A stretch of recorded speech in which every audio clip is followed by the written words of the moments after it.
Alright, let's just go.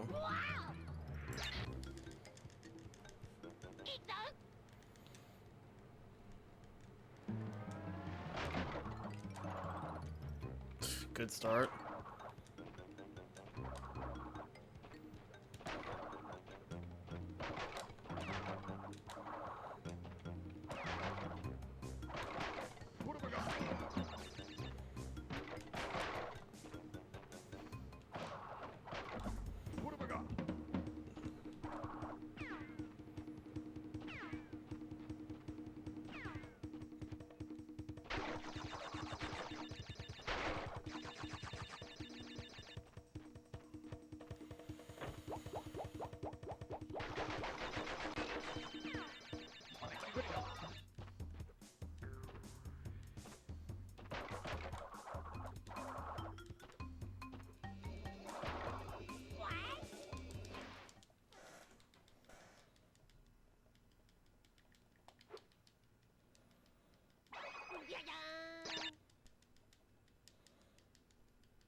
Why would I do a 315?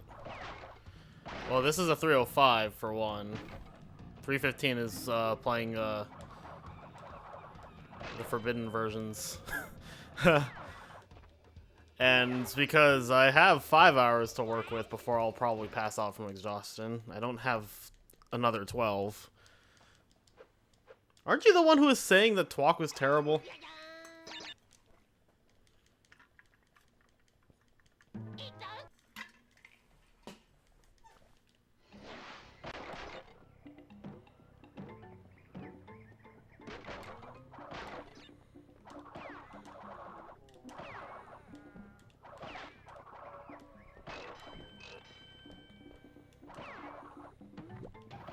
You okay, Alligator? Thanks for the good luck. Yeah, no, what spurred me to do this was, I checked, the time I got in the 511 for the 305 portion. It was like a 541. And my PB is a 533. And I was like, you know, if my 305 was that bad and it was still, like, relatively close to PBing, I could totally do that. At least it's only like half the length, because like Twalk and like Twins take up like half the length of 511, to be honest.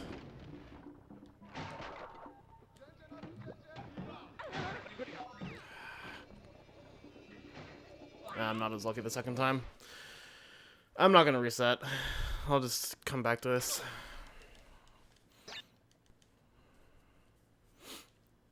Yeah, no, that trailer's sick, Mushroom. I'm really excited. If it wasn't already midnight, I could like reset until I got Great Gate and Jungle Rollers, but I don't feel like it.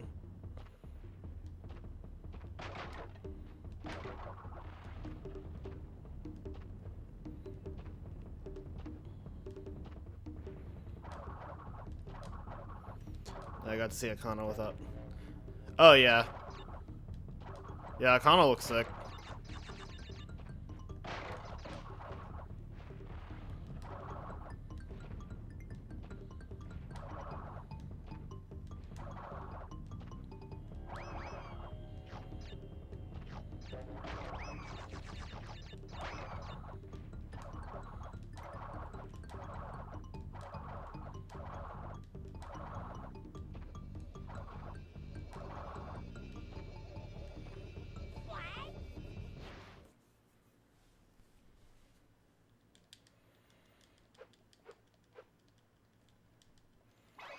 Entropy voice was so fucking good too. Oh yeah. Yeah, no, I'm liking how it looks.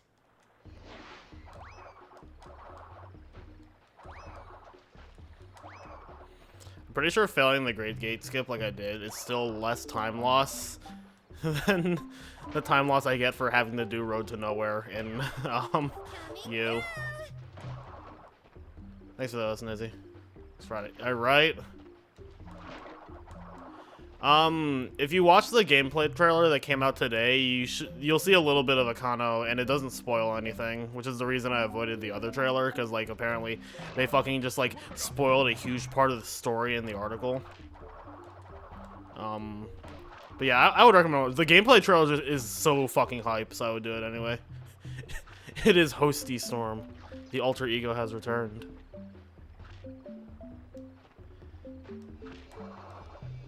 Been staying away from, dude. I don't blame you. Like, people are like asking me, it's like, oh, have you seen this? Have you seen that? Have you seen this gameplay? I'm like, honestly, no. Like, when a new game comes out, I really don't look into it.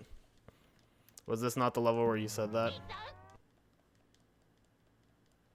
I don't. No, the Hosty that was in Rolling Stones. I'm pretty sure.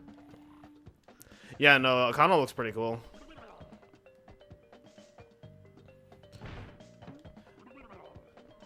I forgot that I forgot that they revealed a zero gravity mask on the fucking, like, first day that they announced the game. Because the zero grav mask isn't in the fucking demo. I was like, what's the third power up? Oh yeah. URL.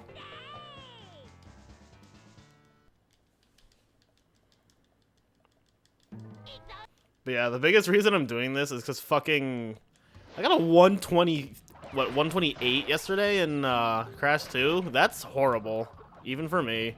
Like even for a reset list for me, that is like a terrible, terrible time.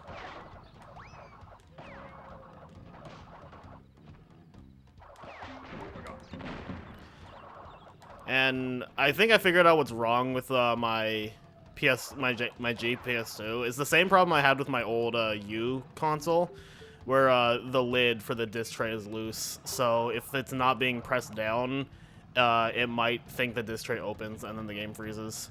So I have a really heavy box of Yu-Gi-Oh cards sitting on top of the PS2, and I'm hoping that's enough. I could have also just put another PS2 on top of it. Would have been an option. The Yu-Gi-Oh cards are heavier though.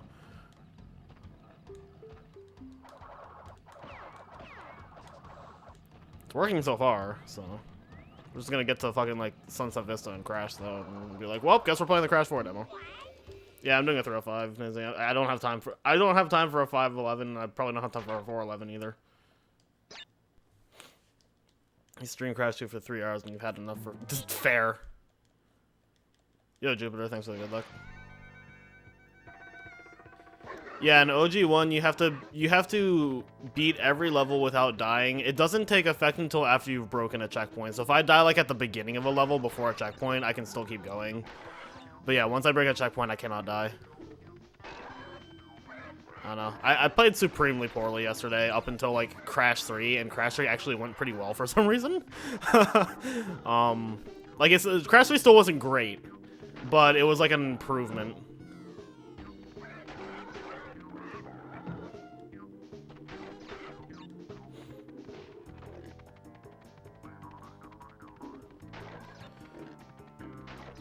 And like Twalk was terrible, but I was carried by Xbox loads there, so I saved like 25 minutes anyway, despite the fact that I probably lost like 10 minutes over my PB.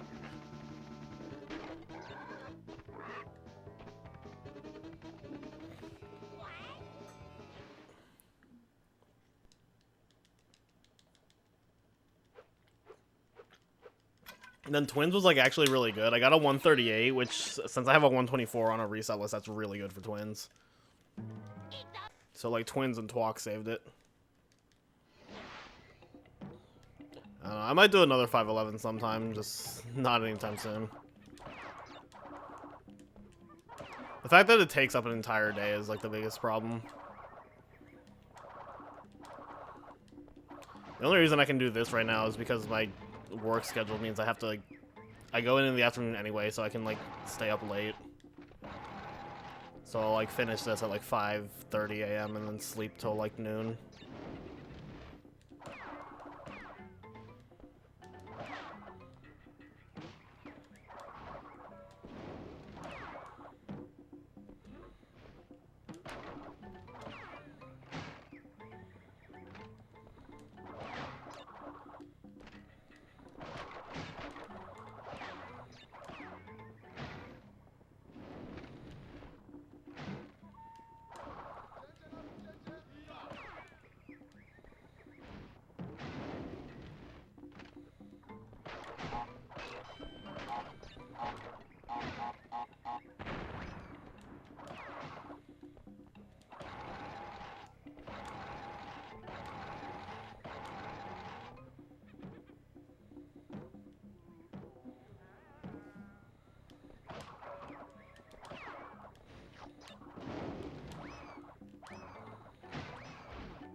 Ah. I was hoping I'd be fast enough.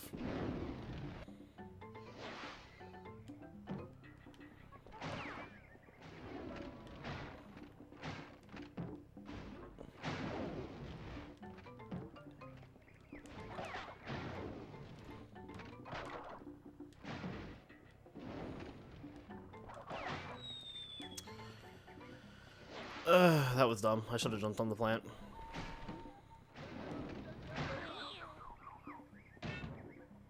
That cycle doesn't make sense to me.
Dude, if I can remember in my run yesterday, I actually accidentally got all 3 Tana bonus tokens here.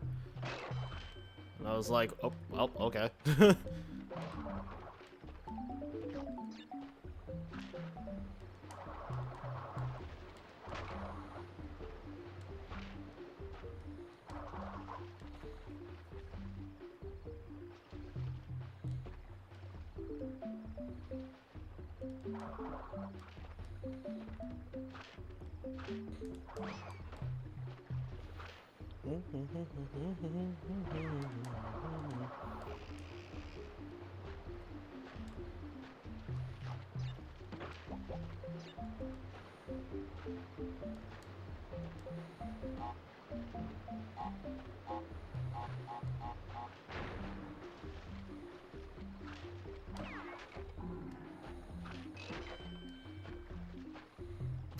Alright, I gotta be careful because I got 2 again.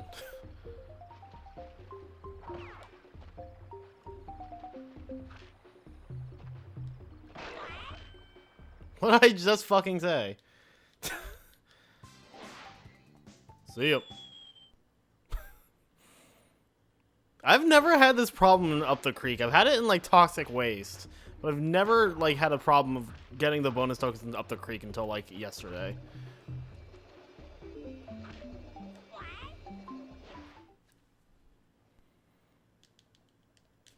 And I fucking missed a crate? Like, okay. I almost reset, and I was like, wait a minute. It's essentially just dying in the level. It's like dying at the very end of the level like a smooth brain. It was probably like a crate that was like about to blow up as I entered the bonus or something.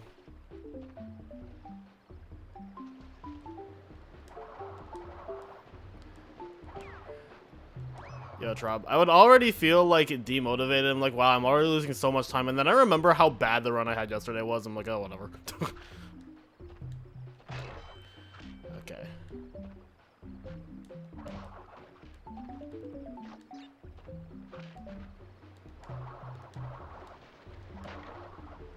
Pretty sure, yes, I died in the Lost City yesterday, which is very, very bad, so.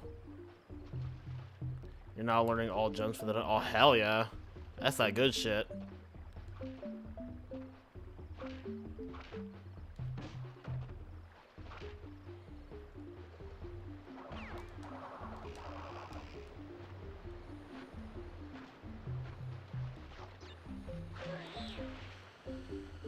Am I gonna do runs of that at some point tonight? Probably not. But I've already done it, so probably like later in the week.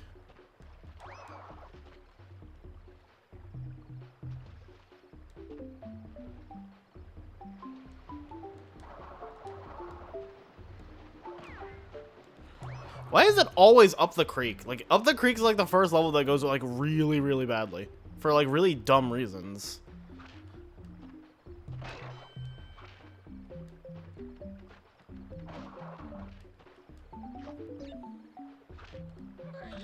That fucking killed me! Like, what the fuck?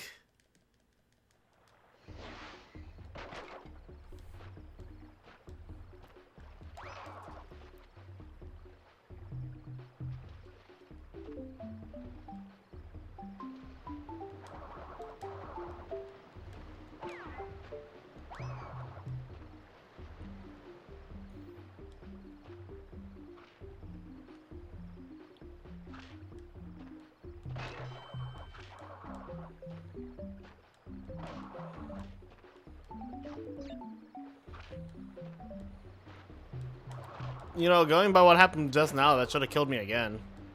Yeah, I've already done it, Rob. That was the stream where Trihex raided me. I was doing all gems. What time did I get? 13 something, and I lost like 30 seconds in, I think it's no way out. So, like, it can definitely be 12, maybe 11, but... You know, Ted, thanks for the good luck. Up the frick is not going well. I've had to reset this like 3 times now. Oh, I also didn't get Great Gate, so that's hot too. Missed all the other runs. Yeah, well, I'm back on this fucking sleep schedule, which I mean I was on it before, but I'm back at starting between 11 and midnight. Yeah, no, I entered this bonus again, which was hot. I guess I missed a crate because of it. And then I was dying. So I probably just spent like 6 minutes in this level.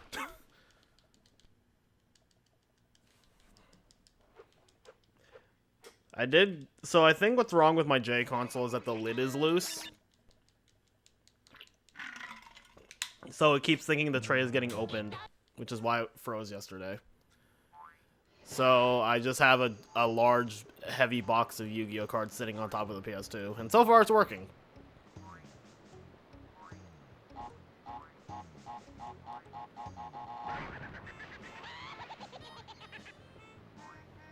This might be my workaround, because I don't feel like buying another JPS2, like, to be completely honest. Considering... You can also stick the piece from a pen or a Q-chip in the sensor. Maybe. I don't know, like, if this works, because, like, this is the only game I use a JPS2 for, so I'm not pressed to buy another one. Why am I playing in a different language? This is the fastest version for 100%. For 100%, they rearranged the order of the gems. So the color gems are in, like, some of the color gems are in a different spot, and the red gem is in this level instead of in Slippery Climb. And because of that, you only have to do Road to Nowhere once.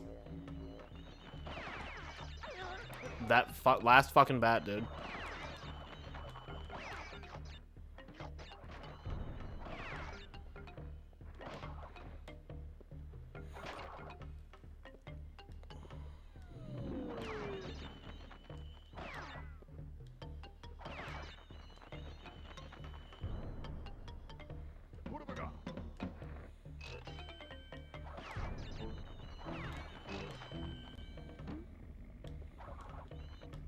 Yo, Pedro.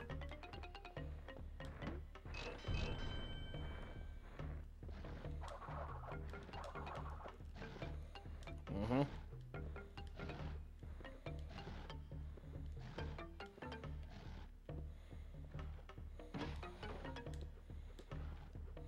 Nah, I'm not gonna. Maybe could have made that, but I think I jumped too late.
PS1 games are backwards compatible on PS3s and PS2, but they are not backwards compatible on PS4s, no. PS4 can only play PS4 games.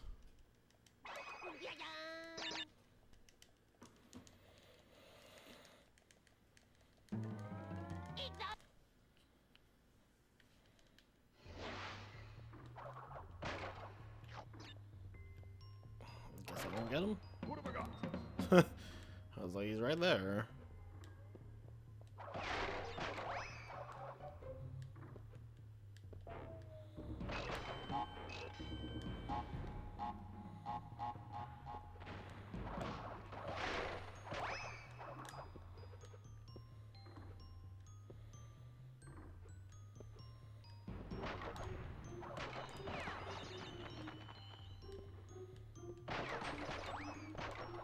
Yo, I pause. Oh! Thanks for the biggest GL. Triax is streaming Crash 4. Yeah, I heard. That's pretty hype. It's actually really cool that he's like super interested in Crash 4. Because from what I've been told and from what he's said, he is like the old boy of Crash games before all other old boys. Yeah, it is pretty great that he's like so invested in it. And, like he straight up like joined the Crash HD server, so he's like actually like seriously invested in trying in it, which I love. It's pretty big for the game. Bruh. Did I see the gameplay trailer for Crash 4? Yeah, it looks really good.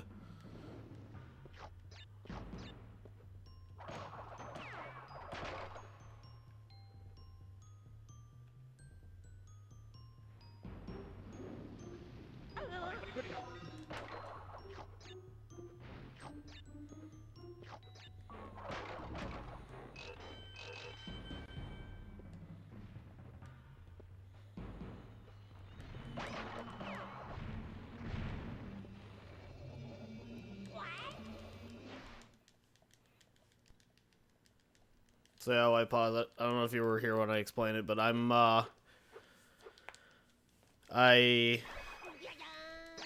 fucking, what is it? Oh, I put a giant box of Yu-Gi-Oh cards on top of my JPS2 because I think the problem is that the disc tray is loose. So, or the lid is loose for it rather. So that's why it froze yesterday. Just got around 47 notifications for all. Oh yeah. It's because they're retiming everything. That's probably why you're getting notifications. Like, since they're retiming the runs, they get re-verified when the mod fixes it. Yeah, they're retiming to remove podium RNG because the community collectively got together and said podium RNG is fucking stupid.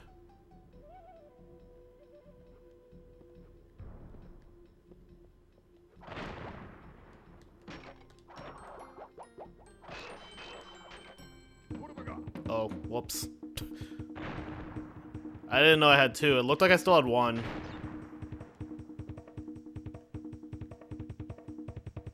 Yeah, no, like, I'm honestly tempted to do any percent again just because now it's, like, not a terrible category.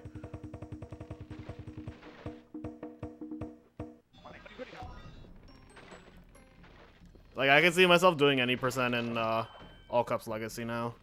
And honestly, now that I have an SSD, I don't know how much better it makes the loads for PS4 Pro, but I might do like a 101 just because I never did a 101 run in that game. Even though I enjoy it, it's just that adventure mode fucking sucked. I think there was like fucking like 54 podiums in adventure mode and like no fucking thanks. Yeah. There was a pretty big discussion about it in the HD server. It was like a comparison I saw that I liked was that it's kind of like the long loads in Rack, where they account for them by taking them out of the time. And like there was like a couple people who were opposed to it, but I think it was like Hypno and Karen weren't really big on the idea of it. But then they were like, you know what, if the community wants it, we'll do it. So, and like the vote was like pretty heavily in favor of getting rid of it. Yeah, no, the fact it's like, yeah, and like I waited and I was like, no matter what decision is made, I probably won't come back because the game was physically painful for me. But I said, I was like, I think podiums should be removed. And then, now that it's actually been done, I'm like, you know, enough kind of appealing right now. Why am I getting crates? This is fucking Boulder Dash 1.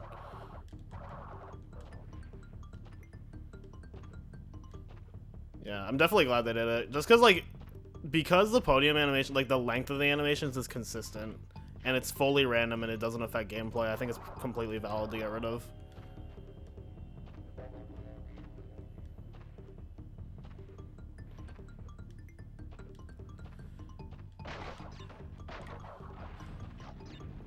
I'm not sure what exactly he says. It sounds like something like "itoi" or something. I don't know. It's Japanese noises.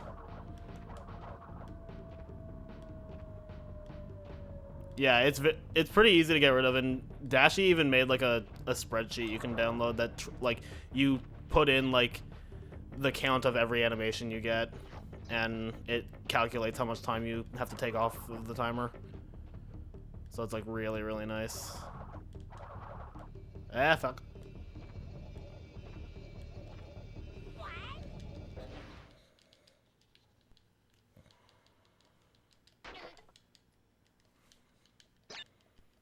Yeah, I'm definitely really glad they made that change.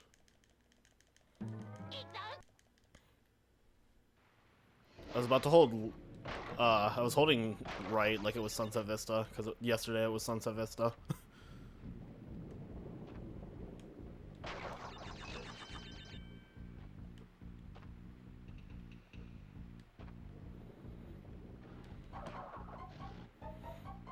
I'm waiting for all the people who like aren't aware of the Japanese version of this game to tune in right at this exact moment and be like, yo, you're already in Slippery Climb. Yo, why the fuck did I do that? It worked out.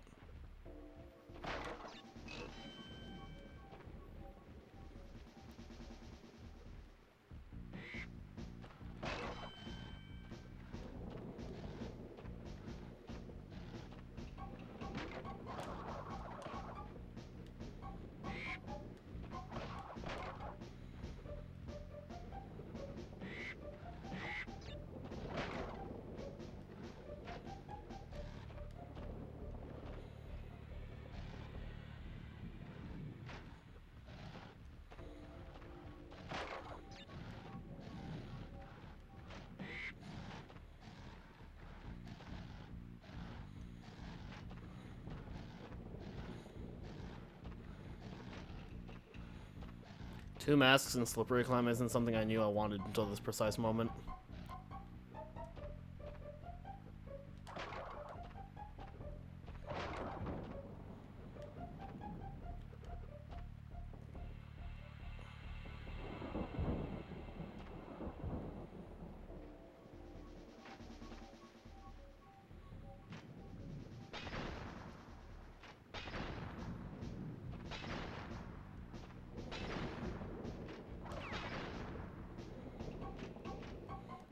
Well, it's like, there's like certain jumps I'm doing. I'm like, if I like slightly misspace this, I'll hit something and die. But I'm just like, well, now I won't.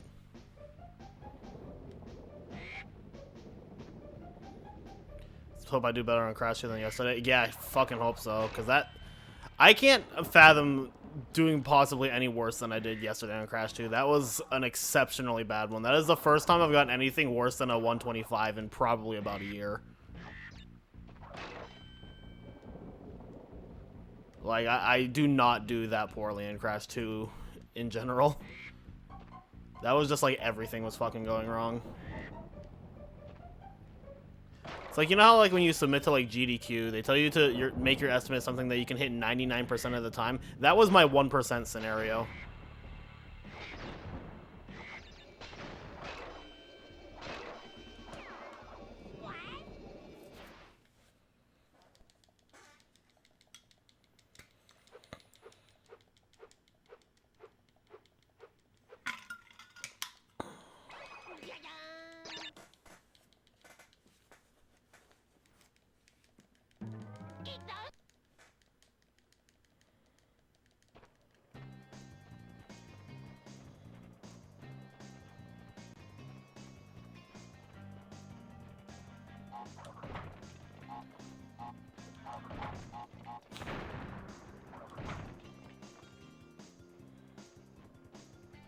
Yeah, Nando.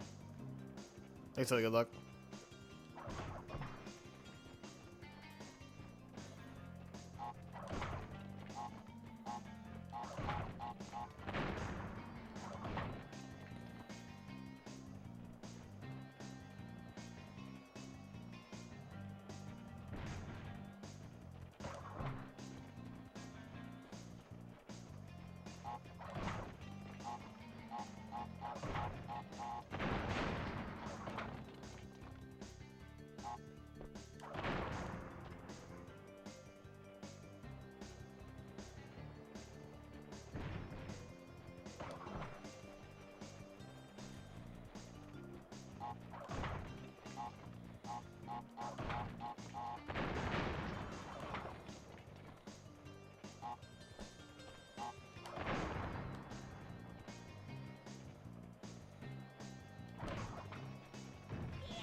I like fucking booked it because I saw that minecart coming. I was like, this better work.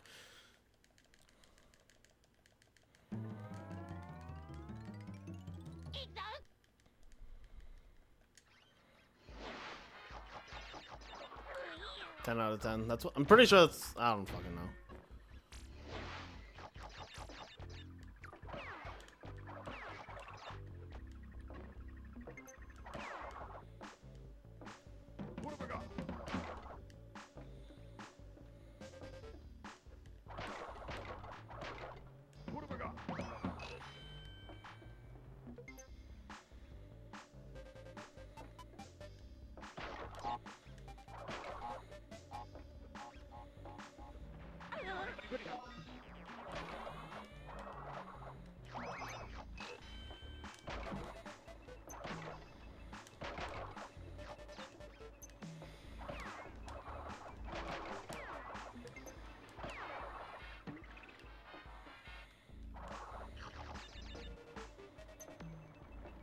Remember that Twin Sanity body slam glitch? The one where I just didn't hit the death trigger? Yes.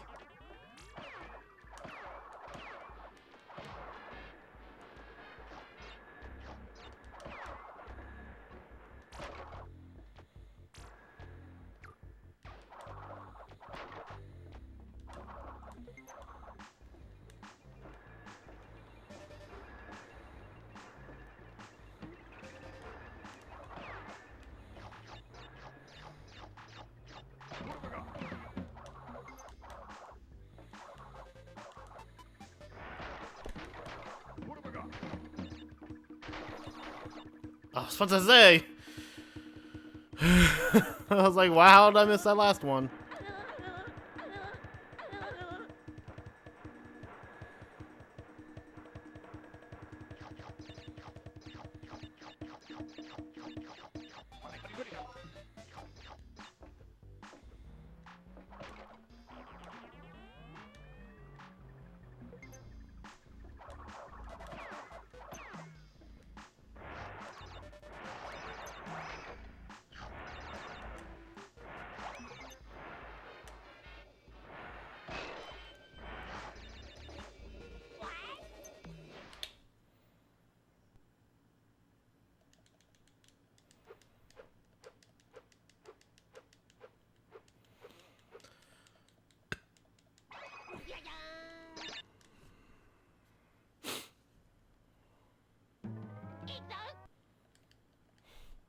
I'm gonna be sick if, again, I don't get the normal Great Gate skip, and then I get fucking Cortex power.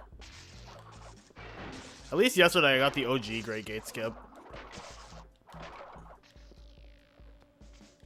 Cortex's Electric Funhouse, yeah.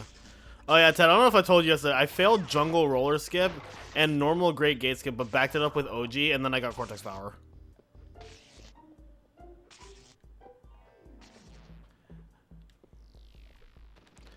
My Crash 1 run yesterday was a meme in all the best and worst ways, and then my Crash 2 run yesterday was a meme in all the worst ways.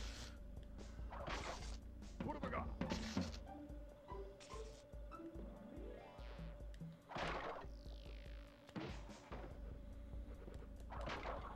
Yeah, Samuel, thanks for the good luck.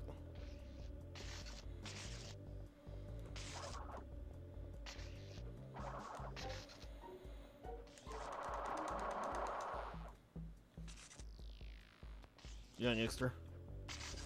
For a second, I thought I was gonna be stuck in the wall. I thought I was just like a little too far to the right.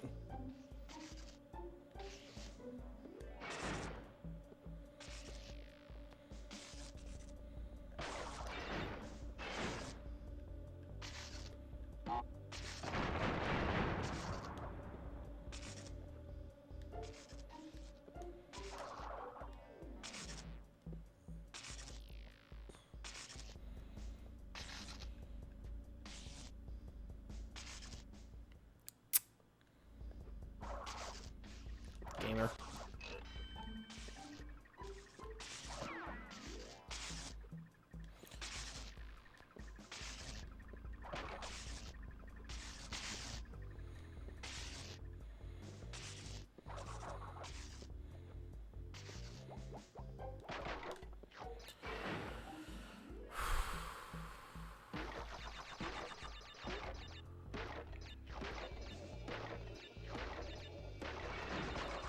I almost fucked that bridge up yesterday also. Like, just fucking go back and watch how I do that bridge.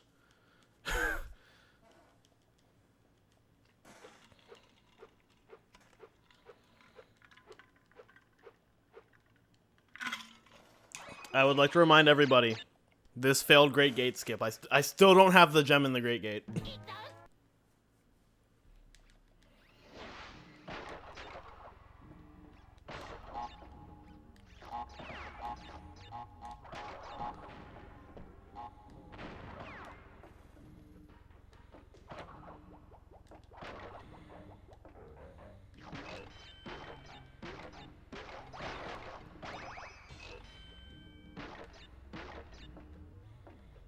I'm gonna do this till like 5. Yep.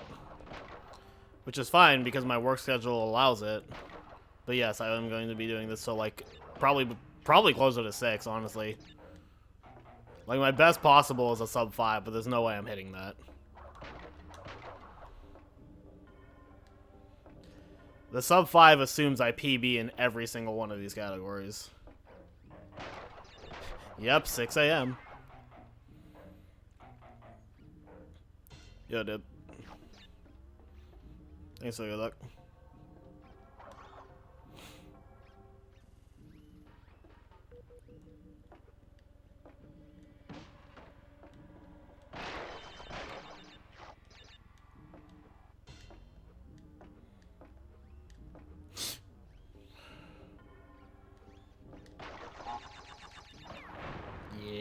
boy.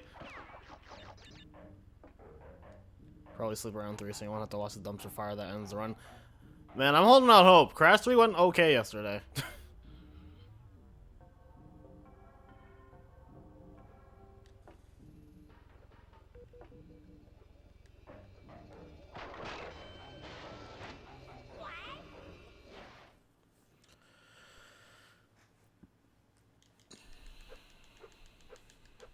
The only really bad thing in this so far has been not getting the gem in Great Gate and then up the creek, but everything else has been fine.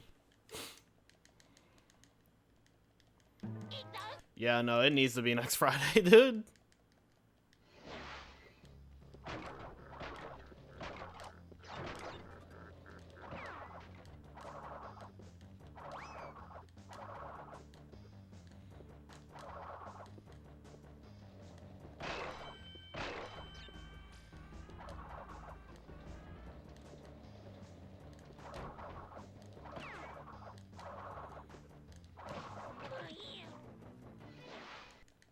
Cool.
It was so.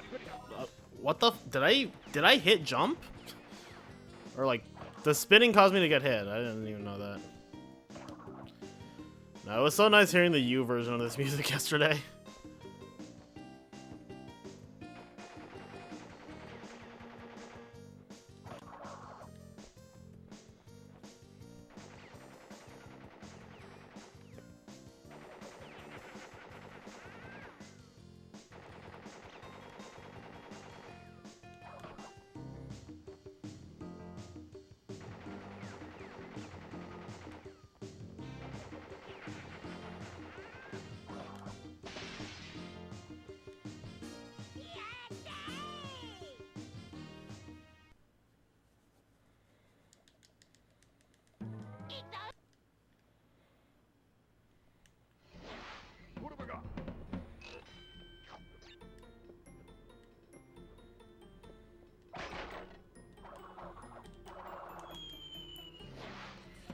Fuck me for trying to spin jump. I guess I shouldn't do that on the high road, because this level sucks.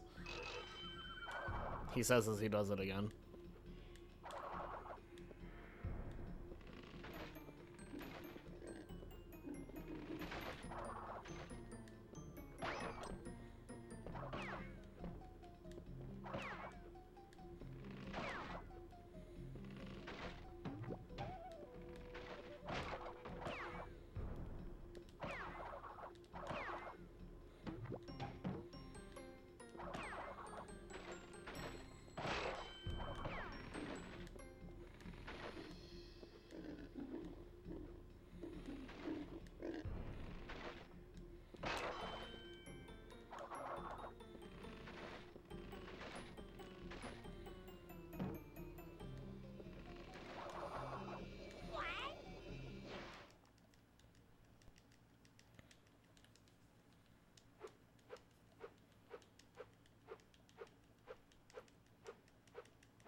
Time for death.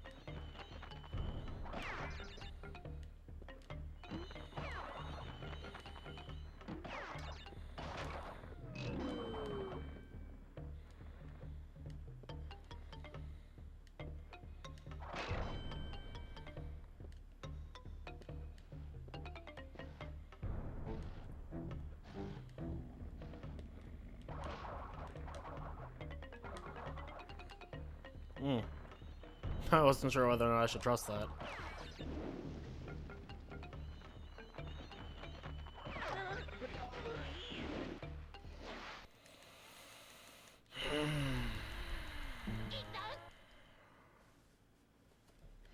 Last fucking bat, dude.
Excuse me.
Don't think that's how I was supposed to do it.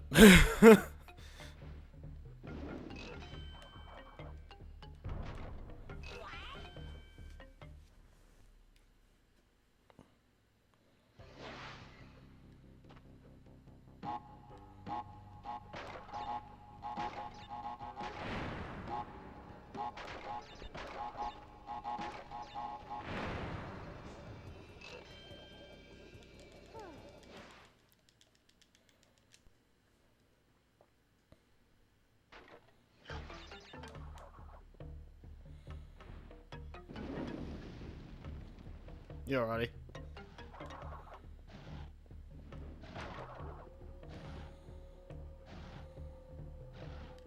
You crashed? Yeah, it is.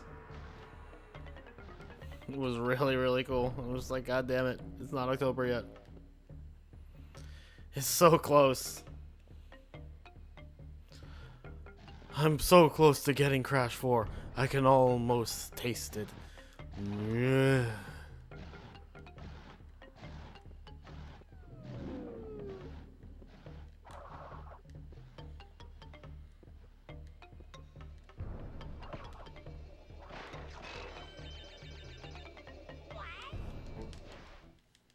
Damn, that sucks.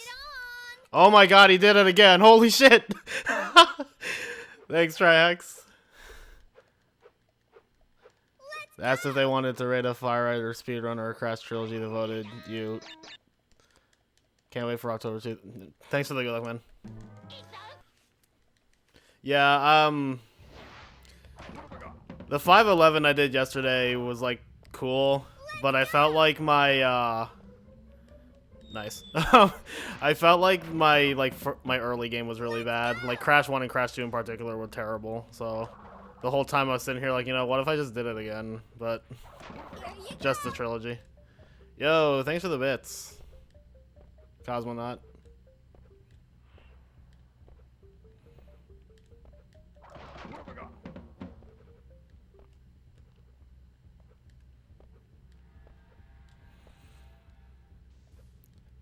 Also, I'm sure a lot of people will probably ask why I'm running the Japanese version of Crash 1. It's actually faster for 100% because they rearranged the order of some of the gems.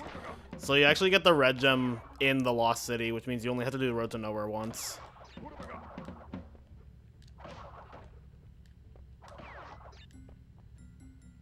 To earns. Yeah, I'm not I'm not sure when to earns became a thing, but I know it's a thing because typos are funny. It is pretty funny though. No meme scythe. Why did I do that? I'm fucking dumb. Okay. It's a good thing I have to revisit this level anyway, so I can die in it. Next year you can drink everywhere, so you can be official boomer. Dude, I'm fucking old compared to like so many people in the Crash community. Like even people who've been in the community for like way longer than me. Like I joined in like 2015, 2016, and everybody was like, "Oh yeah, I've been here around since like, you know, 2011." And I'm like 17, and I'm just like, I'm 25. Well, I'm 26 now, but earns became a thing during Siglemic's SM64 runs. Interesting. Everyone made it past canonless before there was everyone would spam that run. Oh, yeah, and then people would just type in to earn.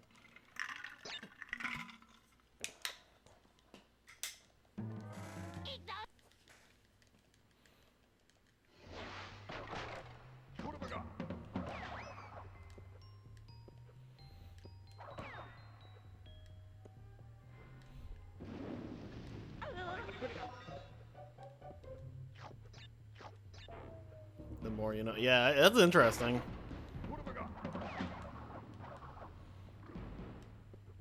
SM64 is one of the 2 Mario games I would consider learning. It would be either like SM64 or 3D World, the 2 I would want to try out. SM64 just because it seems like really broken, and then 3D World's just my favorite Mario game. Getting canonless was mega RNG back then. Dude, I can imagine.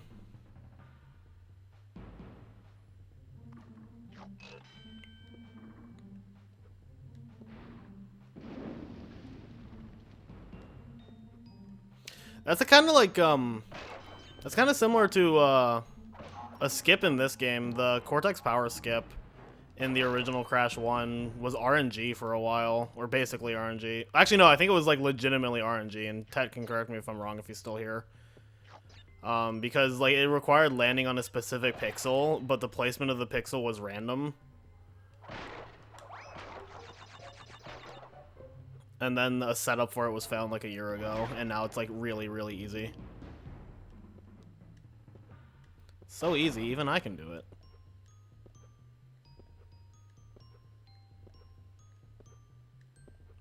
I needed that one. I was like, that was the mask I wanted. Whoops.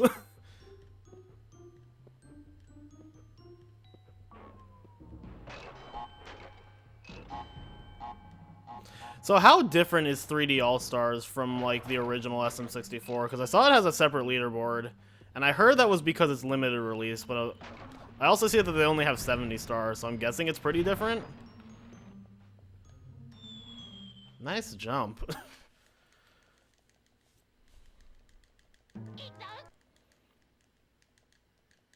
Yeah, I did hear it was the Shindo version. All I knew about that version is that it patches BLJ. Total RNG shit show until then you glitch with discovered of it. Yeah.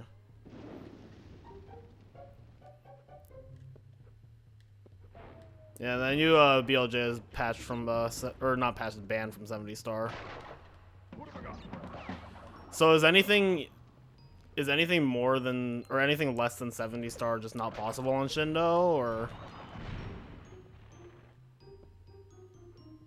the pull animation is different?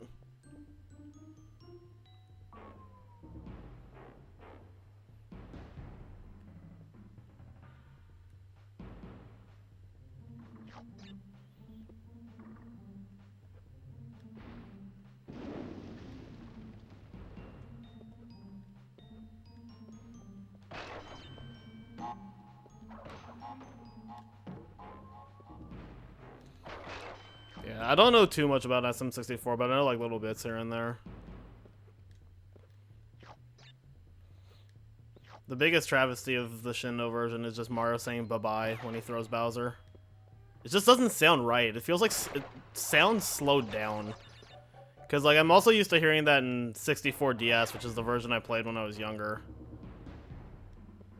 And like that one sounded normal, and then on like All Stars when I do it, he just sounds like bye-bye. I'm just like, this is not right.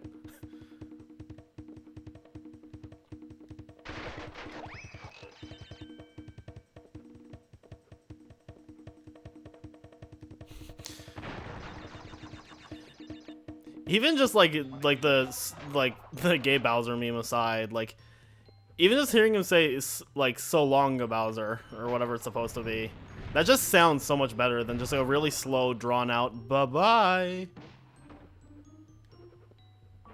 The audio on All Stars sounds like shit for SM16. I thought something sounded off, and I didn't know if it was All Stars or if I just like didn't remember it properly. Cause like I never owned an N64 when I was younger, so I only got SM64 like a couple years ago, and I haven't like played through it. I hope that got everything. I don't think I can off-screen those. I don't think I ever have.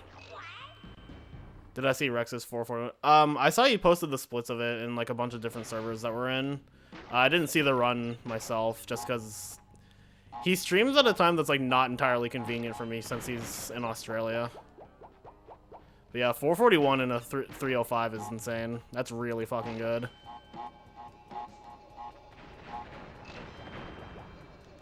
His voice is pitched up. Yeah, I swear, something sounded wrong. Yeah, I heard Galaxy 1 is really good for the 3D collection. I heard Sunshine, like, sucked, apparently. Which sucks, because, like, Sunshine is probably, like... Aside from 3D World, Sunshine is probably the, like, 3D Mario that I've played the most of. Because I did have it when I was younger, but I never finished it. I don't know. I've been enjoying 64 on it, even if it's a bad port. Like, it's just having 64 on the go has been nice. You can get a definitely better experience by playing SMS on Dolphin. Yeah. That sucks. I don't know. Like, at least for me, as someone who doesn't know too much about Mario and like really just plays it as a casual player, the collection has been fine for me so far. Like SM64 is still playable. And like having it on the go with the Switch has been nice. So that made it worth it to me. But if you have other means of playing like Mario games and you don't really care about like the mobility, I didn't remember how many masks I had, then you're probably fine not getting it. Up, up, up, up.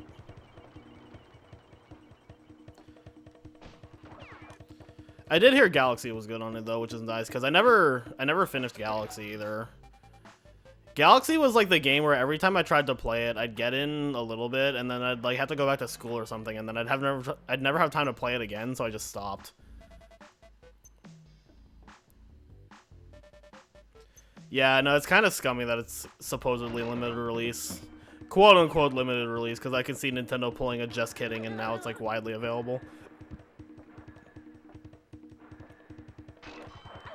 And yeah, I made sure to get it physical.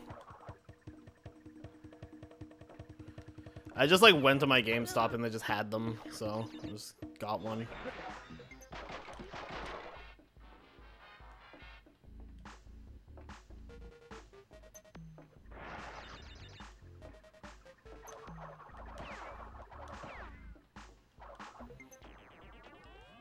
Yeah, Galaxy's the one thing in the collection that I've heard is actually well done.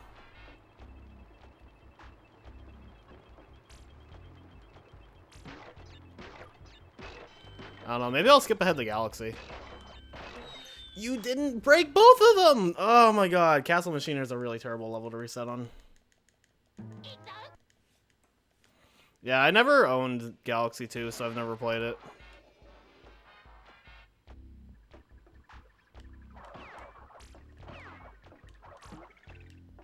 A double... Oh yeah. They'll be like, oh yeah, now it's available in the mass public, and it has Galaxy 2 also. Castle Machinery fucking sucks. I hate this level. There's anything that... There's like two things that make me really like any percent in Crash 1, despite not liking any percent in most Crash games. It's the fact that the death abuse strats in any percent are really cool, and then you don't have to do Castle Machinery. Yeah, I'm shocked it didn't have Galaxy 2. That seemed like so obvious. Like, I'm wondering if like COVID made it so like they just didn't have time to do shit. I heard that, didn't they like just throw the collection together in like a few weeks or some shit? Castle's just so fucking long. That's the worst part. This level takes forever. So if you die at that bridge like I did, it's like awful. Started development in February. Oh. Where did I hear that it took like, it was like a... Well, February is not a lot of time, actually. It's better than what I heard, but it's still really not a lot of time.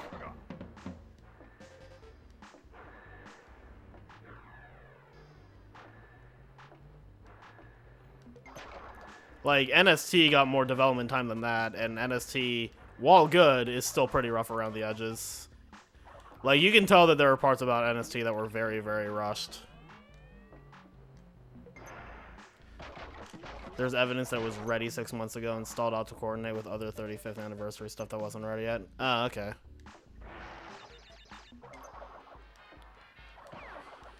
Man, in that time, they could have polished it up more. That's just tragic. You do look... Yeah, Crash 1 getting the most attention in NST was actually really beneficial for the sake of Crash 1, because it makes it, like, when people ask me whether the originals or the remakes are better, for Crash 2, for Crash 2, I say the original is better. For Crash 3, I say it's preference. Like, I personally prefer the remake of Crash 3, but I could see it going either way. Crash 1, even casually, I would say absolutely just go with the remake, because it's, like, a way better casual experience than the original Crash 1. No, Michael. Yeah, my sleep schedule is very different right now, just because my work schedule has me working, like, later shifts in the middle of the week. So generally, I'm gonna like stay up till 5, sleep until like 1, and then just go to work at like 3. Crash 1, like, of the original trilogy, definitely needed the most polish. Like, it's the most poorly aged of the 3 games. It's not the that's not like the same as saying it's the worst of the 3 games, because I still think it's a better game than Crash 3, but it has the most dated mechanics of the 3, so it definitely needed the touch up of the remake.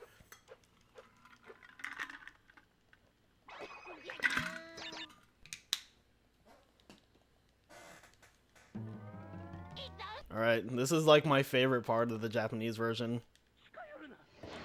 Not that, but that's also pretty good. Just the noises Brio makes on this version are so good.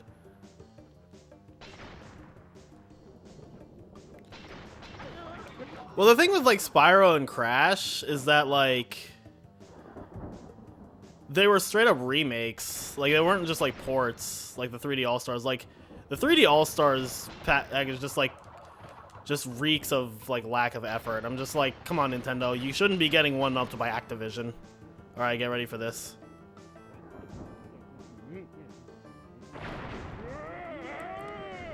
I love that. The first time I heard that, I lost my shit. I'm pretty sure I have that as like a shortcut on my keyboard on my phone. I just type in like Jap Brio and it just goes, yeah.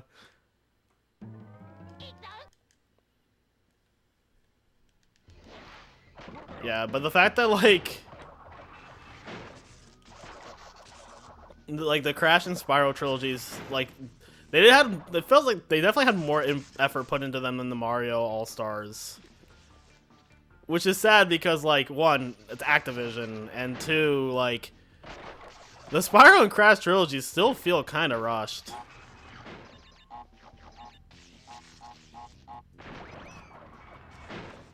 I mean, I still don't regret my purchase of the 3D All-Stars. Like, I still think it was worth getting, and I've been enjoying what I've been playing of it so far, but, like, it was really fucking lazy. Like, they could have done so much more. It's kind of like, I don't think it's bad, but it's also, like, not nearly as good as it could have been.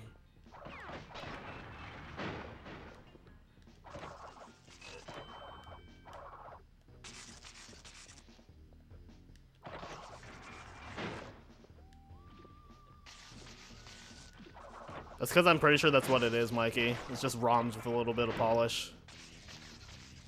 I'm not even sure if the polish is there, to be honest.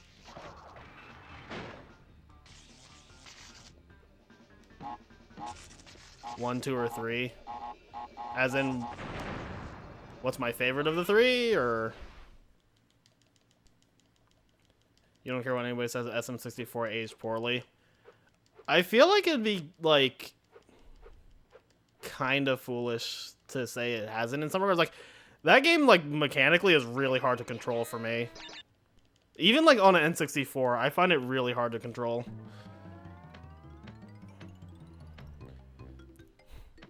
You're stuck in an SMT1 dungeon, you're trying to guess where to go. 1, 2, or 3, I don't know, 2. I think, like, SM64, like, design-wise, has aged super well. Like, I'm still pretty impressed by, like, the levels and, like, everything when I go into it. And I don't know, maybe I need to play it more on N64. But, like... It still felt kind of clunky to me when I played it. Again, I could just be not used to it.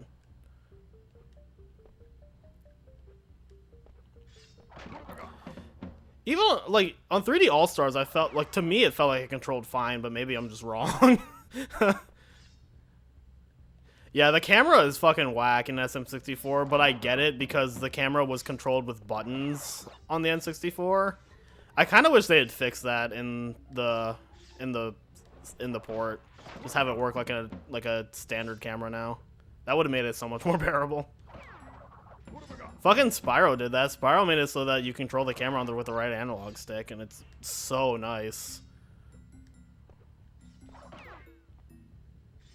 2 worked? 2 always works, hell yeah. But there's more!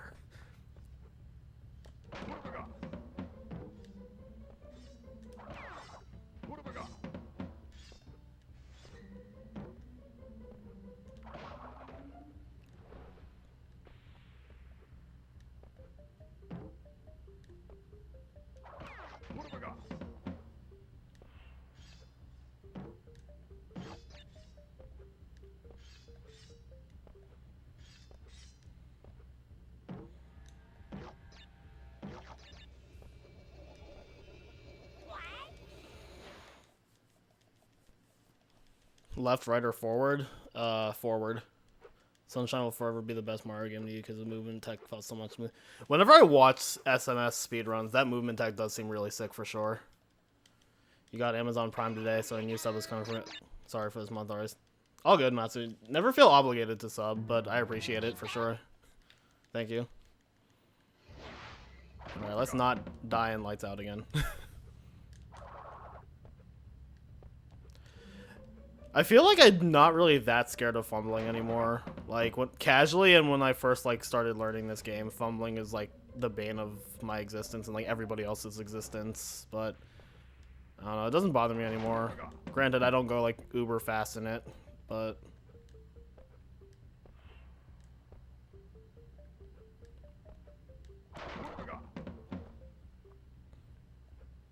I don't know. From what I'm hearing, though, I should be excited to play Galaxy and the All-Stars. Which is nice, because, like, I guess, like, one of the biggest things with Galaxy when I first started playing was, like, getting used to the Wii Remote.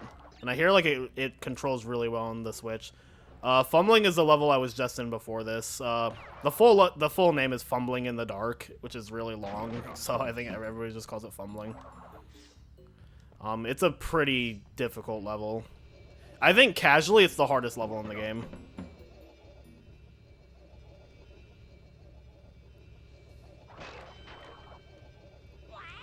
I would be really good at SMT. I'm legendary.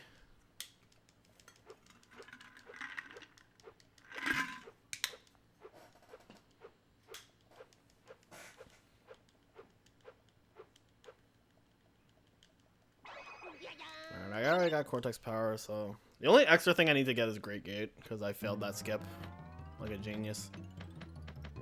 Apparently the gyro for Pro Controller isn't bad either. Interesting. I haven't been using my Pro Controller just because I've been playing it mobily, so I'm just using the Joy-Cons attached to the Switch, but...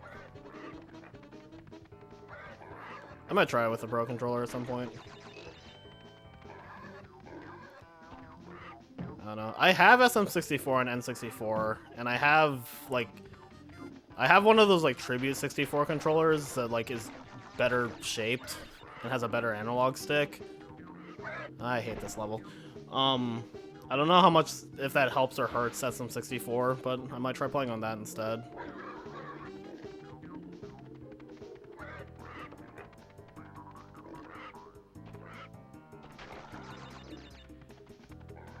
This is the worst level in the game. It's just like, it doesn't function properly. Mobile Galaxy isn't good because you use a touchscreen for star bits. Does it detect that I'm in, like, mobile? Wait, pause. Am I jumping too late or too early with that? Because I was having this problem yesterday also.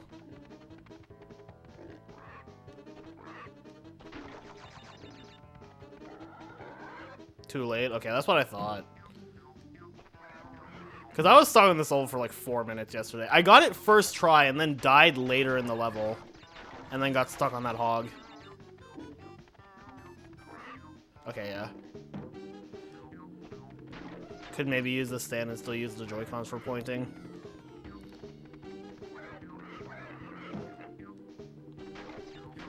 I'll try that. If anything, I'll just play it on, like, TV.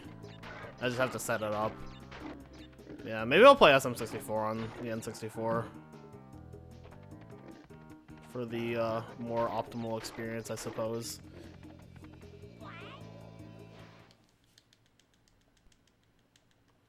Yeah, the color gems are pretty cool. Where's that Tribute 64 controller? Here it is. Yeah, I got like this thing for N64. I don't know if SM64 is good with it, but I like it. Just like holding it, I like it. I haven't really used it too much. Should be fine. Oh, awesome. I don't mind the N64 controller for the most part, but the joystick really bothers me. It's not good for speedruns. All right. It wears out. Oh, damn.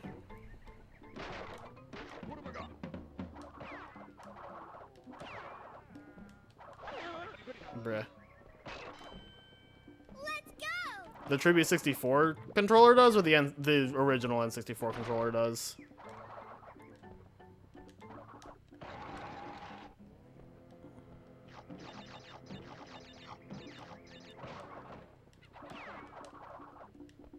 The Tribute? That's surprising.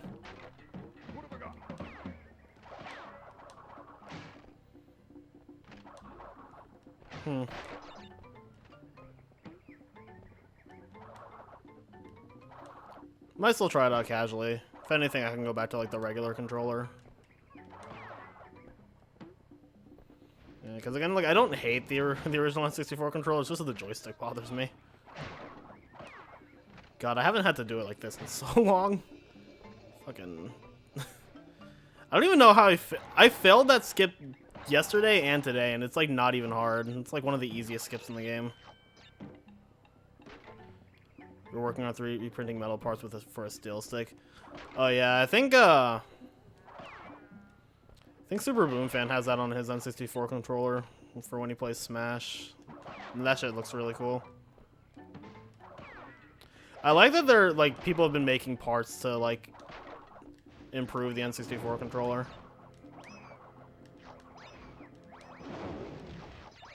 I feel like the N64 controller was a bunch of great ideas with not exactly the best execution.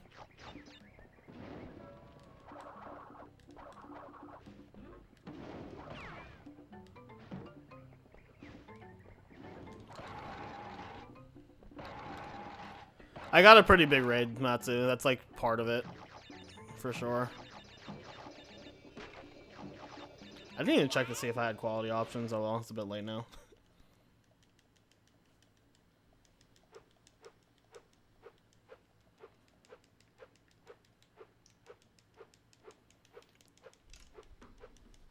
Has a lot of angles. Yeah, that's fair. I never considered that. Who raided me? Trihex. Upstream, upstream.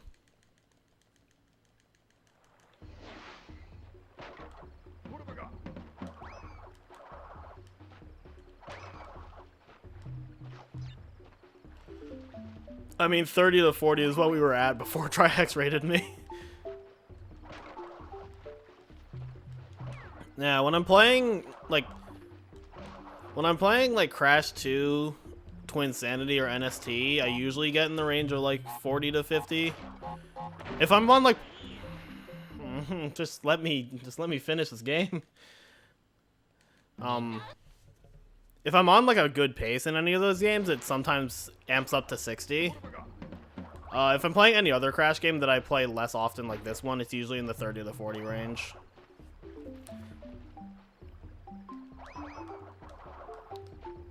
Yeah, that's the biggest problem with the N64 controller, is just that, like, that analog stick just wears out.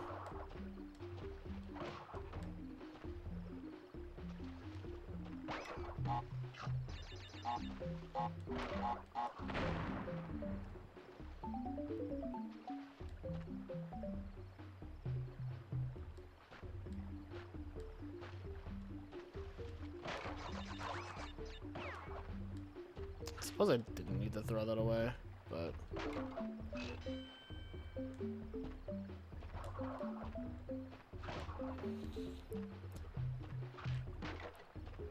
I was getting like 60 with the Crash 4 demo.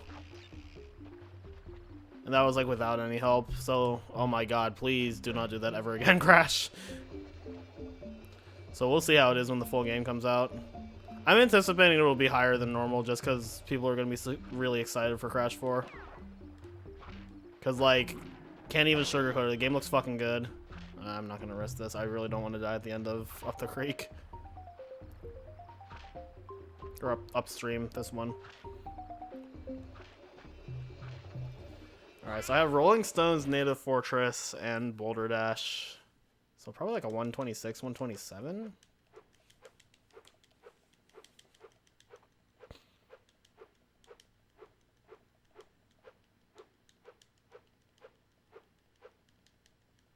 Could do is buy the RAFNet GameCube adapter. This is bad. So bad, long jumps.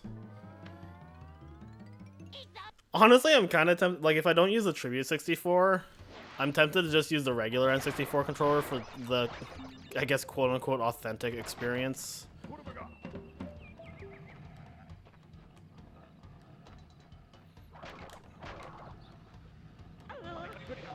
Alright then. That's actually probably fine. I needed to lose a mask anyway.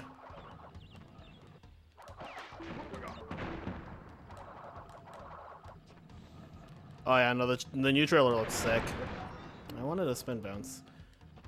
Yeah, the reason I didn't make the I didn't get the Hori is because it's like so much more expensive. Like the Tribute looked like similar enough and it was like way cheaper, which I guess means I'm not terribly surprised that it wears out.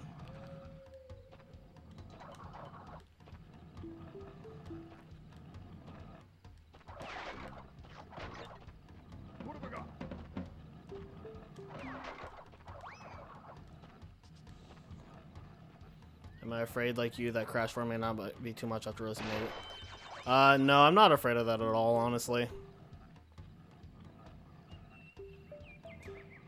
I'm reasonably confident it's going to be very good. And, like, even if it's not, I mean, shit just happens sometimes. Like, there's no less than, like, 2 games released this year that I was very excited for and was pretty sorely disappointed by. I mean, it just fucking happens. I'll probably still enjoy it regardless. But, like, everything they've shown us, I would be very shocked if the game was not good.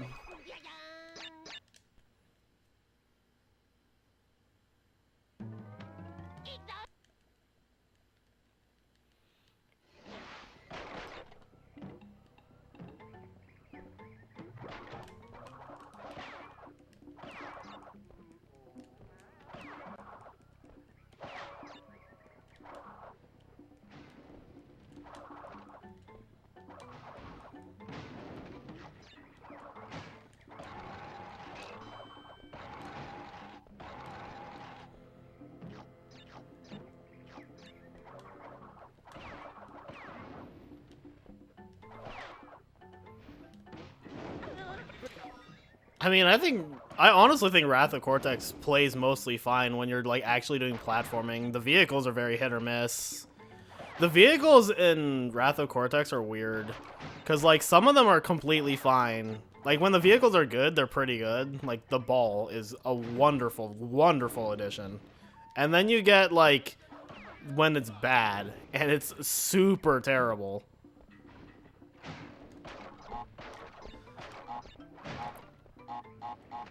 Like, Wrath of Cortex, I feel, is a more polarized version of Crash 3, which itself is already a very polarized game.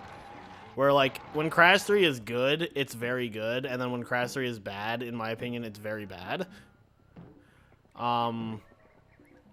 Whereas Wrath of Cortex is when it's good, it's extremely good, and then when it's bad, it's extremely bad.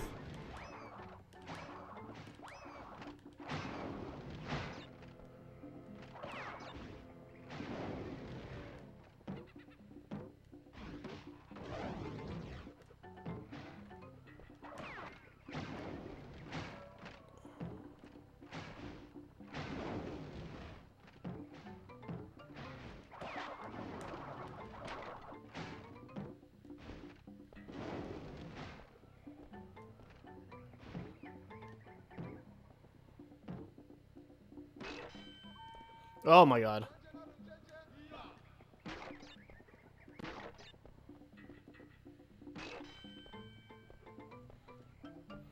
I mean, graphically, Wrath has not aged well at all. It graphically looks very funky looking.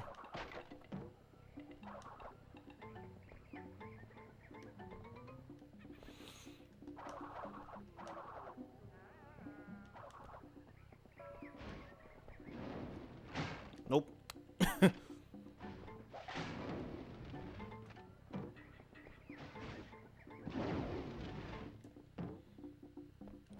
I guess we're going over here.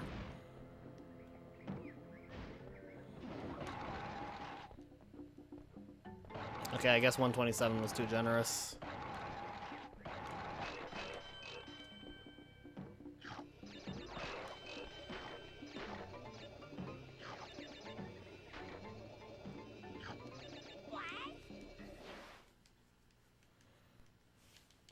I haven't really found anything I'm like disappointed or like don't like about Crash 4. I guess like the closest thing would be like I don't like that ship happens is like approximately like 40% a Cortex level and then it's like 60% just no way out again.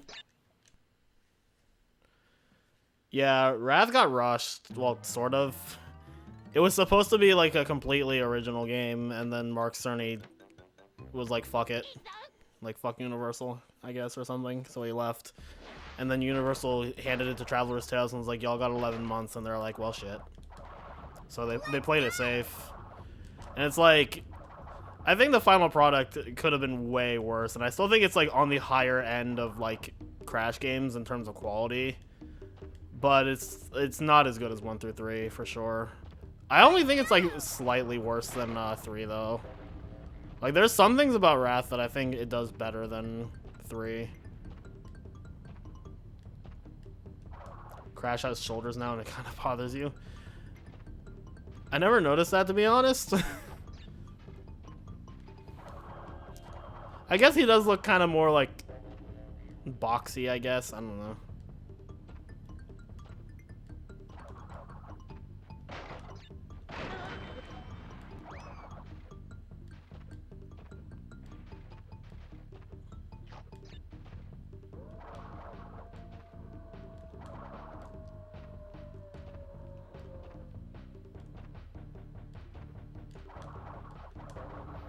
Do you think 3 is saved by the movement? 3 has cool movement tech. At least from like a speedrun perspective. I do enjoy 3's movement. But like I also wish the game like functioned better because it doesn't. Like it's definitely like the least I'm not testing that one. That was really sauce. The Wumpa gems is in such a it's not even a they're not even bad though. Like if you, like, just break boxes, you will get the Wumpa gems, like, all 3 of them. Like, you have to be going out of your way to avoid Wumpa fruit to, like, not get the Wumpa gem, really. It's gonna be a 130. That's still gross. I guess it's, like, marginally better than what I got yesterday, but, like, I felt like I made less mistakes, but it's just, like, the mistakes that did happen were really bad. Like, I died in Castle Machinery. I died like 3 or 4 times in Up the Creek. I don't know. The Wumpa gem to me, like the 3 Wumpa gems are just like they're neither good nor bad. They're just non-trivial, or they're not even they are trivial. That is it. They're just like a non-issue because if you just like break crates for the box gem normally, you will get the Wumpa gems just because you can't spin away Wumpa fruit. So, like, you might have to break a few more crates than normal. But, I don't know, it's not a problem to me. Alright, it survived. My JPS2 didn't fucking die during any of that, so, cool.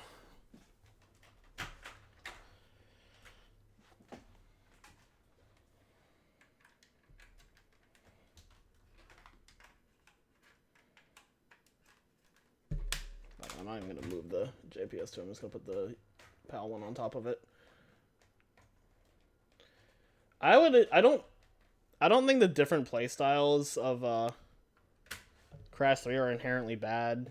Like Twin Sanity proves that mixing up the playstyles can still be fun when it's done properly.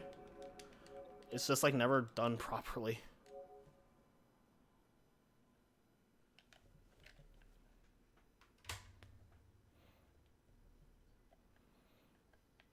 Why put such an exaggerated amount of gems in the levels in Crash 4? What's wrong with the old 2 gems per level pattern? Does it really affect your enjoyment of it that much to have extra gems? Especially when they're not even...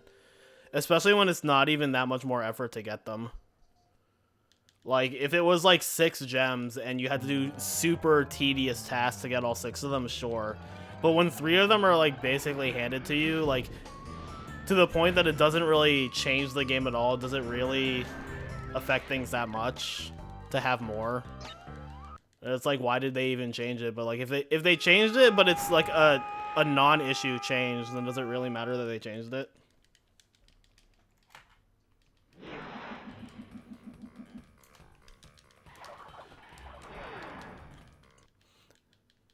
Anyway, what I was saying, Murmuler, is like, I think, Twinsanity shows that, like, shifts, like, gameplay changes, like, gameplay shifts are not inherently bad, because, like, all the gameplay styles in Twins are super fun. The problem with Crash 3 is that most of the gameplay shifts are not fun. At least, to me, they are not. And that's, like, why I don't enjoy it. Like, my issue with Crash 3 isn't that, oh, it's a bunch of vehicles. My issue with Crash 3 is that there's a bunch of vehicles that are not good.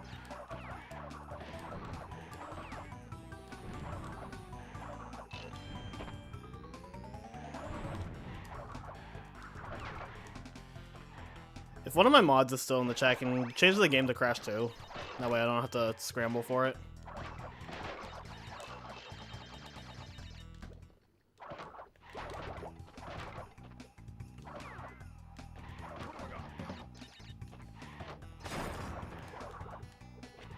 Thanks, Seth.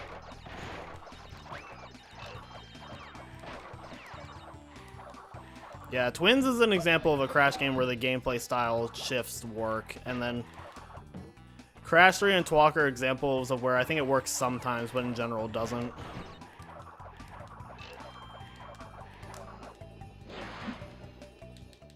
I'm gonna have to fix the gold for that setup, just because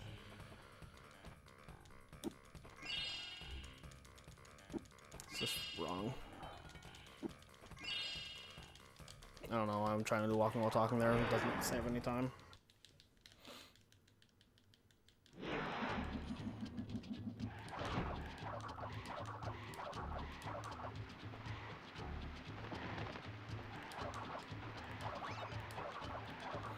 Yeah, I really like Twins. Like, I think that's the thing that solidifies my statement that it's my favorite Crash game. Is like, aside from just thinking the speedrun is absolutely fantastic, because it is. When I sit and think about Twins, and I realize that, like, casually, there is not a single thing in that game that I dislike in terms of, like, gameplay style. Like, I just like every single bit of Twins.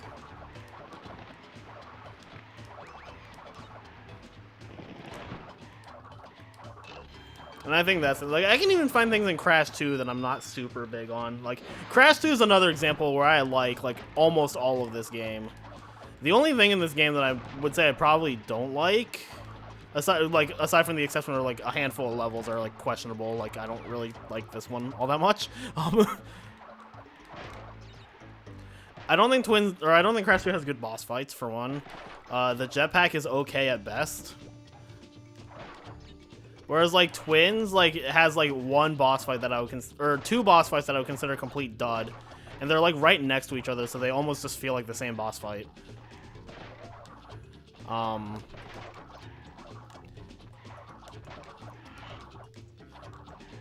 then, like, I don't know, like, can't really think of much else about it I dislike. I guess playing as Cortex sucks.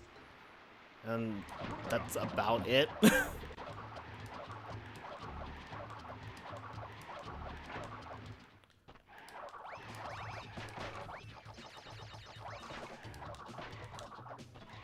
Okay.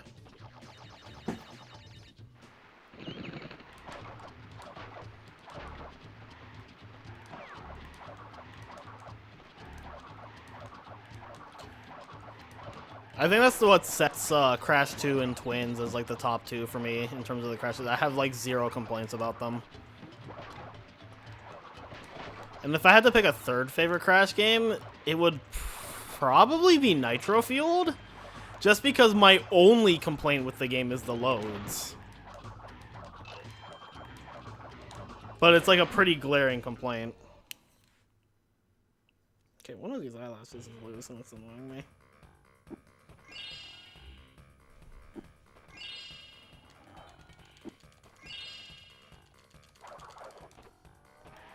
No, Matsu, I don't think it'll be a problem. It's literally, they're literally just there. Like, saying, okay, so, if I understand correctly, you're saying that, okay, so the Wumpa Gems are stupid, and Their existence and being easy to get means that what's stopping them from making more things just easier to get? That is a slippery slope argument, and that is a logical fallacy. Like saying, okay, well, because this is easy, what's stopping them from making everything else easy? That's not a good argument.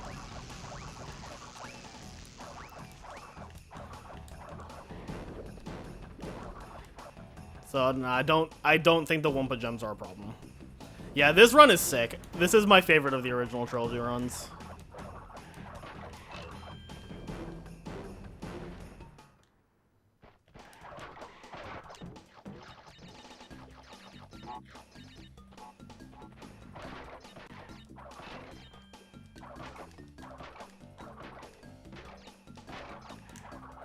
Yeah, this is the one of the three that I'm best at.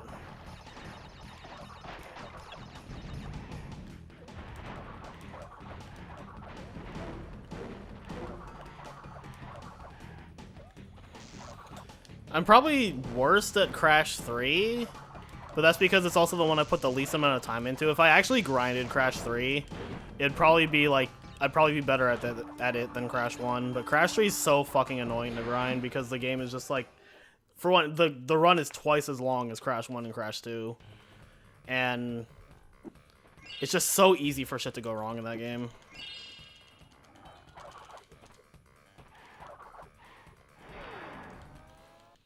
Yeah, it's the funny thing is that, like, Crash 3 is like if you're like decent at the game, the run is 2.5 hours long, which like on the standards of like a lot of other games in terms of full completion doesn't sound that long, but in terms of Crash, that's really fucking long.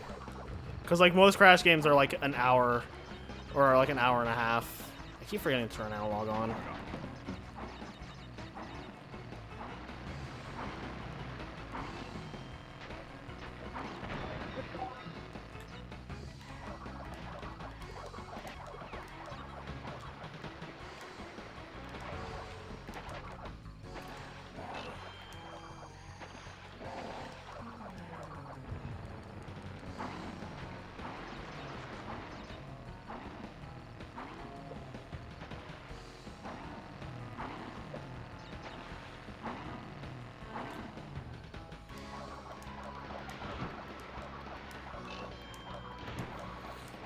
Hope this works.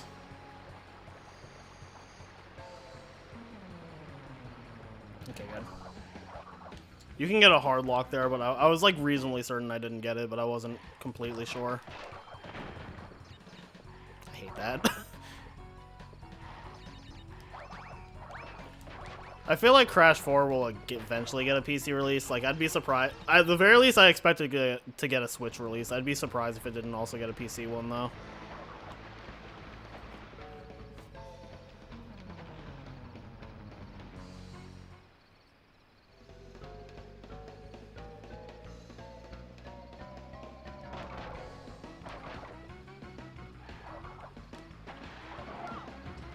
Come on. I really don't want a repeat of yesterday with this game.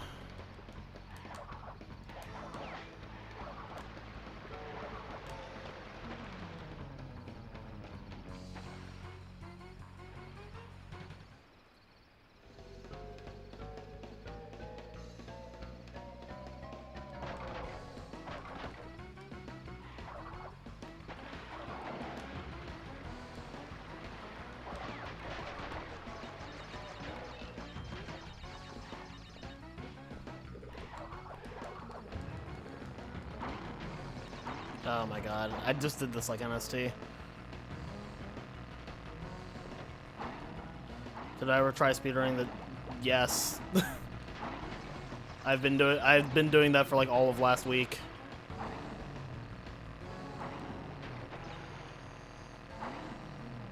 I did quote unquote any percent and I have like a 7-minute something in it. And then I have like a 13 something in all gems. So yes, I have. I was gonna do more of it tonight, and then I just decided to do this instead.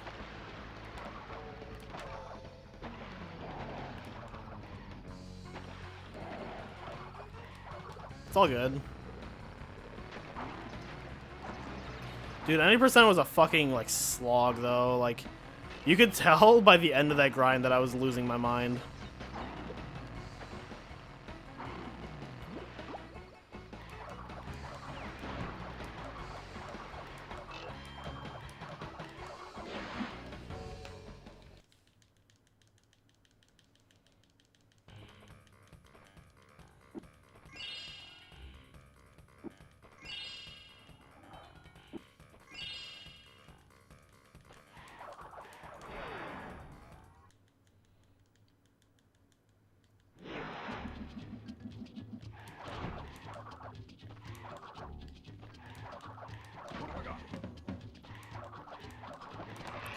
It's more, it wasn't even that it was the same 3 levels. It was, like, and that was probably part of it. But it was really just, like, fucking Dino Dash in particular. Like, it's so easy for something to go wrong in that level. So to constantly, like, get to the end of, like, something, have something go wrong, and then have to do, like, Snow Way Out and Dino Dash again was annoying, which is why I eventually ended up switching them and did Dino Dash first.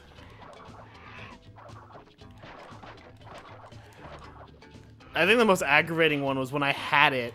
I fucking had it on, Ship Happens, and then got caught on scenery and died on the last, like, ascent and killed it, and my response was just like, you can't even make that shit up.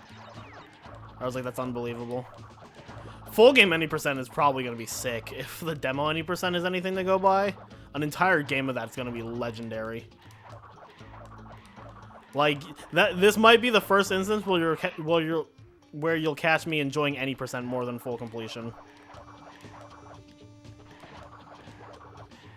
And not because I think any full completion is going to be bad, because I think full completion will be good also, but, like, that movement is so crisp.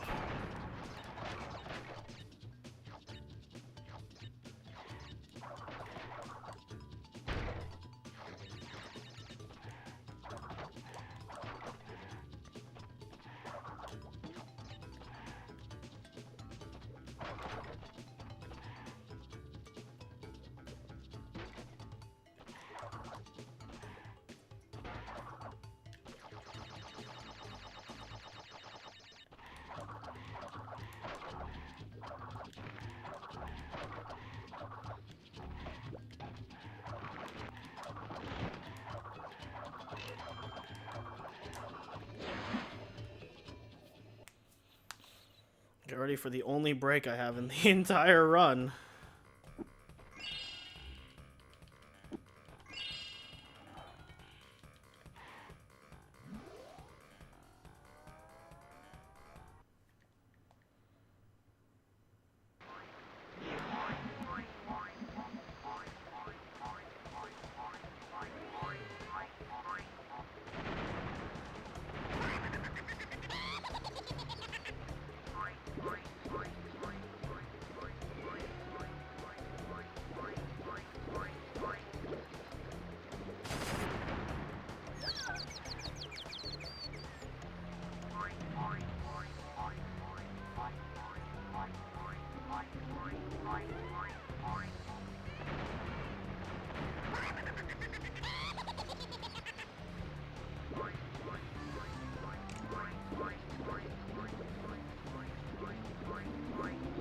The physics between the original Trilogy and NST are very, very different. Like, it'll throw you off if you switch between them, for sure.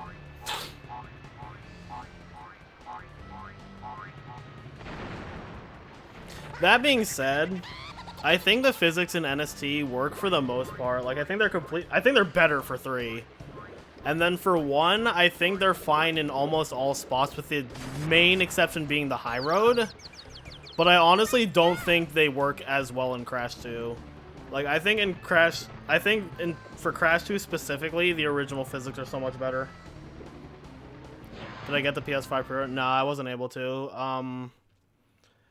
I went to my GameStop to see if they had any. And they ran out, but they have a list of people they'll call if they get more, so I gave them my phone number, and just hoping on that. I'm not in like a dire rush to get it on release though, so the only reason I would want it on release is just because like the loads will probably be better for Crash 4, but that's like the only reason I would want it on release. Everything else I can like wait. And I'm not getting an Xbox. I've never owned an Xbox console with the exception of the Xbox I own for Twins and Twalk, and I bought it specifically for Twins and Twalk. I've just never felt a reason to get an Xbox.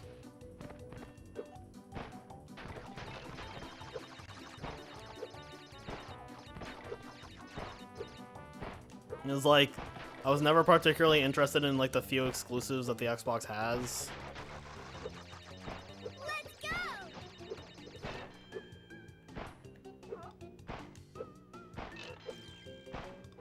Does Xbox really save that much time for Twins?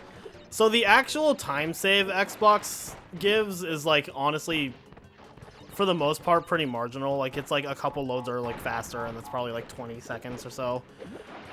The biggest thing with Twins Xbox, it's fucking easier. Like so many things are easier because of Xbox, and like that alone is enough. Like the cheat box meme you'll see if you're like if you're watching me stream Twins and like all the other Twins are like wall cheat box, like it's because like compared to PS2, the Xbox actually does kind of feel like cheating because it's just so much easier.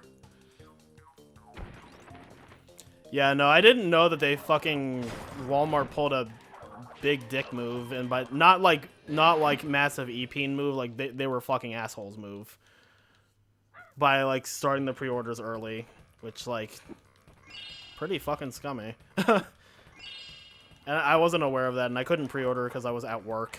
So yeah, I just didn't get one. I don't know. They'll be in stock eventually, and I can survive until then. I mean, consoles are expensive everywhere. Like, probably not as expensive as they are in like Brazil or like Colombia. Like, I know White Paws is like, it's like really hard for him to get consoles sometimes. The problem is, Trout, is that they sold out everywhere. Like, I was at work and could not pre-order, and by the time I could, they were all gone. Yeah, like, I'm not, like I said, I'm not hard-pressed to get a PS5. Like, the only reason I would want one is for the, like, the loads, because PS5s come with, like, an SSD, right? So I'm assuming the loads are just going to be a lot better for Crash 4. That being said, though, like, they'll be a lot better than, like, base PS4 and base PS4 Pro, but I don't know how much better they'll be than, like, an external SSD. They probably will still be better.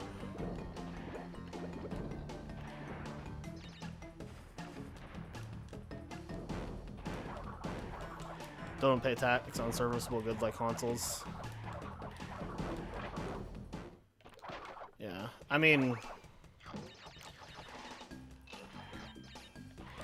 Yeah, the point I was trying to make with that is, like, they're probably not as expensive in the US as they are in other places, but they are still expensive. Like even in the US, like $500, like, that might not be as much as, like, other places. It's still not, like, chump change. Like, it's still a fair bit of money.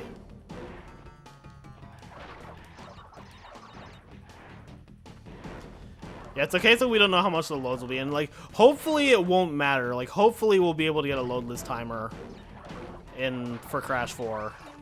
But if not, like, if we can't do a loadless timer for Crash 4, then we're gonna have to fucking... The PS5's gonna be fastest, probably. Oh, you got... Is the digital version 300? I thought it was 400. Because I'm gonna get disc also, because... A digital-only console sounds like that will eventually not be usable in the future.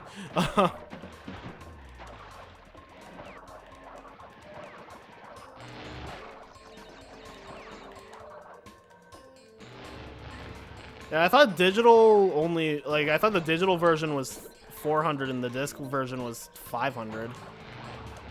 Gaming. You're not a fan of the idea of digital. Neither am I. I really don't like, Grant, I buy a lot of games digitally, but to completely remove the option of disc does not sit well with me.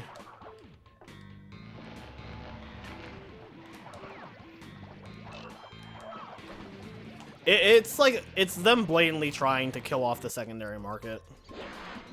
Like, it's very obvious.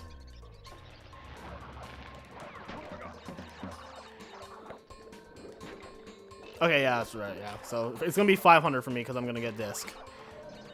Despite the fact that the digital version does look better aesthetically, because like the disc version has that fucking like thing on the side that looks like the disc reader just makes it look weird, but it's still like better practically to get the disc version to me.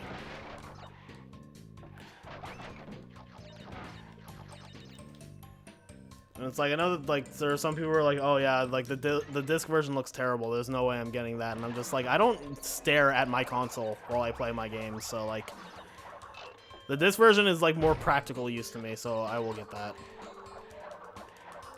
Having discs is nice for sure, but it's even just like from a practicality standpoint, like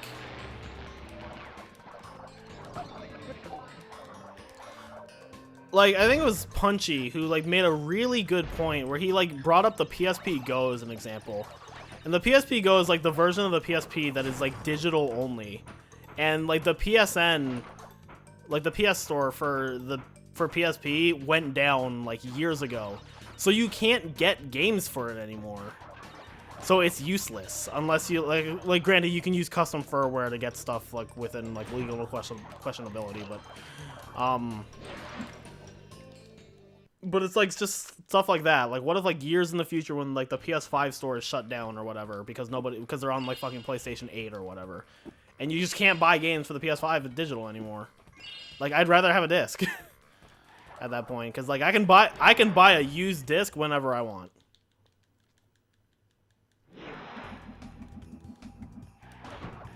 Yeah, that's gross. The fact that it's that expensive is really disgusting.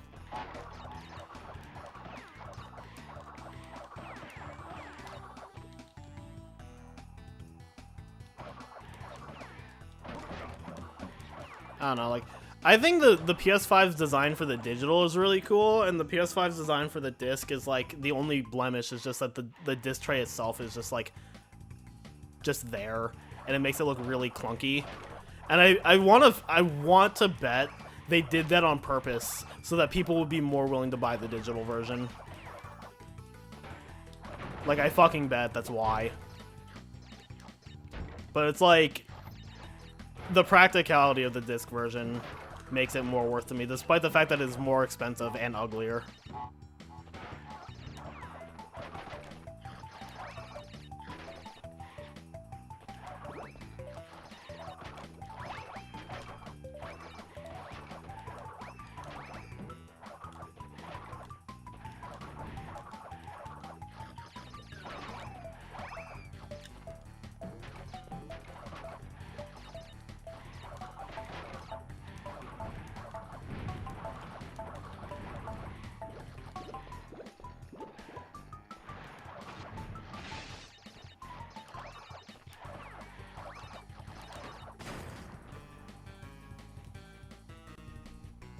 Yeah, that sounds about right, Trob.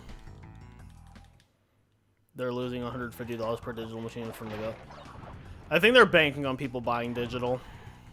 Like the lower cost, nice ice box or whatever the fuck that is. Like the lower cost, I hate everything. I can't believe I did that. That's a terrible, terrible death.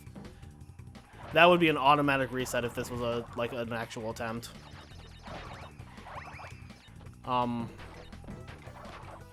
But yeah, like, the lower cost and the fact that,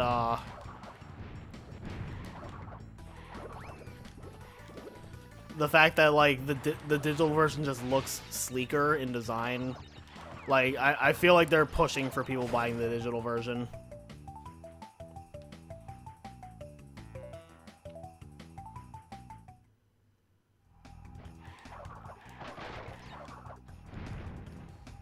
I mean, like, when you do a huge, like, multi-game run like this, you have to expect that, like, big mistakes like that are gonna happen. You just have to take it. I think Ted already did that, Cam, but thank you.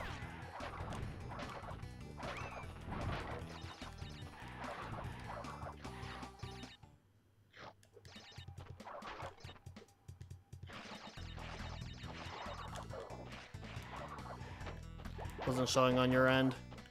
Maybe your end just sucks. I don't know.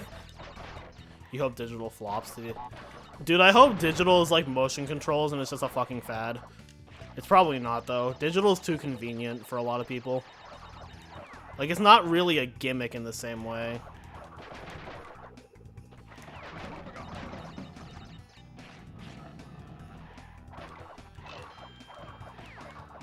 Doesn't show your live, you only notice on Discord. That's pretty hype. Maybe it is your end. Maybe your end does suck, Cam.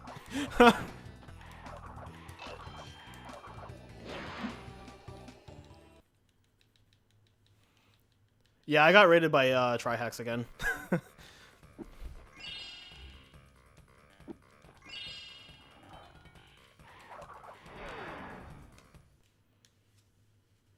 I was sitting at a comfortable 40 before that. Yeah, partner boon. Maybe, dude. Getting rated by Trihex once was already, like, pretty big. Getting it twice, I was like, oh god. I straight up, like, wasn't even, like, I didn't actually think it would happen again, because I wasn't playing Crash 4. And I was just like, oh my god, he did it again.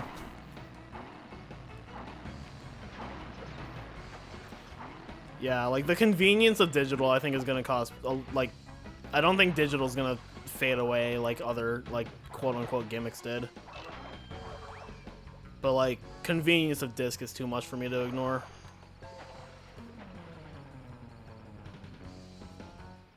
Yo, Groovy, thanks for the good luck.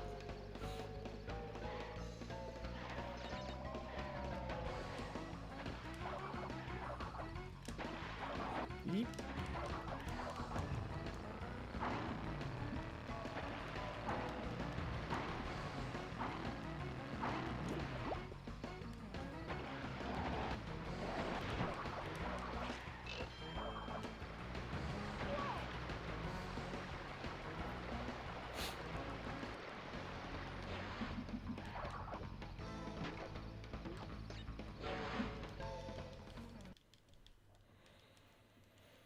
Probably couldn't afford to do that, Trob. Especially if, like, Murmurler's right and they're losing 150 per digital. They probably, like, can't... That's probably too much of a loss to make it that cheap. Also, what's the difference between the Series S and the Series X? I don't even remember. Like, all I know is that the fucking naming convention of Xbox consoles is stupid, and I would never be able to tell what any of them are. Could have just been Xbox 2.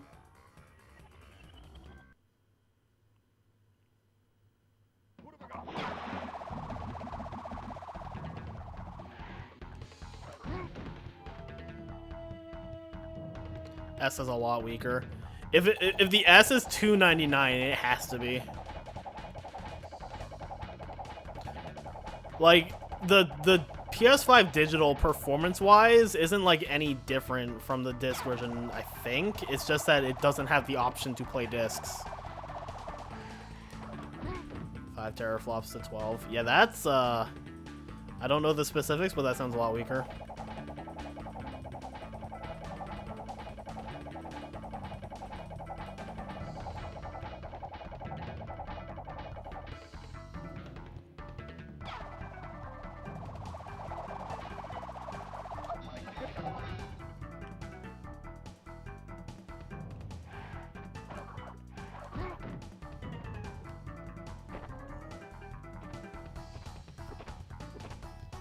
The only difference. Jeez. S is digital only, weaker graphics, 500 GB storage. X has a disk drive, 1 TB of storage, and is targeting 4K. So... Okay, so it's much weaker on the performance end, so that makes sense that it's a lot cheaper. What are the advantages and downsides of disc and digital versions of the PS5? The digital version is cheaper, and it looks nice. The disc version is more expensive, and it looks very clunky. But it can play discs, which is very good for long-term use. And that would be about it. Basically, the digital version is cheaper and looks nice, and the disc version is more expensive but practical for long-term use. Which, it's widely known that the big companies hate the secondary market.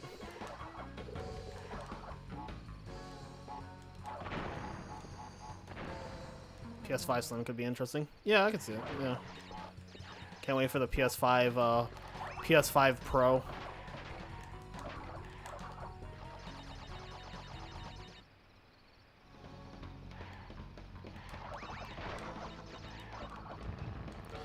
Have a secondary secondary where I can just start staring at the PS5 the whole time.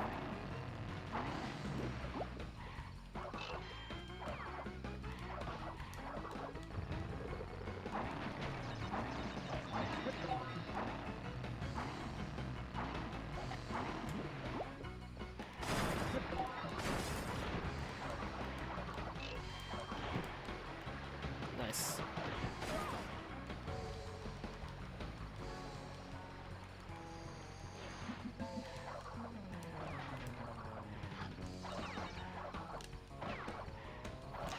I love when that happens.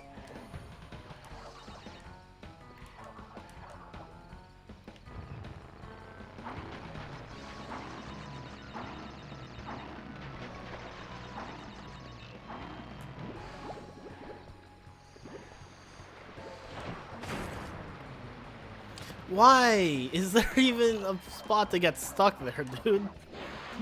This game astounds me.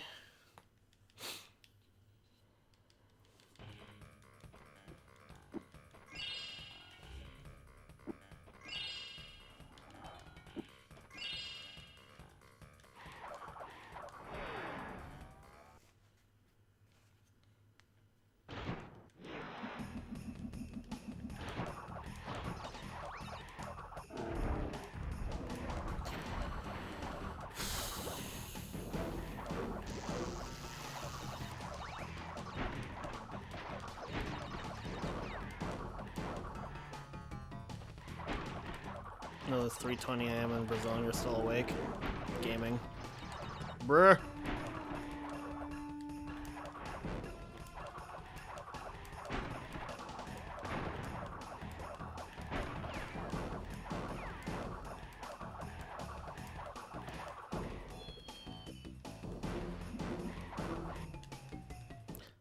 That sounds gross normally.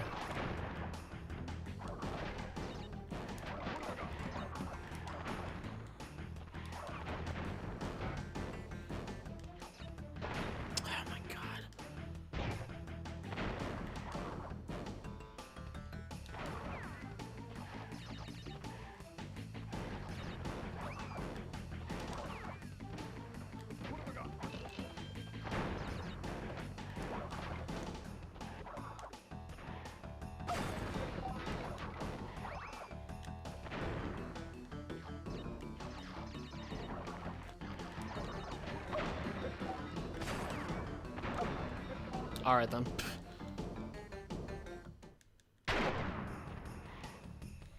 Eee.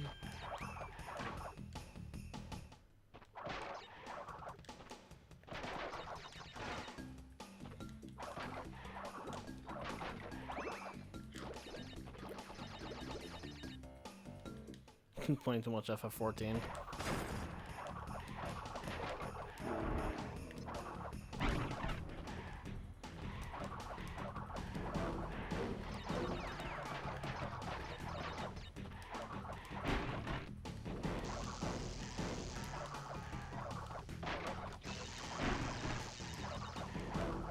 Girlfriend got you into it. I've heard like after they actually like fixed it, it was really good. Because I know like the original release like years ago was awful.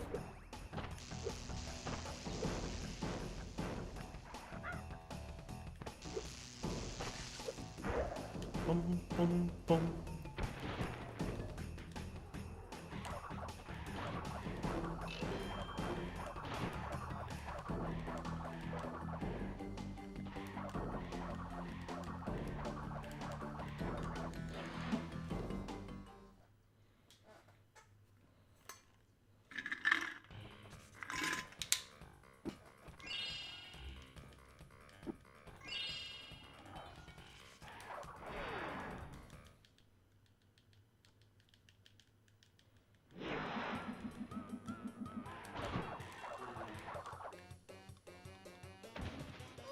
Yeah, that's what I've heard.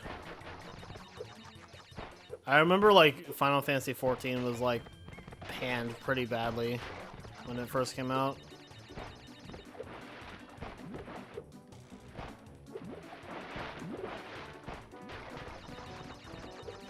All right.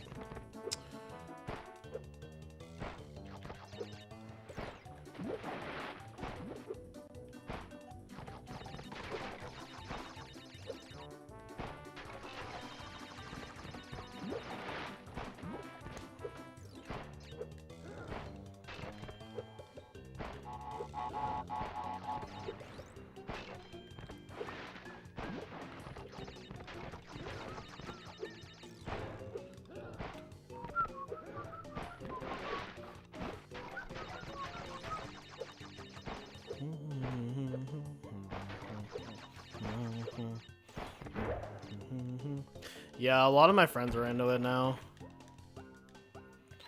I have one friend who was like really into WoW, and now he's like really into FF14. Yeah, I hid the follower name in alert because I know a lot of people prefer to just lurk. And the follow alert kind of like calls them out if it says thank you for following insert name here. So it was a suggestion I saw on Twitter. It was like, if you really want to have a follow alert, make it anonymous. That way, like, the people who like the alert can get it, but the people who want to lurk don't get called out. And I thought that was like the best possible middle ground. Because before that, what I was doing was like I had the follower alert on, but I wouldn't acknowledge it. But this is just even better. Which I get. Like, there are definitely some streams where like I want to follow, and then I don't, because I don't know if they have an alert or not, and I just want to like quietly follow, but then like I forget to follow them when they're offline. So like I get the sentiment that people don't like follow alerts, but I know there are some people who like to show the growth. Oh, I thought I was gonna embed. I thought I was gonna embed or die.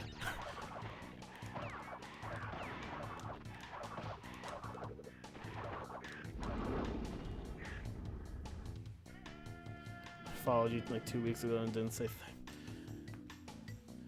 Okay, I've been playing Twins for way longer than that, and you only followed me 2 weeks ago? Fucking asshole.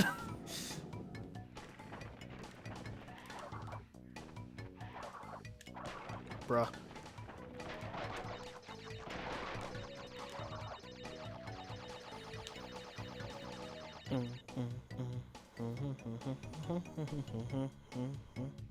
Always appeared in your recommended. Fair.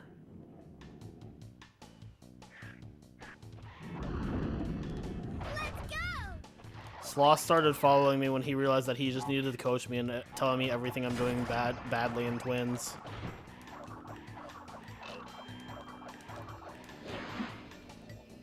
Played this one. He completely fell off the pedestal as it was moving. That's fucking great. It's like, I've never seen that, but knowing NST, that doesn't even shock me. Like, I fully believe that that actually happened. NST does some whack shit. Yo, Bram, thanks for the good luck. There's no coach, only recommendations. Nah. Sloth wants to coach me so that he can just tell me, "Loser! You're a loser! Are you feeling sorry for yourself? Well, you should be, because you are dirt!" He's gonna tell me that when I, like, die in Antagony.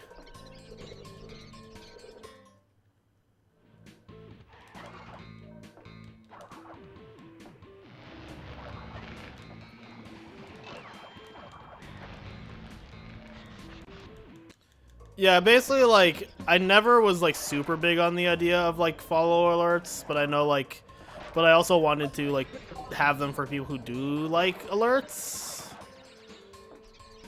So it was just, like, I never really had a good middle ground, so I just started, like, not mentioning when the alert happened. But this works, too. Oh my fucking god, dude. Looked into a hat in time, the Rift based the model was AliExpress. I think that's a good one, I don't remember. Yo, I got another Trihex raid. Thanks for the good luck.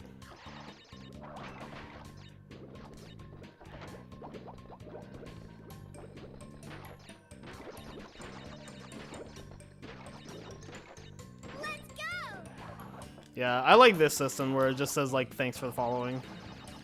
So it's like, I acknowledge that you followed me, but I'm not calling you out if you don't want me to do that. Road to Nowhere mod is cool. There's a Road to Nowhere mod in A Hat in Time? Yo, where's this shit? Do I need to do that after this? Is it like Road to Nowhere from like crap? Oh my god, holy fuck. Why was I not made aware of this?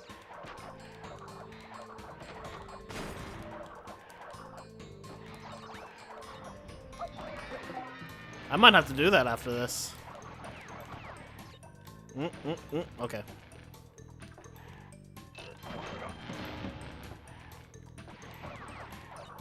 I understand, Sloss.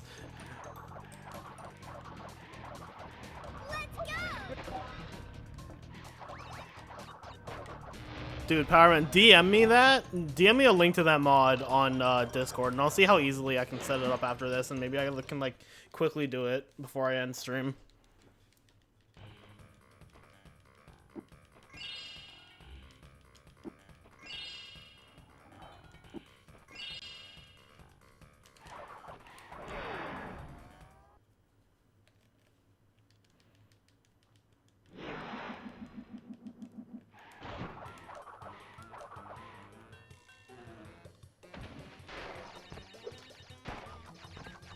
I remember a long time ago, I think there was like, I don't know, I think Little Big Planet let you do like custom levels or something. I remember seeing a Little Big Planet version of Sunset Vista, and I thought that was the dankest shit.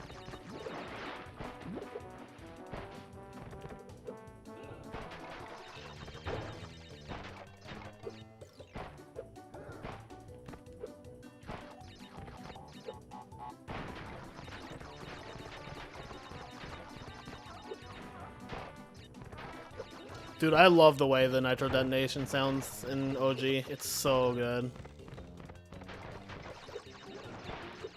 You're doing 102 for Chrissy's marathon on Friday? Nice. I take it she started accepting crash runs again then.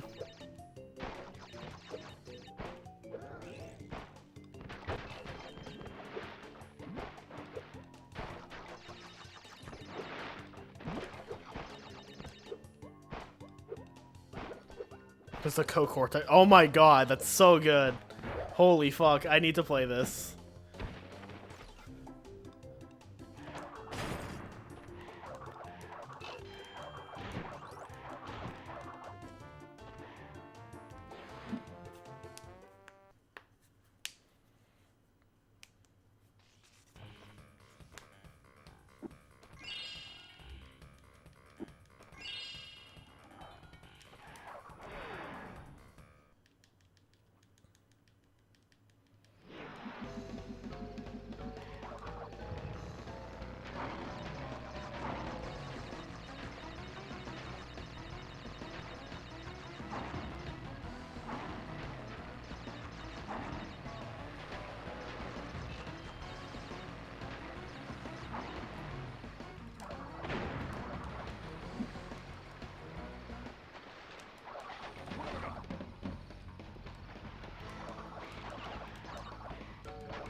Okay.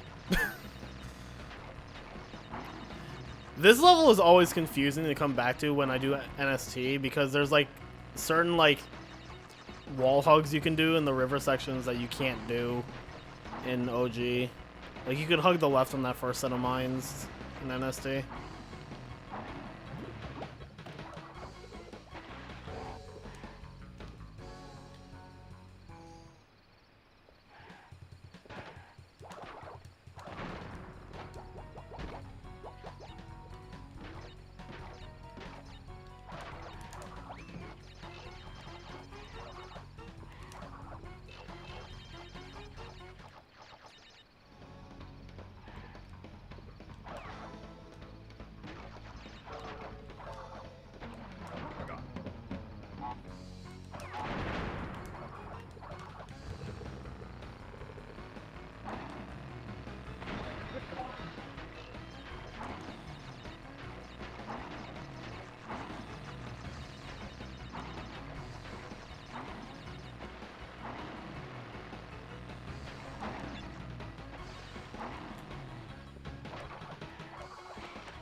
Alright, have a good night, Matsu.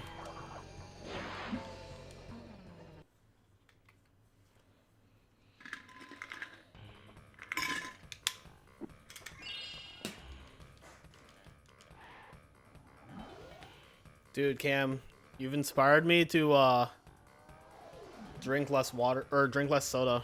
Like I'm not like completely cutting it out just because I can't do that because I'm legitimately addicted, so it'll be really painful if I do. But like I'm trying to only get it when I'm like out eating food, and so far on this stream I'm really happy about it because fucking I have not had to like stop for a bathroom break yet, and I had to stop between games yesterday every time. Fucking I had to take a bathroom break in the middle of Twalk yesterday. You know, Armac, you just watched Crash 4 demo speedrun on YouTube and see. Nice. You know, I've really been enjoying the Crash 4 demo. I was gonna do more of it tonight, but I wanted to do this because I did a 511 yesterday, which is these 3 games, and then the Wrath of Cortex and Twin Sanity. And I felt like my Crash 1 and Crash 2 in it were like really bad, especially my Crash 2, so I wanted to redo this.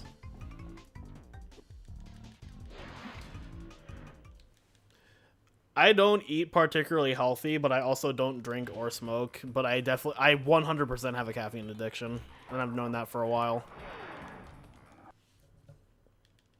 It doesn't work? Ah, that's sad. I mean, I definitely feel better right now. Like, before I started stream, I was very, very tempted to go to like my gas station like down the road and just buy like a couple Dr. Peppers and stuff, but like I just didn't, and like I feel so good about it right now. I just feel healthy right now.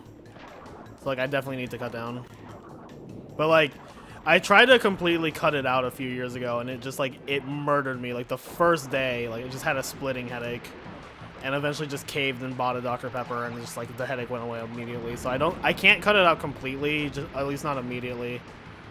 But I think it's just like limiting when I get it is like a good start. I hate Ruination.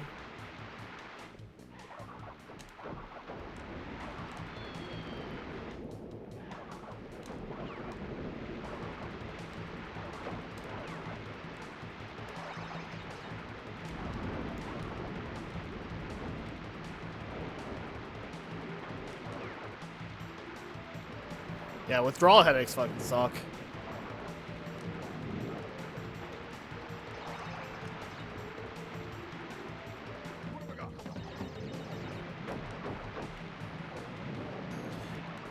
I think the other big thing is that like I had a lot of soda yesterday during the 511 because like that's a fucking 12-hour speedrun, so I figured it was like I need the like energy. But also like by about the time I was like halfway through Twalk, I was severely dehydrated. Like I was starting to get a headache.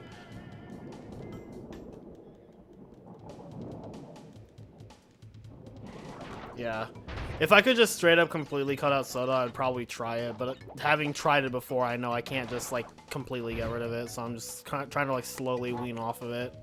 And even then, like, I still think having it every once in a while is like not itself a problem. It's just like, for me, it's reached the point where I am addicted to it, and that's not good, and this is not good either. What the fuck?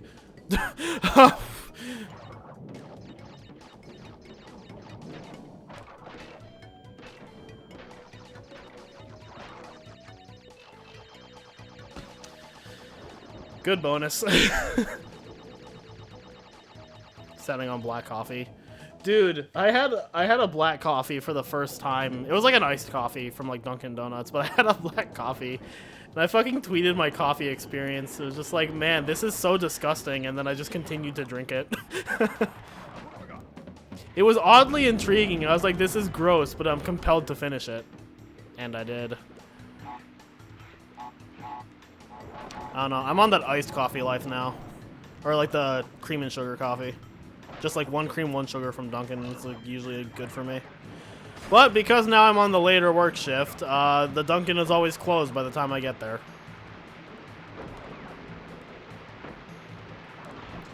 Yeah, like I'm restricting it to when I go out to eat. The problem is that I always go out to eat, so I'm still having like 1 or 2 sodas a day. But that's better than like, I don't know, if you guys... I mean, you've seen on stream where I just like have a soda and then I get up to take a break and I come back with another soda, and this happens like 3 or 4 times the entire stream. Like, I don't want to do that anymore. Also, like, I have some pretty bad insomnia as well, so I think like cutting back on the caffeine will probably help with that too. Like, even like, yeah, last night after the 5-11, I couldn't sleep. Like, I did a fucking 12-hour speedrun and could not sleep after that. Yo, Rare Wumpa.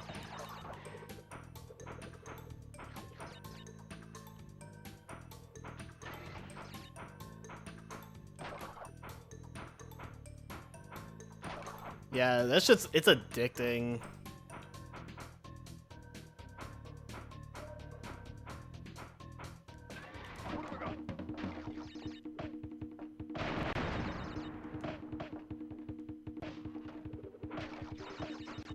Try to keep it to 6 coffees a day. That sounds like a bit much. I don't know. I'm not a coffee connoisseur though. Okay.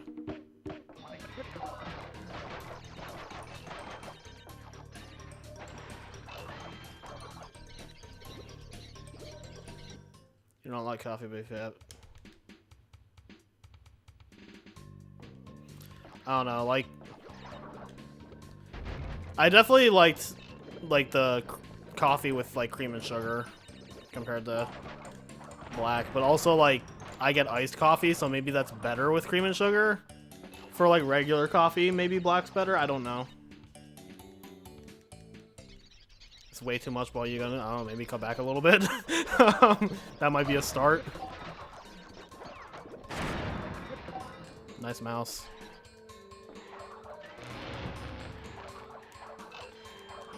Yeah, I'm not big on hot coffee. I do enjoy iced coffee. Iced coffee is nice.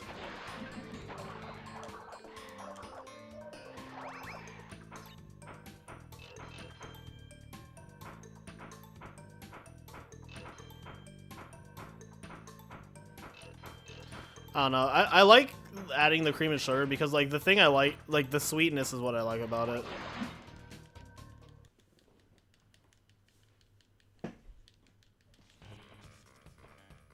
But again, this is, of course, in, like, iced coffee scenario. Well, this run hasn't been terrible. Like, what are the bad things that have happened in this run? Snowbiz was probably the worst thing. I died at the beginning of the blue gem route in Hang 8, but that was, like, a really small death. I think that was the only... Okay, I missed the first, box formation in, Barrett as well. But other than that, I think this has been fine.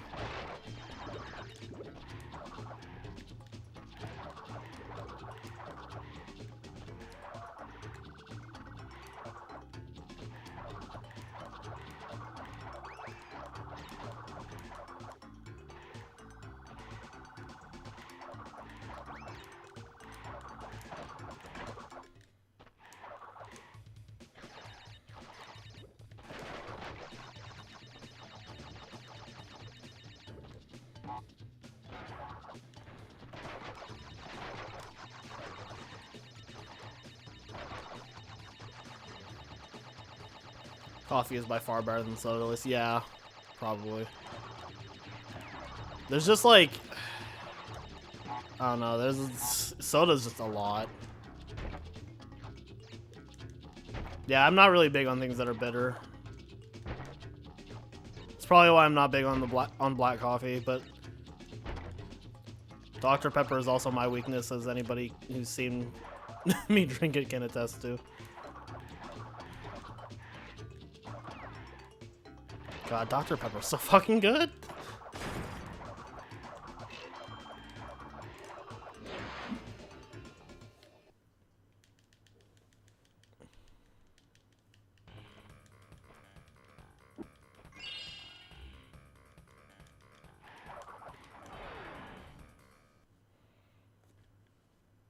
You think Dr. Pepper is disgusting? I don't think we can be friends, Sloss. Have I ever thought about SodaStream? What is that, Tet?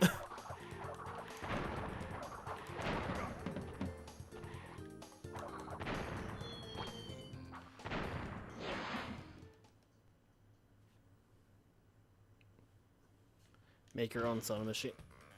Hmm. Pump carbonate. That sounds dangerous. Sounds like that sounds like a power I should not be allowed to have.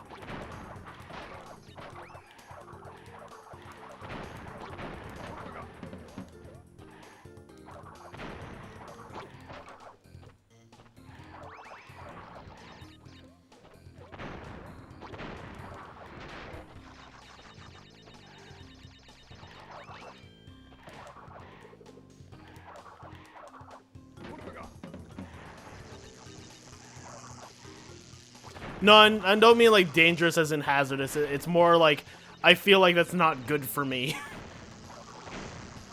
Can we get a Riko soda tier list? Well, Dr. Pepper's number 1. Okay. I'll work with this.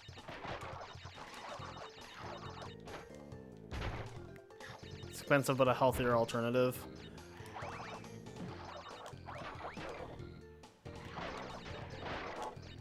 I don't know, maybe I'll look into it. Number 2 is probably Mountain Dew Voltage. 3 would be Vanilla Coke. Alright, have a good night, Powerman.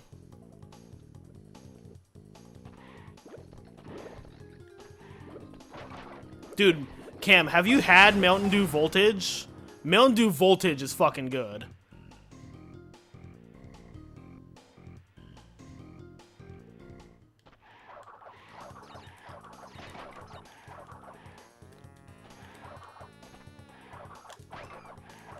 Mountain Dew Voltage is the blue raspberry Mountain Dew. Like, Mountain Dew is like on like the mid-high tier for me, like regular Mountain Dew. But like Mountain Dew Voltage is really fucking good. I don't know, man. It's pretty fucking good.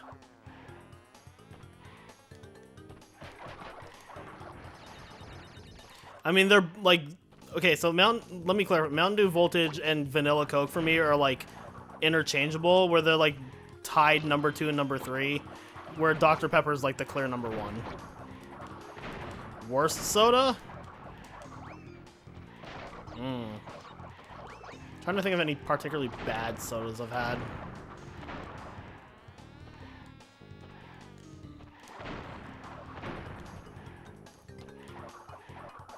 Orange vanilla is like not bad. Oh wait, fuck! I've had like strawberry Dr. Pepper. That shit was disgusting.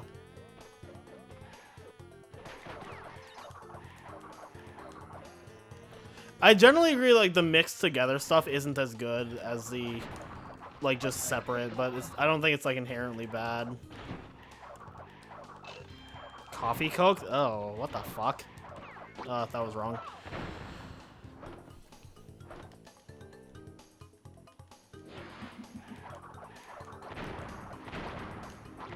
I don't know, I swear though, Mountain Dew Voltage is actually like really good.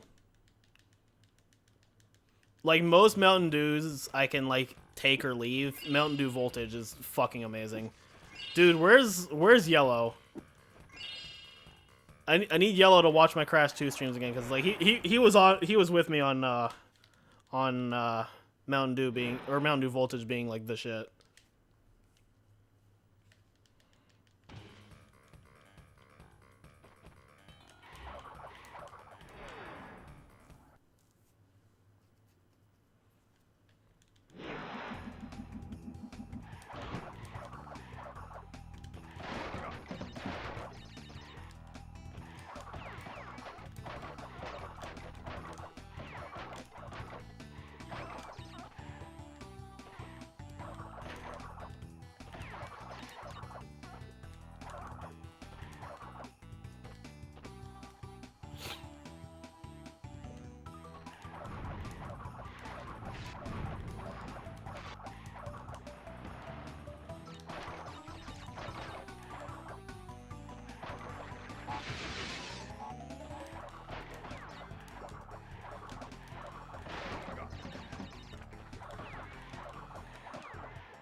I don't particularly care for Coke Zero. I don't hate it though.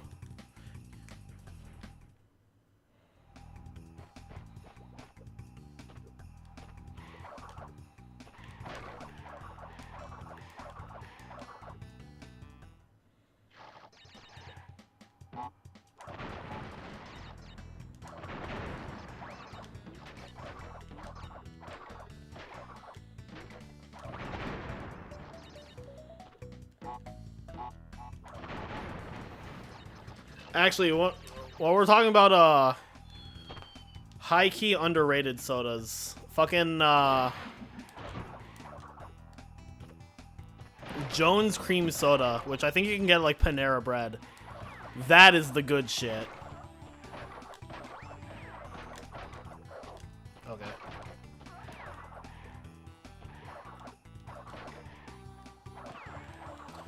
Oh, Barks root beer is pretty good also.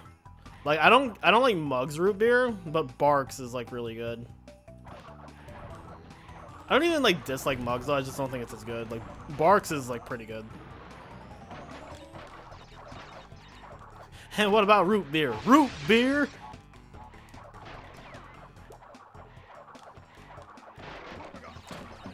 Root beer is generally my go-to if like I don't have if like wherever I am doesn't have Dr. Pepper. Grape anything is vomit emoji from me.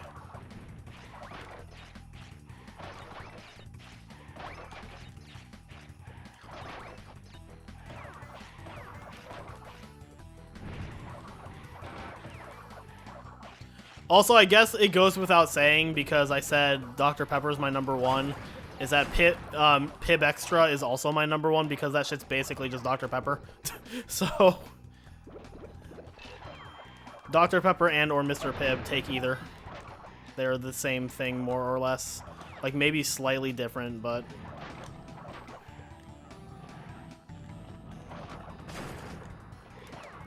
I guess like Dr. Pepper's #1 and Mr. Pibb is like number 0.5. Yeah, I'm not big on grape flavor. Like, I like the fruit. Like, grapes are some of my favorite fruits, but I'm not big on grape-flavored anything. Which is like the opposite of strawberries, where I'm not big on strawberries as a fruit, but I love strawberry-flavored things.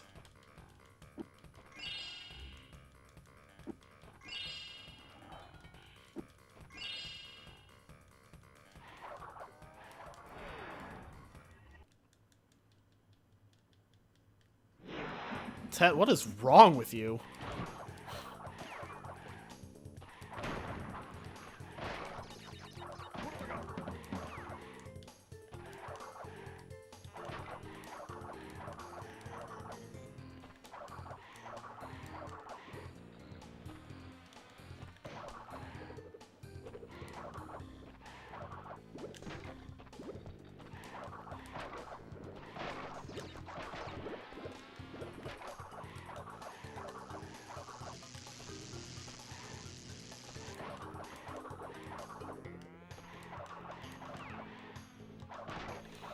Dude, it sucks. I can't even be excited for AGDQ 2021 anymore in terms of like meetups and shit.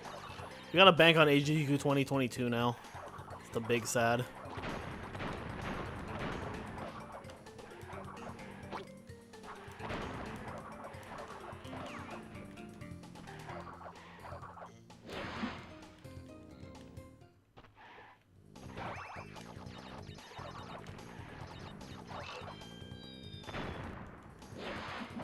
COVID 20 will be released by 2022.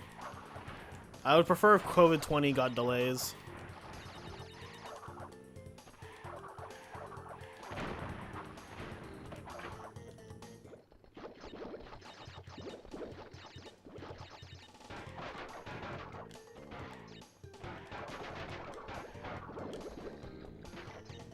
Some hot boxes right there.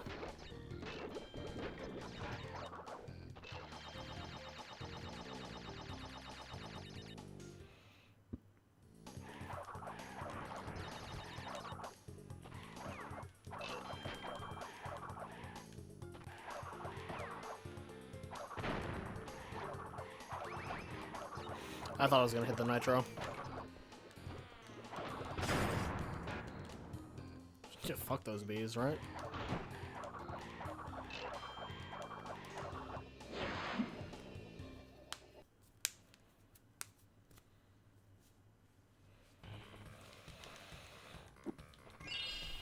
Delay COVID 20 till 3020. Yeah, I'm about that. I like that plan. That's next millennium's problem.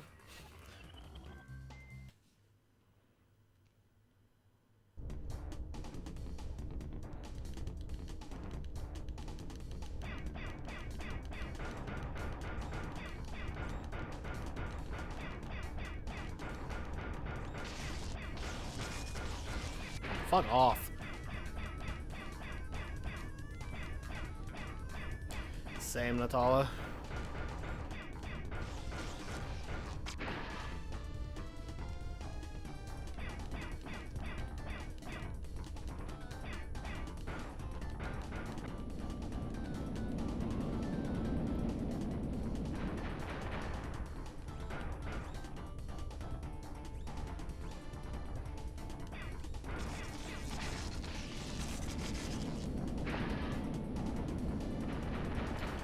I don't know, Rarumpa.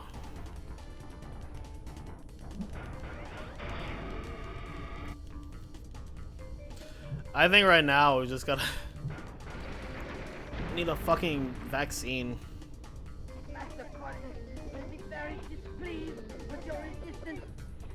Yeah, at least winter, I guess. Like, hopefully stuff dies down just because people aren't gonna be fucking morons about it.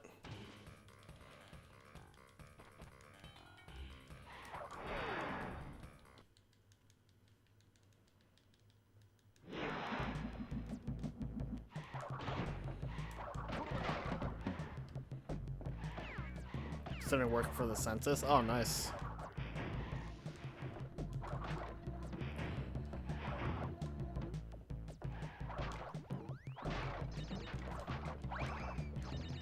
I've applied to work at like the literal like census bureau before. And like seems like it'd be good for me because it's fucking statistics major, but never got accepted.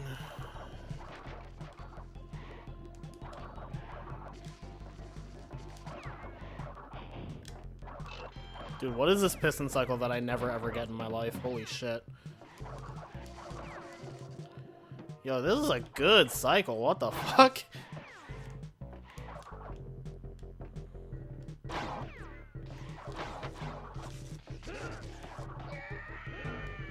Government jobs are good to have in a recession.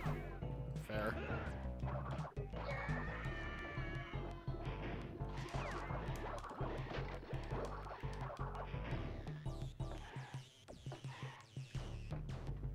Wait this one out.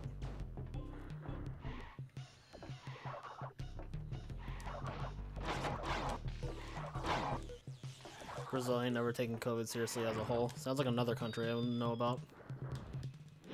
I'll take that over dying in the level.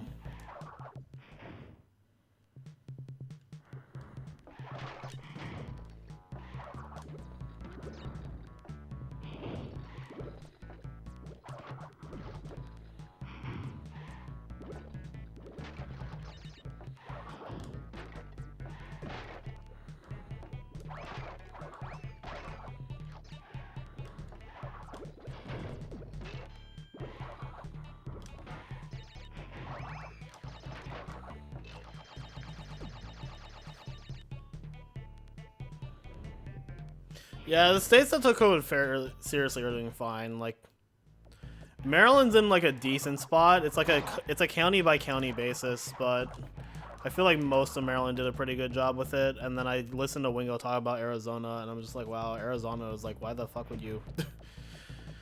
Apparently, everybody in Arizona is being an idiot. I think Florida's like that also.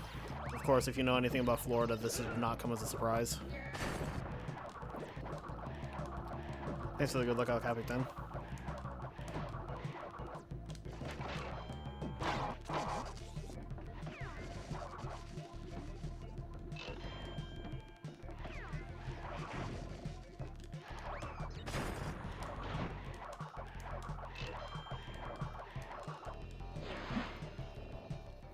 That sucks, Roddy.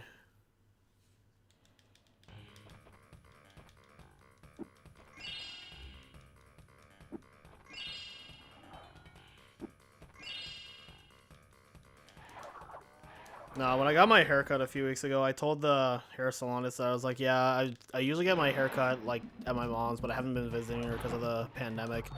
And she was like, so like all this stuff, like even when everything opened back up, you like, you still didn't come get a haircut. And I was like, I get it, but because like Marilyn's doing a good job, but also like, no, I didn't. Like I didn't feel comfortable getting a haircut until it reached the point where I knew I needed it, and like, having gone to other things and done like the practice like safe social distancing with like masks and everything. Okay, that was when I felt comfortable enough to go to a hair salon and get a haircut. It was like when I knew that like I'd done other things that were all things considered probably riskier and been fine. So.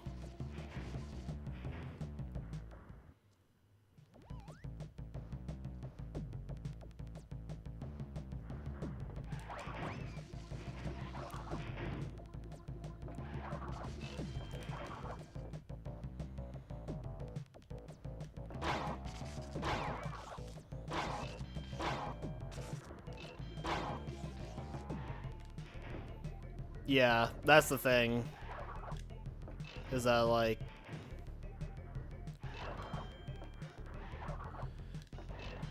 As long as you're like being safe about everything, you're not likely to get it. But at the same time, not likely means it won't happen. Not likely doesn't mean it won't happen.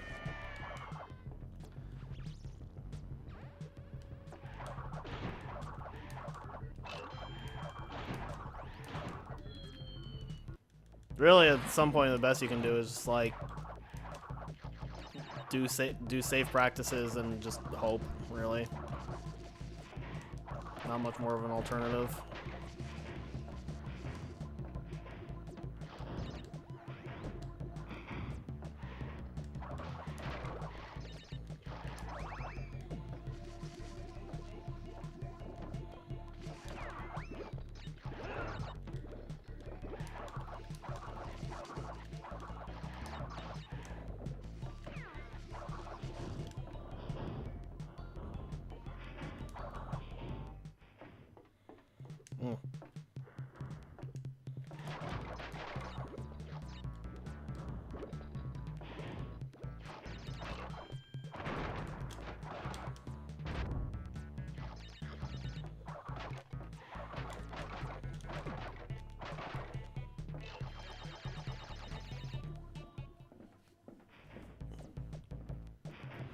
Yeah, like my sister's immunocompromised, and like it really sucks for her. Nice slide.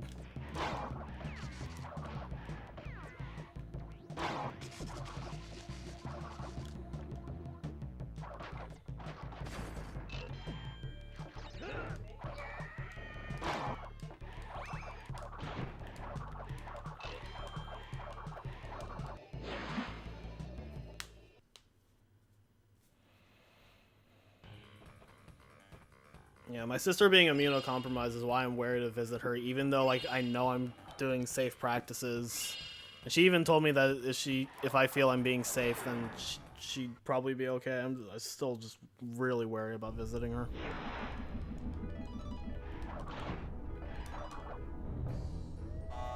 I didn't even know I could jump there.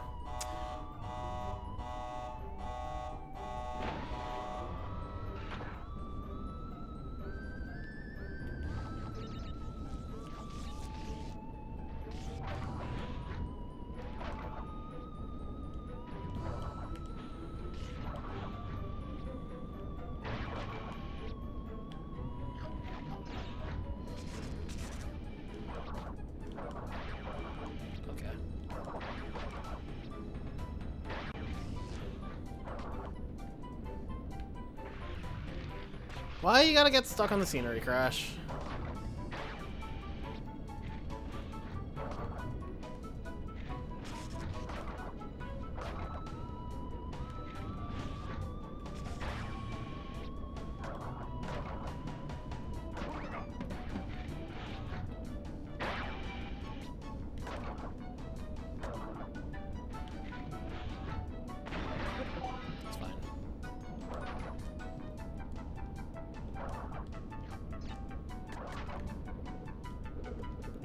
Oh my lord, this is why I... This is why I wish Packless wasn't so fucking, like, crash risky.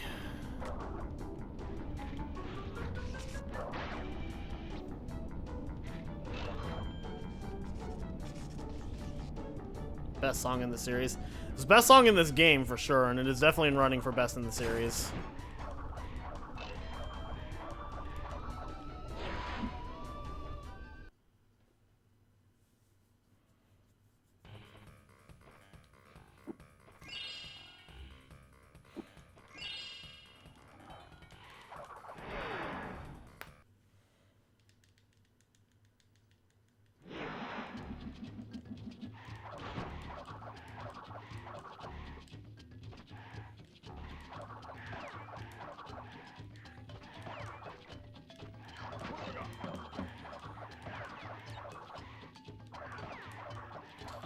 Yeah, I've heard a lot of his pre-console mixes.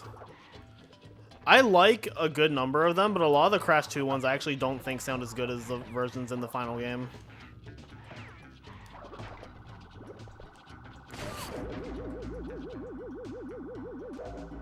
And the UFO pitched down just to insult me even more.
Oh my fucking god, dude.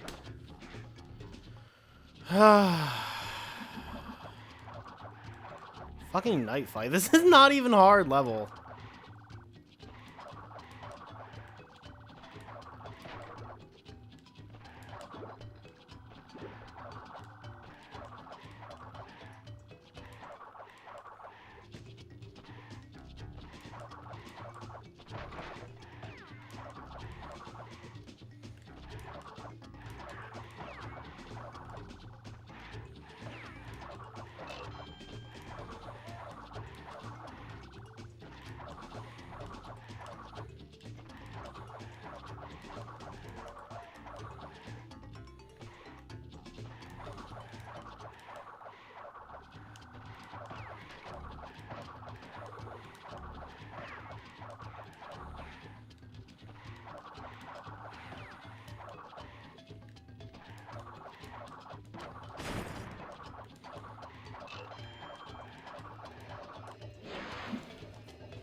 Fucking bless.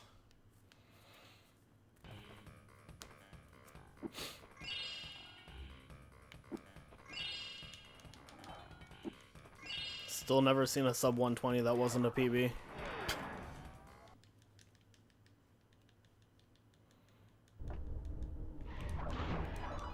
Also, still never seen a 118 in my life. It's probably gonna be a 122. Maybe if I book it, it can be a 121, but I doubt it. 122 is not bad though. It's way better than the fucking 128 I got yesterday.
Definitely 122 now.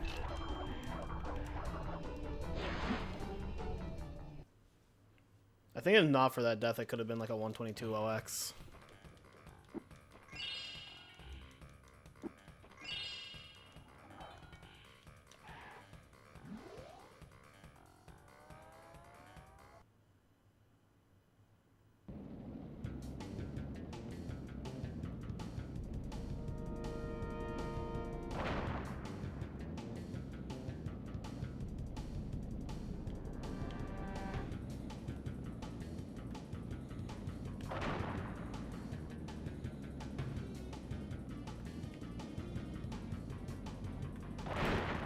Okay, maybe not. Oh well.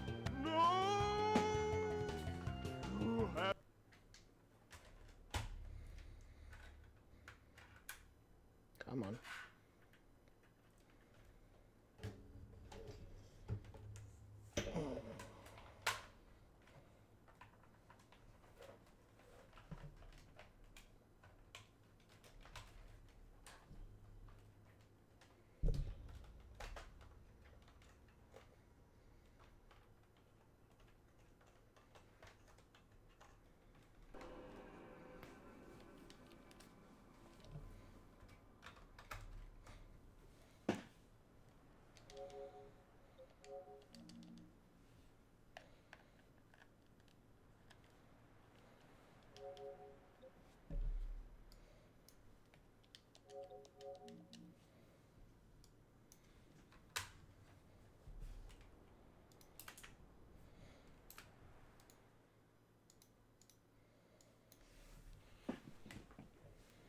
Sure why it's not showing up on the monitor.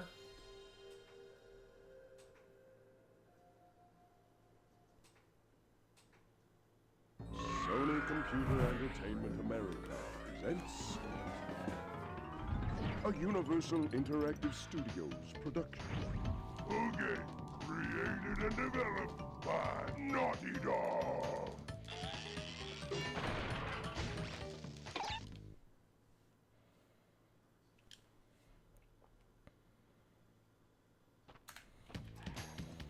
Alright, watch it. This is the cam bop right now. I'm gonna bop cam in this run with SFX on. Or it's just gonna be a complete dumpster fire. That works too.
How do you miss that?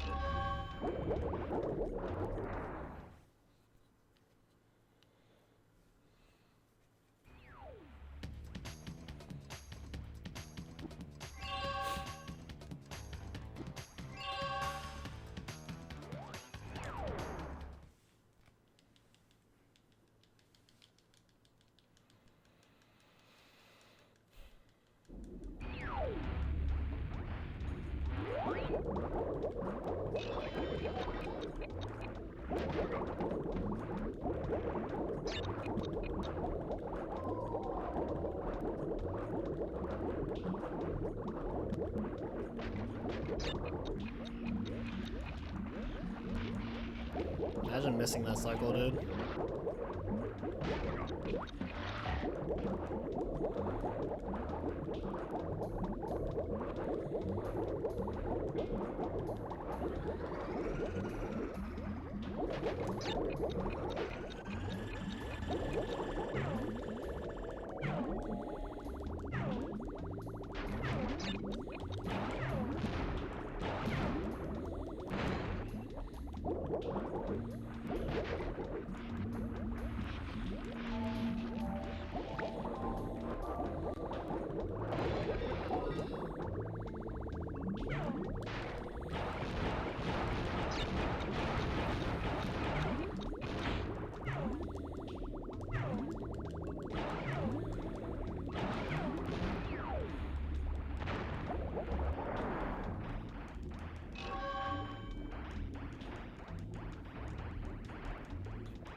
He definitely seems to have a pretty big roll potty, and that seems interesting for sure.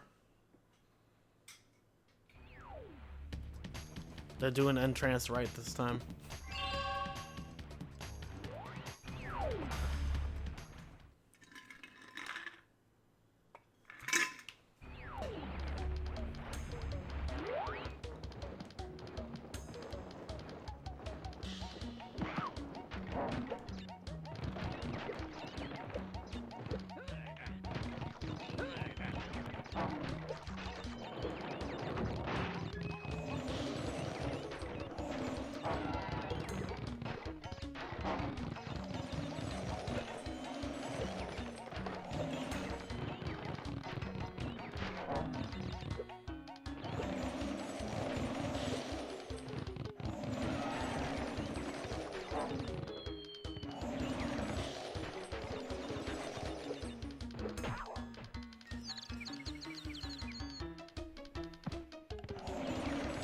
I mean, it's a fair speculation, potty. Why is this the worst fucking crate in the game, dude?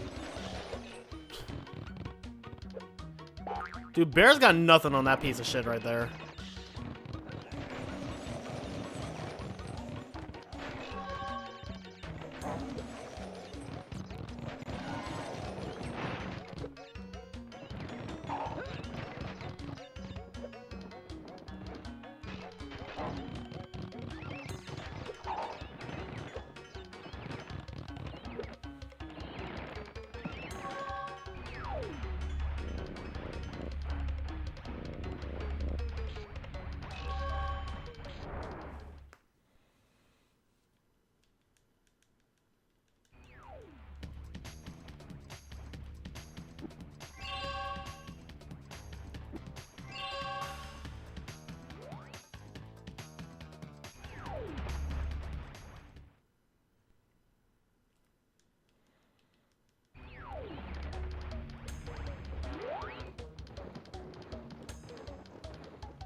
Double skip. Yo, let's fucking go.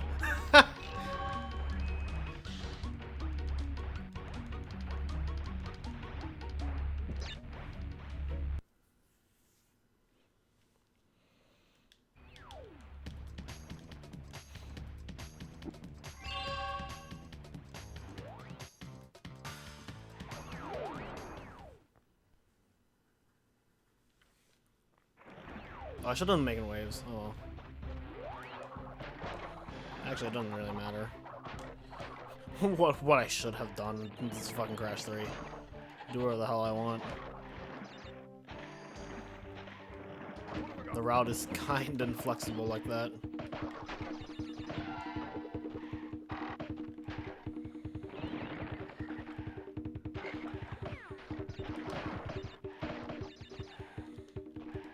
Yeah, man. Berm can hit you up with the entrance. Dude, entrance is like actually fire though. That game's so fucking good. Bruh.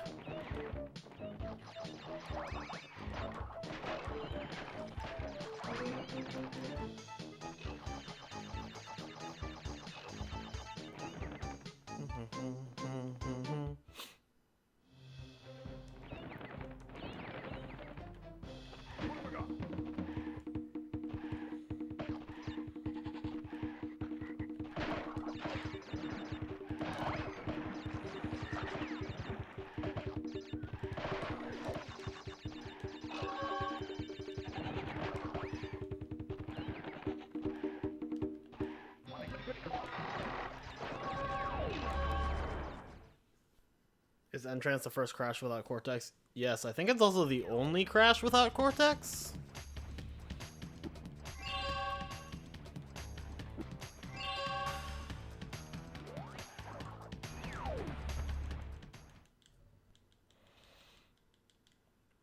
I remember when I was younger, I thought the fact that Entrance didn't have Cortex meant that they were like writing Cortex out of the series completely.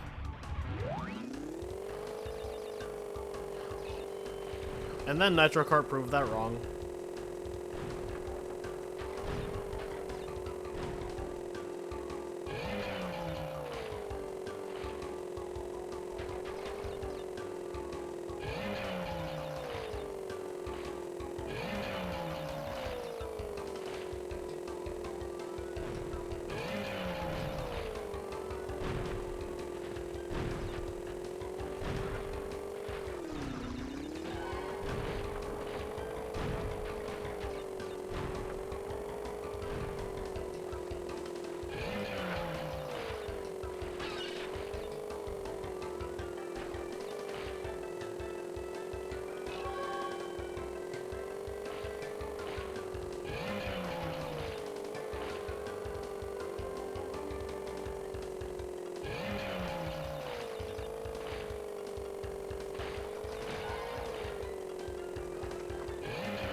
Cool.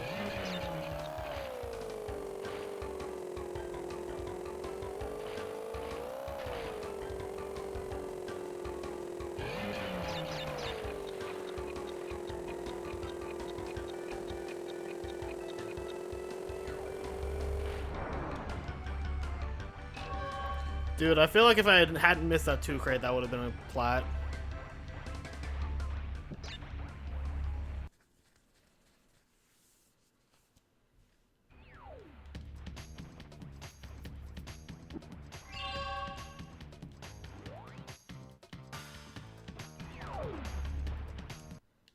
Can I get that? Actually, I don't even know if that's useful in Boneyard. I think Boneyard is the fastest time trial in this warp room, so that wouldn't have been useful anyway. I was gonna say, could I get that for the 1 cycle?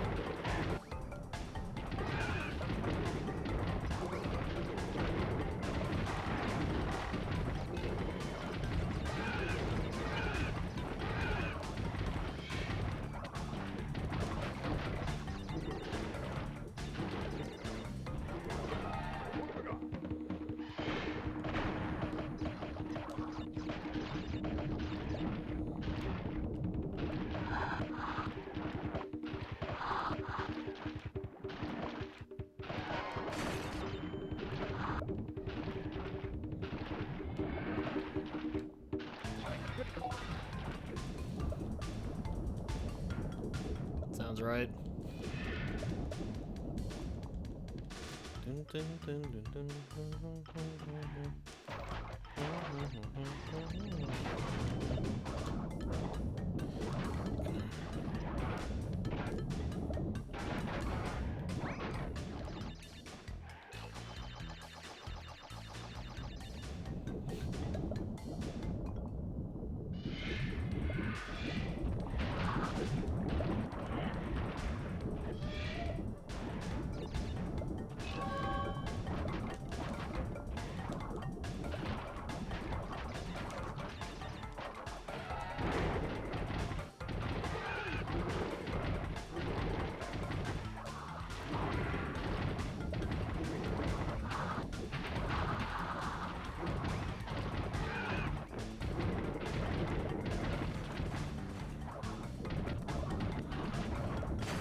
I don't know why I went for the nitro detonator, but I did.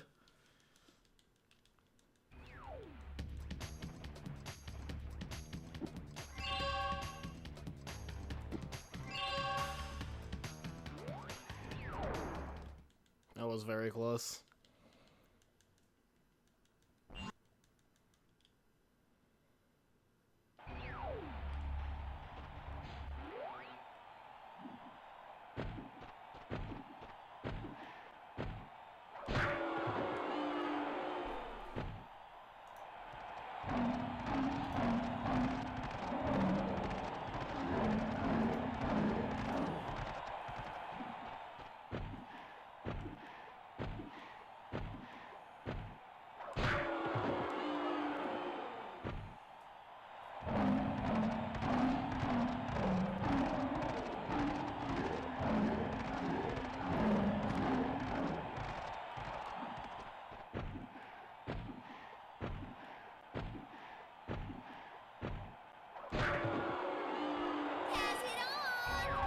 Yo, Scarlet with a raid.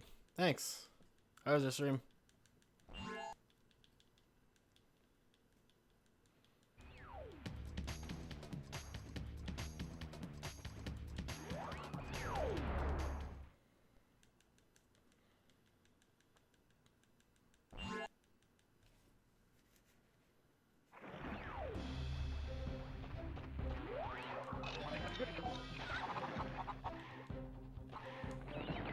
Good stream practicing small time saves in The Last of Us 2. Okay. How is that game as a speedrun?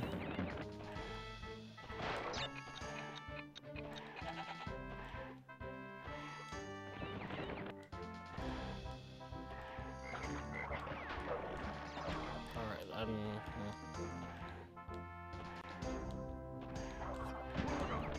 can't make up dropped inputs, because they fucking happen. Fucking stutters every other slide jump. It's a fun game to run.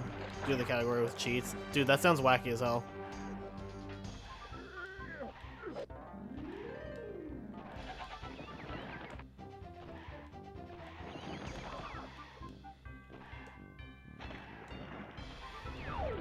I've never seen runs of like either game.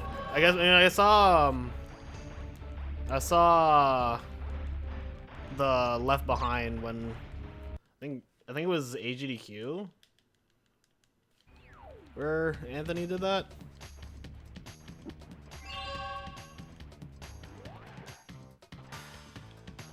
But I haven't seen like the full game of either 1 or 2 run.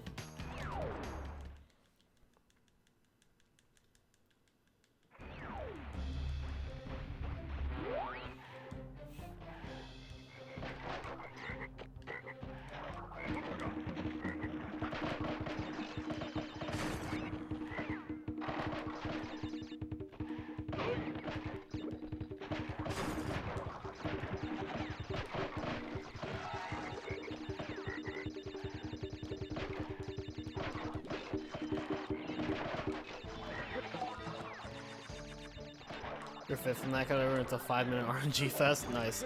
Dude, nice fuck. I guess I'm not getting the second invincibility here.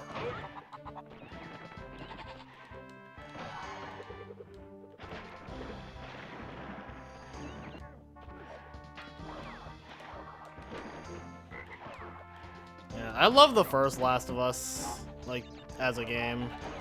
Second one was okay.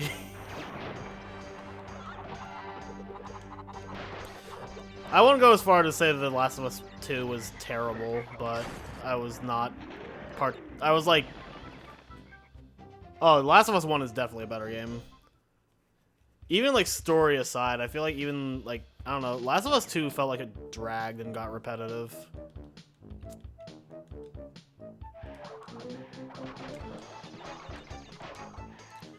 I can actually take much of like how the story went down. That didn't particularly bother me, aside from like a couple things, but just the game was too long. It's more fun combat-wise. That's fair.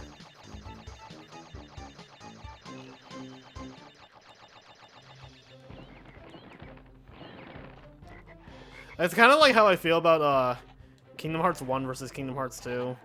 Whereas, like, Kingdom Hearts 2 definitely has, like, by far better combat, but I think Kingdom Hearts 1 is a better game. Like, it just hits more things better. It just falters in combat.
Yeah, I love the invincibility speed there.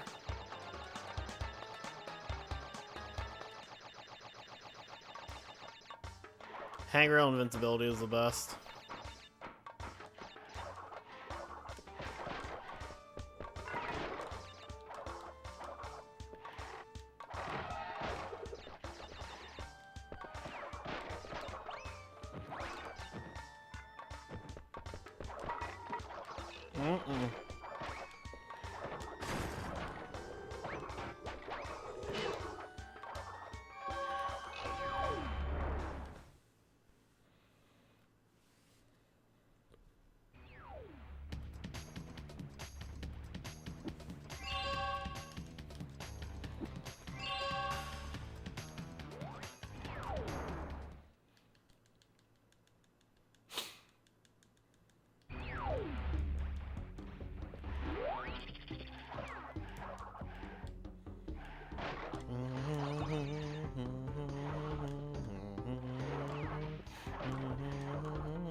What the fuck was that?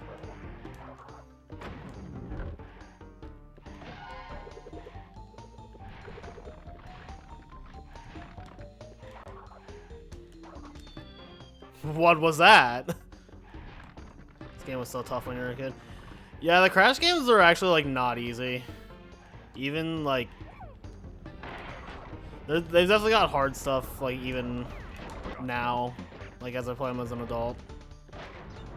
Crash 3 is probably, like, overall the easiest to just get through.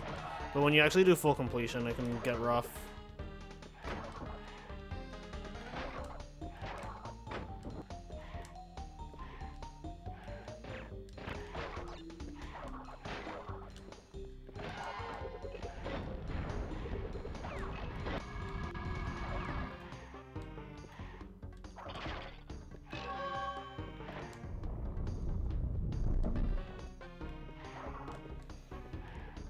Definitely still fond memories. I love these games. Even like Crash 3 is the one like I have the testiest relationship, but overall, I would say I still really like it.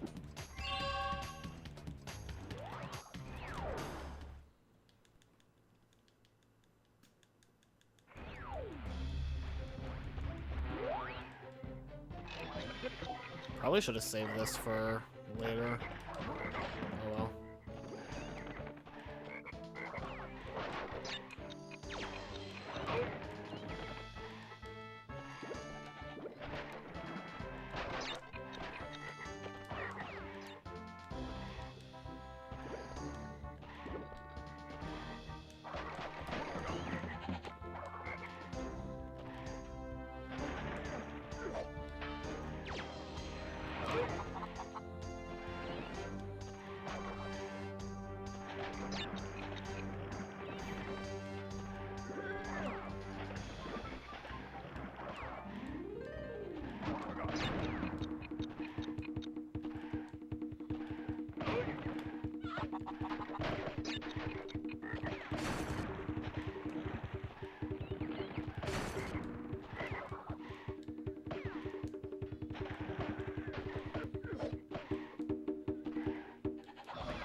Yeah. Probably should have saved that for later.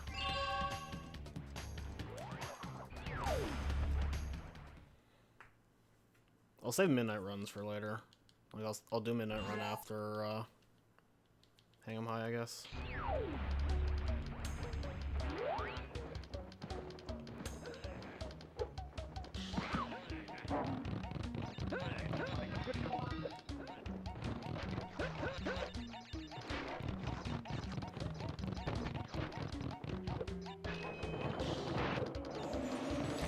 So I clipped someone blowing up the nitros, but one bounced so high that it landed on. That's hilarious. Dude, nitros are fucking wild.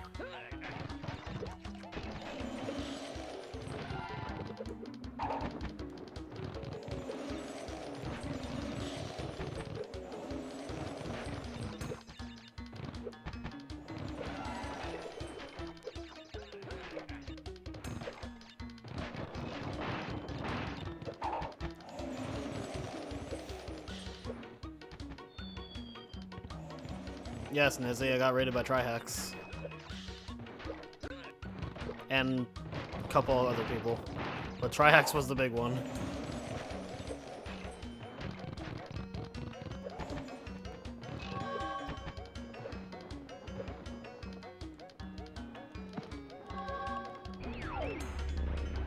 That was better than yesterday's midnight run. How's the run been? Crash 1 was bad. Crash 2 was alright. I would say for a reset list, Crash 2 was good. Crash 3 hasn't been bad so far, but we're not even at the part that sucks yet, so. Partner soon. Oh, maybe. Crash 1 was a 130-18, as you can see there, which is bad. Crash 2 was like a 122-17 or something? Or it was 122-20, actually. Yeah. 122-20.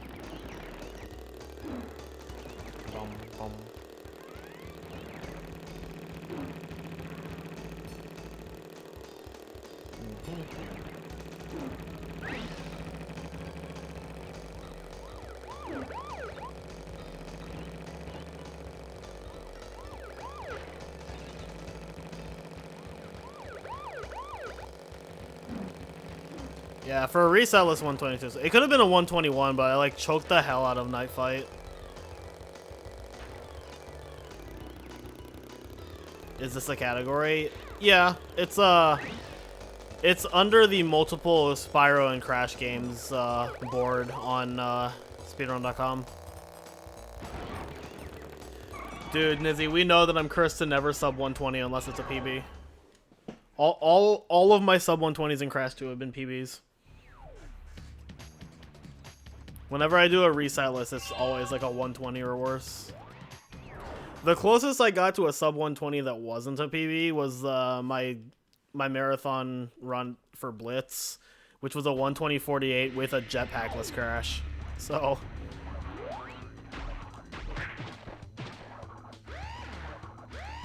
next Crash do the other two games after.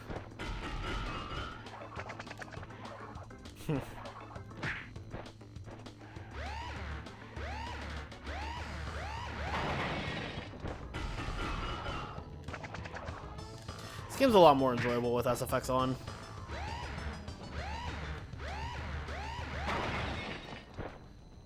You thrashed me, mate. No worries, but you'll soon be up against much worse. Wrong way slide in Dingo Dial.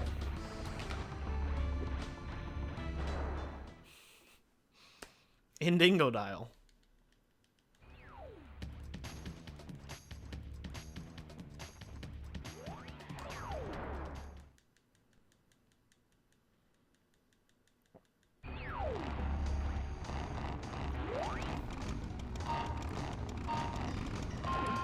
Tat, you gotta use the dinger emote. Dinger.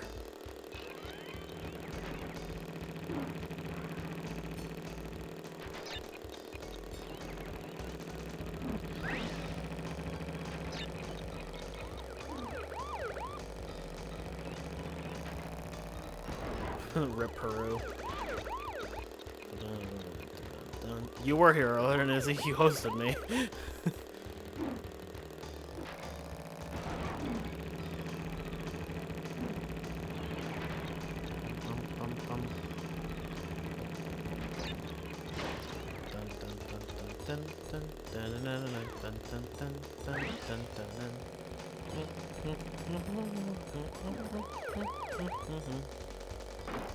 What the fuck?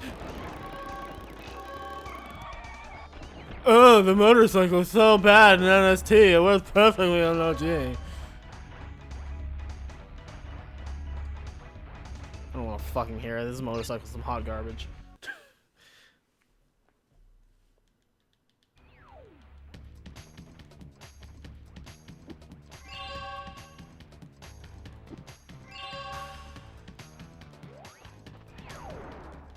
Never get button glitch here. That'd be nice, wouldn't it?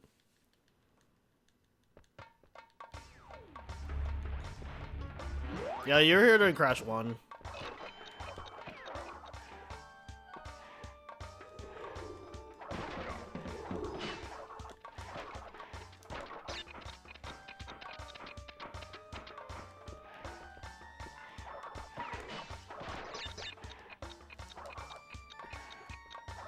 I think you were there around when I was like choking up the creek.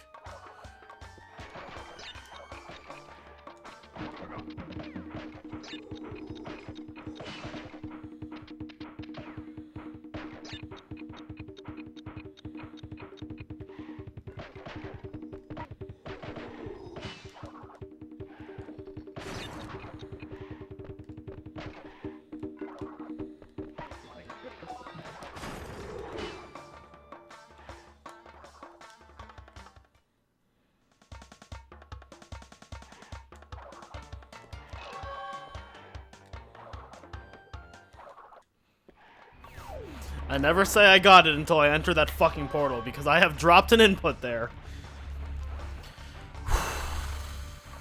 the easiest trick that always fucking murders me. Yeah, that's one of my favorite things. Like, yeah, YGE, aka yellow jump early. Like, overall, I still prefer like NST 108 over this, but that is one thing that I definitely will give OG over NST is that it has that.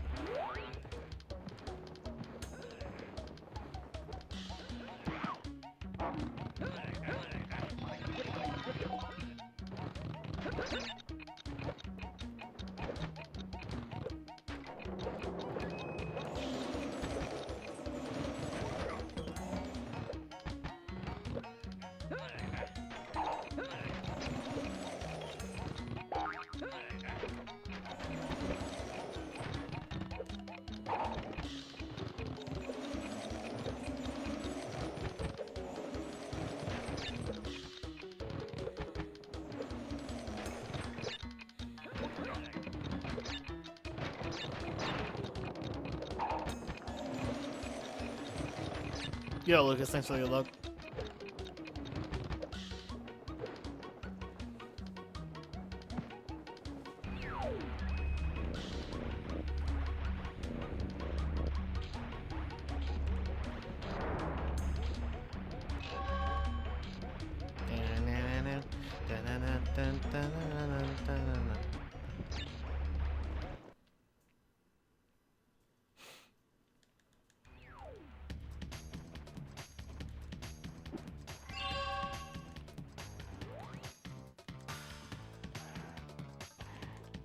All right then.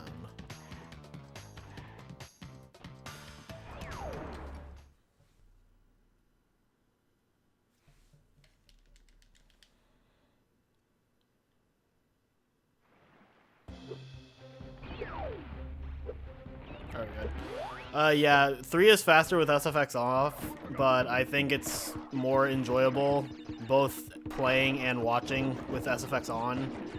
So when I do multi-game runs, I leave it on. Because, like, in a multi-game run, I'm not going for, like, optimization. I'm just, this is fucking endurance test. Honestly, if I were to grind this until I was at top level, I would still consider having SFX off or on. Just because, like, the game is so much more enjoyable like this.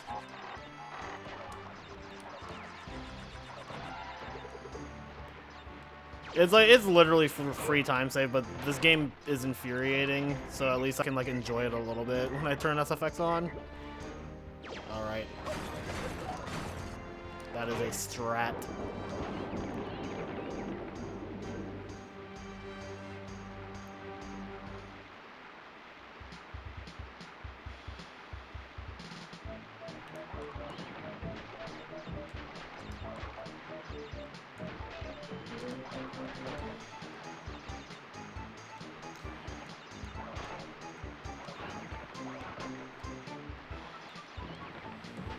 If I do the second part of it correctly, you'll see.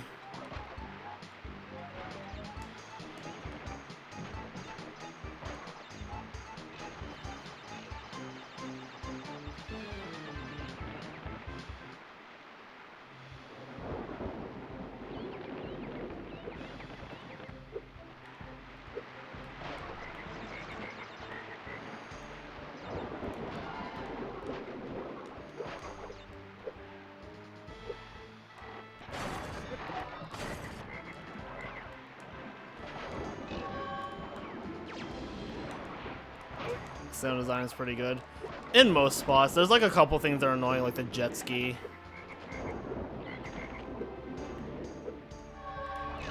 That's the strat, not having to use the nitro detonator.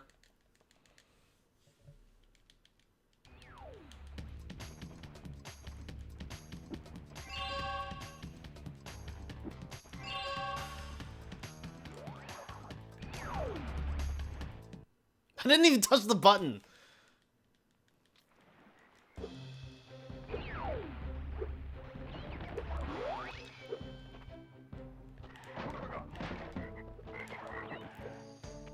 I stood in the hole.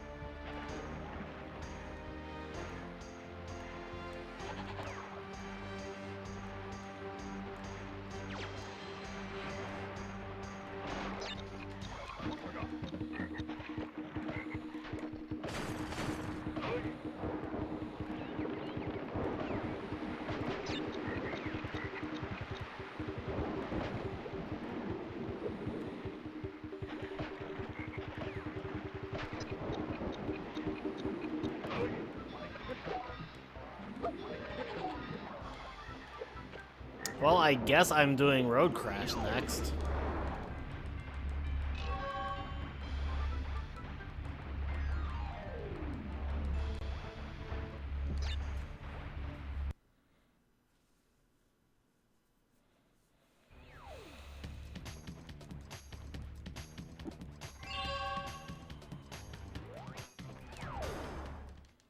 Oh, I'll do Hot Cocoa and then Road Crash.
Holy fuck.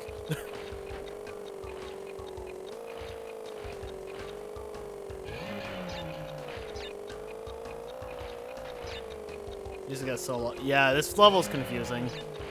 It's like the only level in the game that's not linear.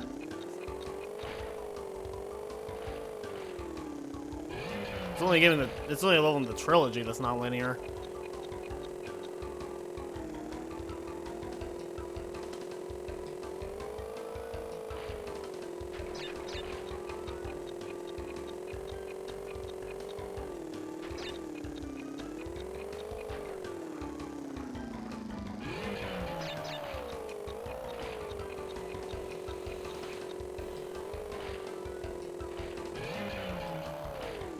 I hate that one. Yo, Rare. Jury's out. Depends on this. Oh, yep, that's fine then.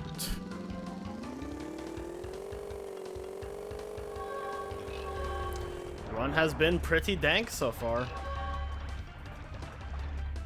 I really can't ask for a much better hot cocoa than that.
If that loses me the race, I'm gonna be sick.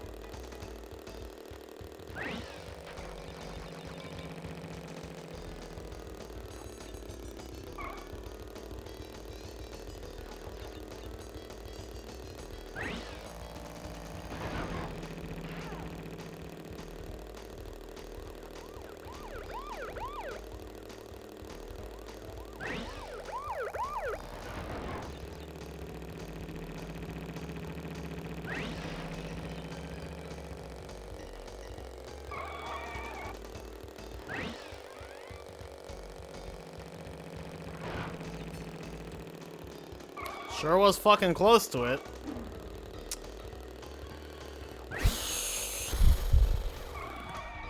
I hate this level. I'm honestly inclined to do this before Hot Cocoa just because it's so fucking trash.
Hello.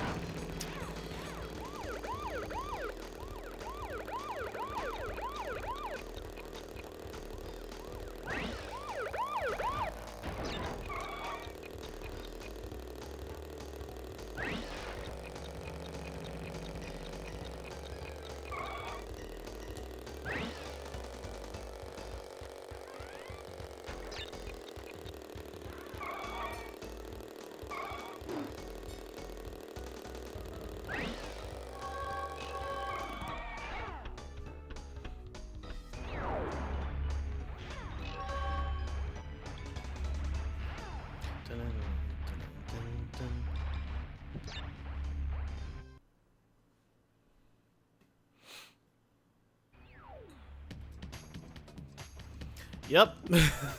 They are bad.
Really?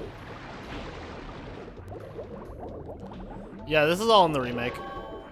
Well, define stuff.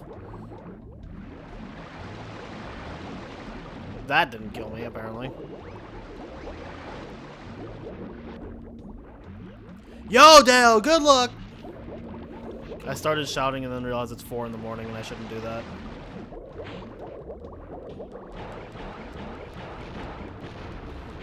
It depends. It depends on the level, honestly. Like, okay, I don't like any of the jet ski levels. They're all fucking terrible. The one I enjoy most is actually probably Hot Cocoa, and that's not a good thing. The motorcycle is, I like Orange Asphalt. I like Orange Asphalt, but I don't like, and I like Area 51, but Hog Ride is eh, and Road Crash is horrible.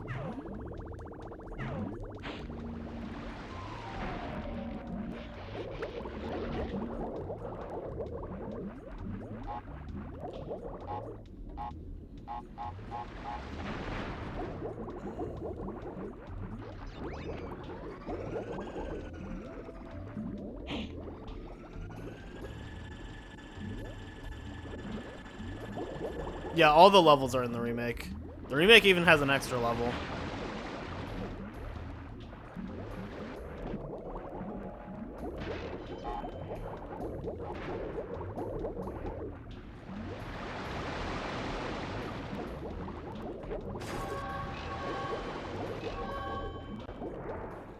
I usually have 70 there. I don't know what two I hit.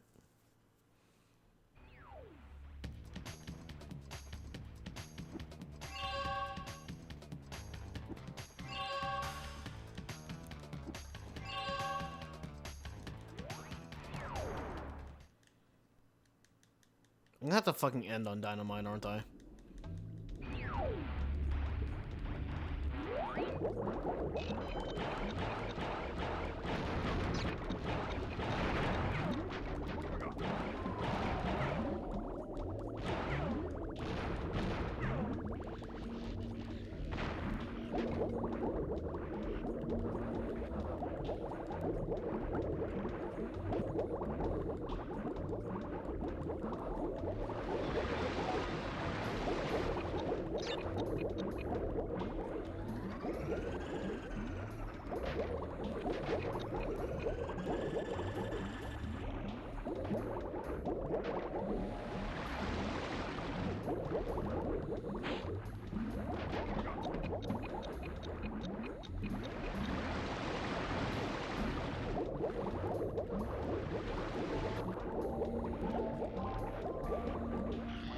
Are you fucking kidding me? Fucking no, I'm in on high time now.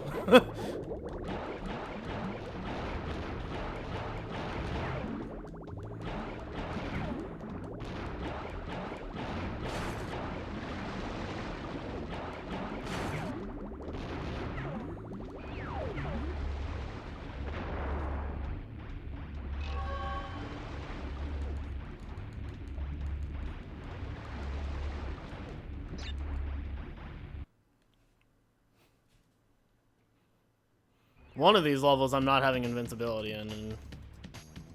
Oh, wait, no. Yeah, I mean...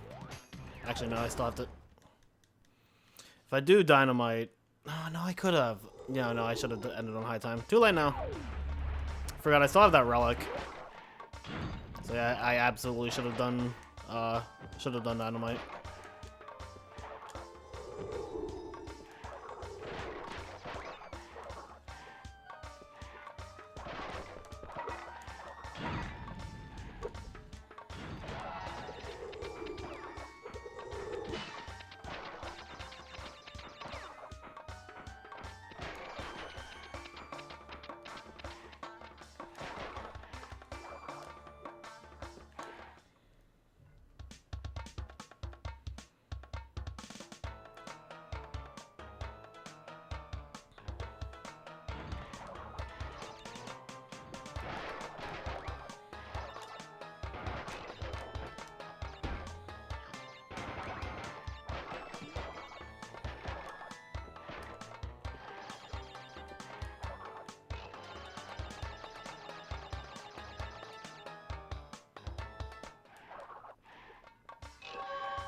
Gaming.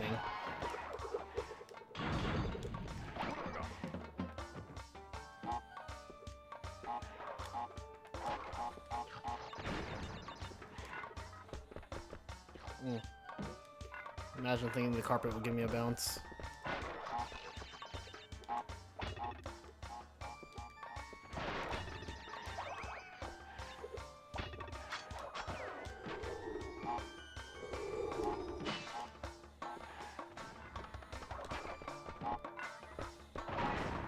I'm so good.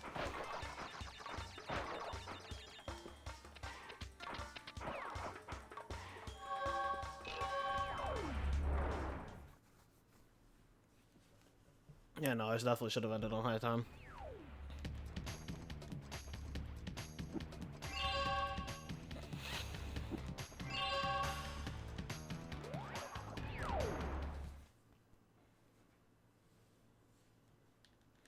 I was thinking for some reason that I wouldn't be able to enter high time with a mask if I did Dynamite first, but I forgot about the time trial. But this saves less time than the one in high time does.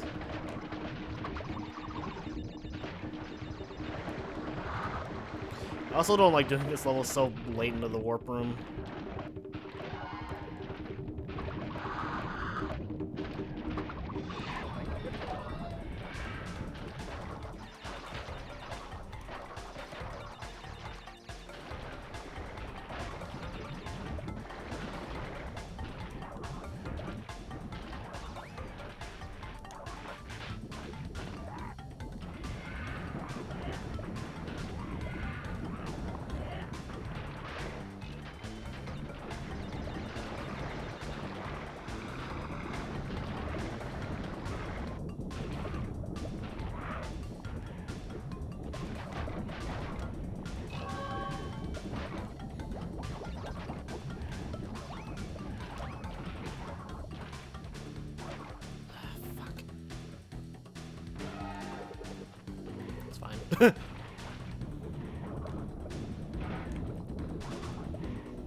Yeah, the bandy fish. They're fucking weird.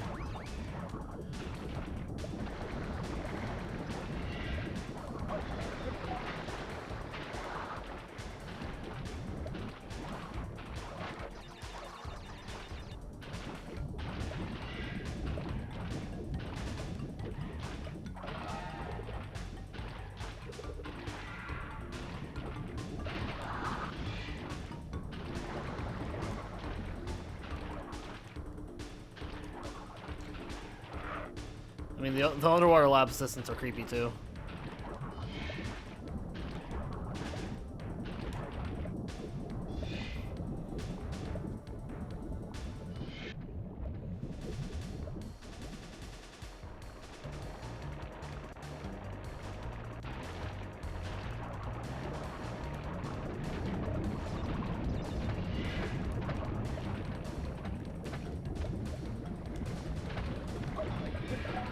Fuck me, I guess.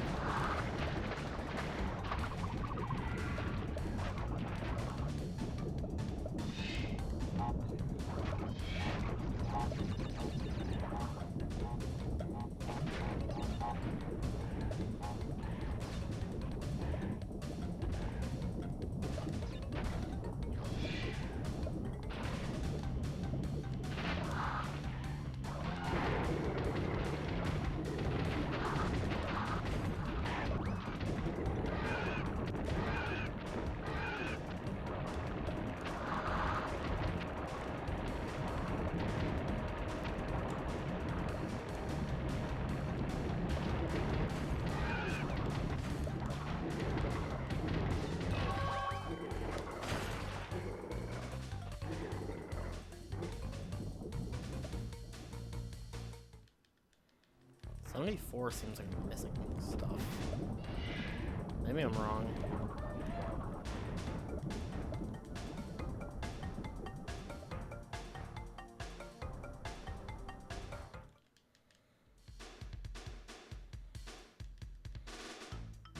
No, that's right.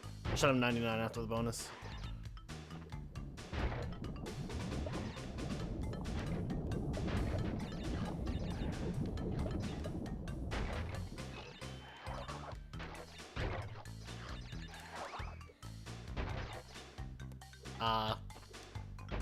Alright.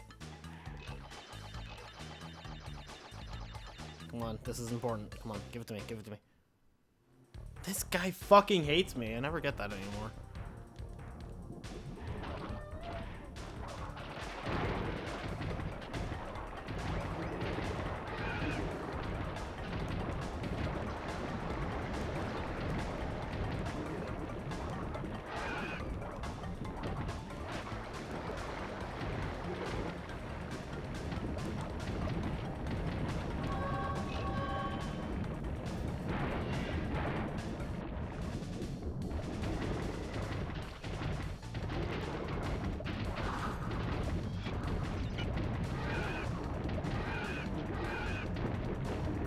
was my favorite to speedrun from the OG trio. Crash 2. Definitely Crash 2.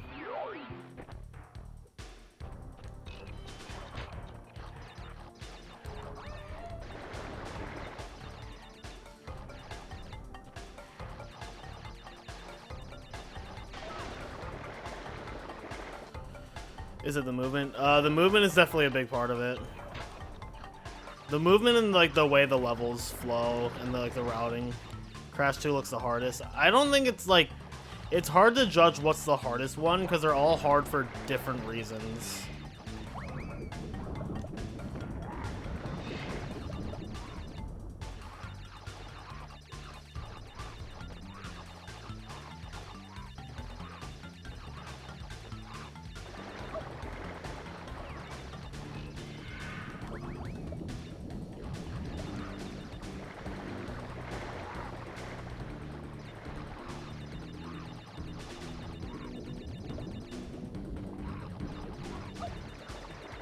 I fucking guess.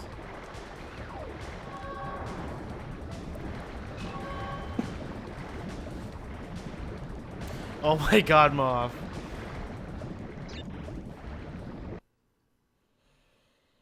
Why you gotta throw my mans under the bus like that? I don't even know if he's here. He's probably asleep because he's fucking a normie now. Fucking potty. I love that man.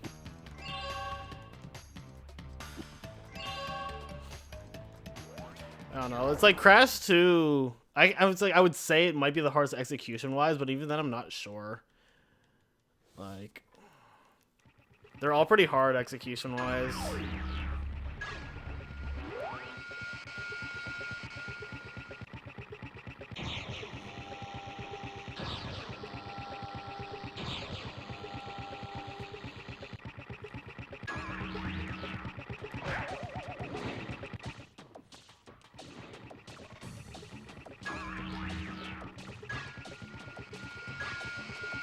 I don't know, there's something hard about everyone, so I can't really say which one's hard. Like, I struggle the most with Crash 3. But I've also put the least amount of time into it, so I don't know.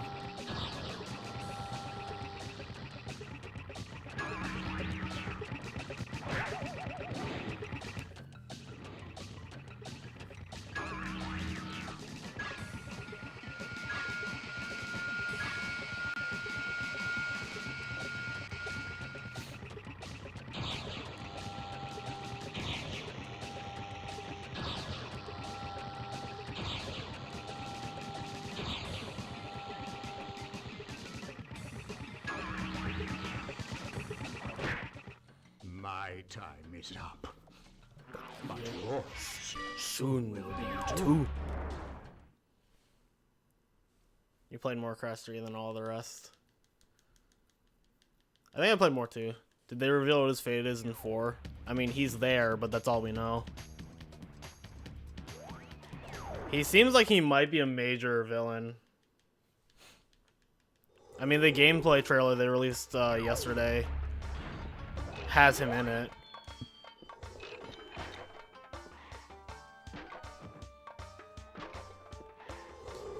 Some people are speculating he might be the main antagonist.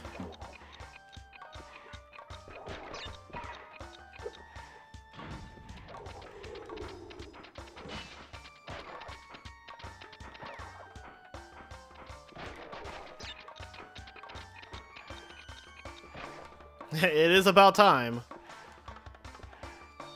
I hate this game. That was so clean until literally that.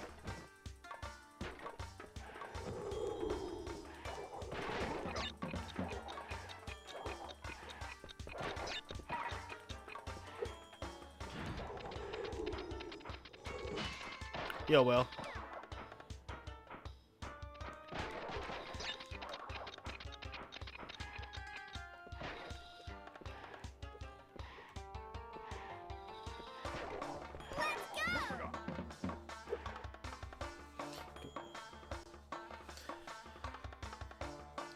Yeah, the carpet guy in the handrail section, you can drop down and then bounce on him, which is nice.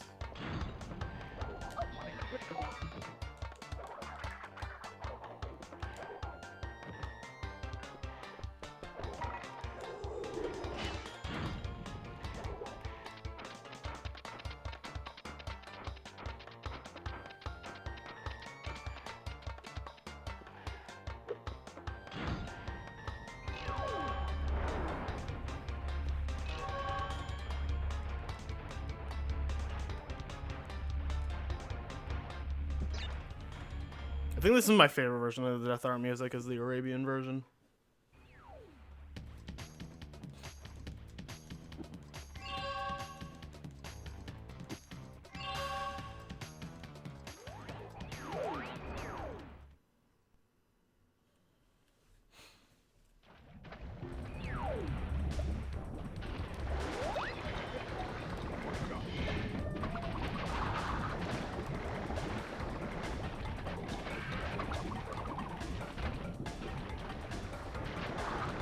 Well, explanation is why there's people throwing bombs outside. I don't know, man. Could not tell you.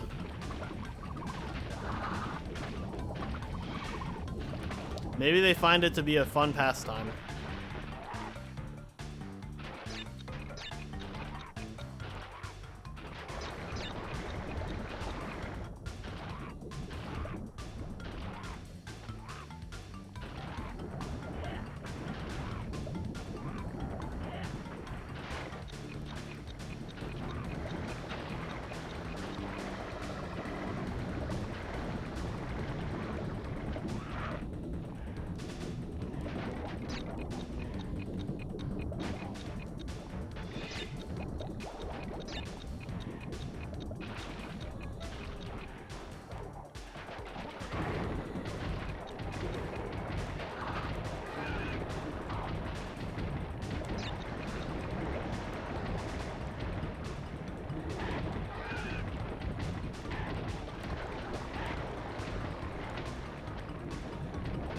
I do love the delayed slide sound effects.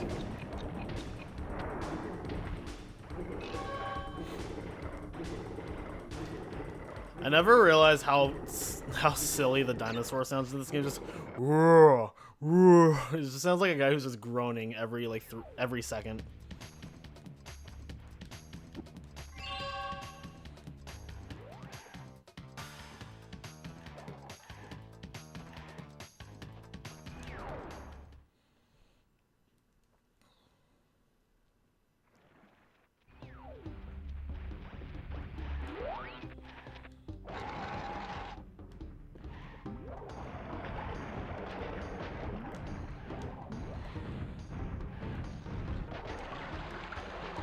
Yeah, I am fucking with this.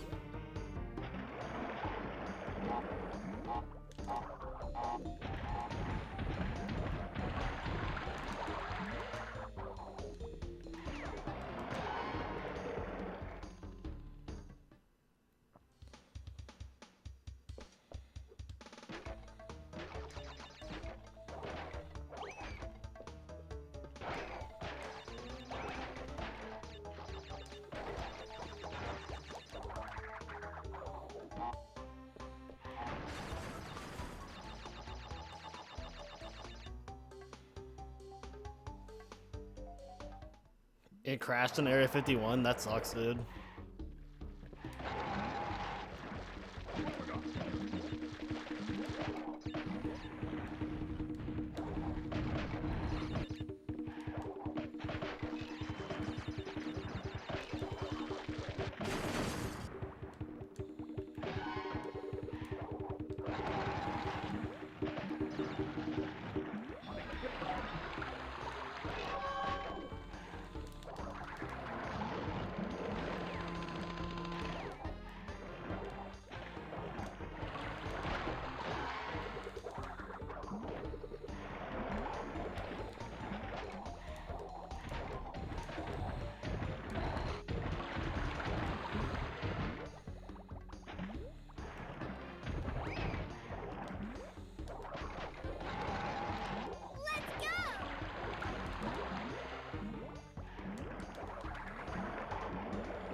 The original Warp was the first game you remember playing? Nice.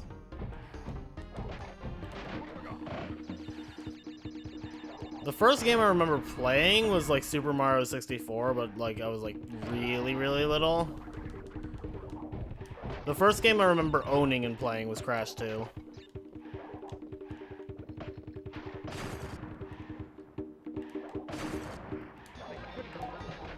Crash 1 was the first game I 100%ed.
Yeah, no, Crash 1's hard.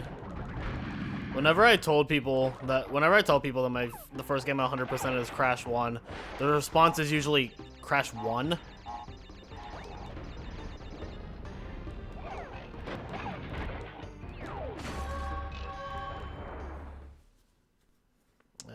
What should I do next?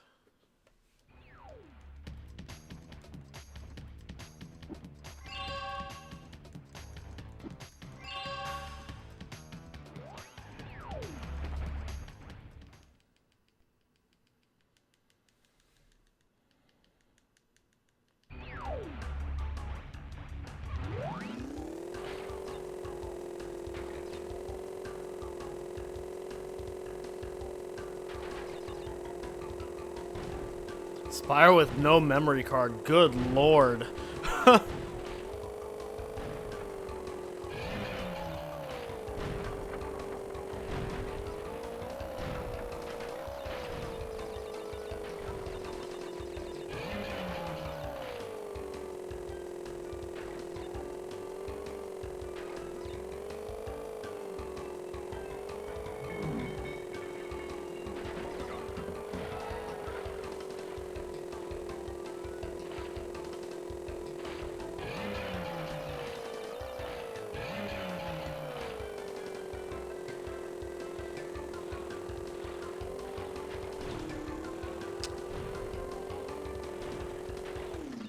Man, I wish I could fucking do that in NST.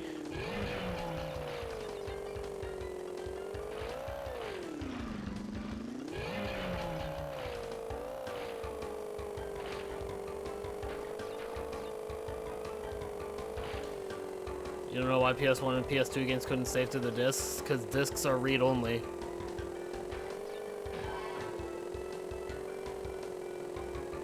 It's because cartridges are a different kind of media, Trob. It's not a one-to-one comparison. Even today, they don't save the discs. They save to hard drives.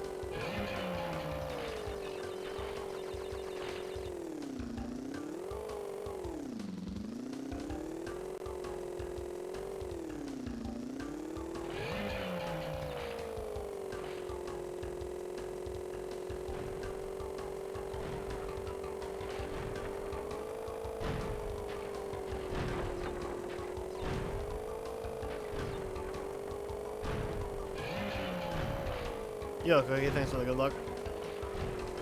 Floppy disk could save data. I mean, that's different from CDs also. Different type of media.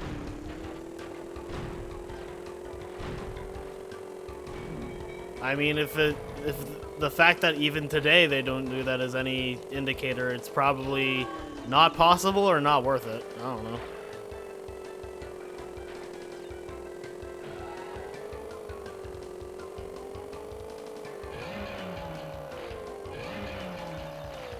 At least back then, it probably wasn't advanced enough. Like, maybe today you could do it, but, like, what's the point when people just save to hard drives anyway?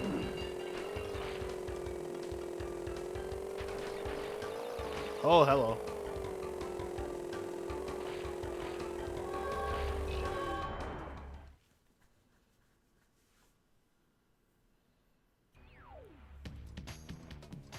Like I said, it's not a one-to-one comparison. You can't just say, oh, well, they did it for this, so they can do it for this, right? And, like, it just doesn't work like that.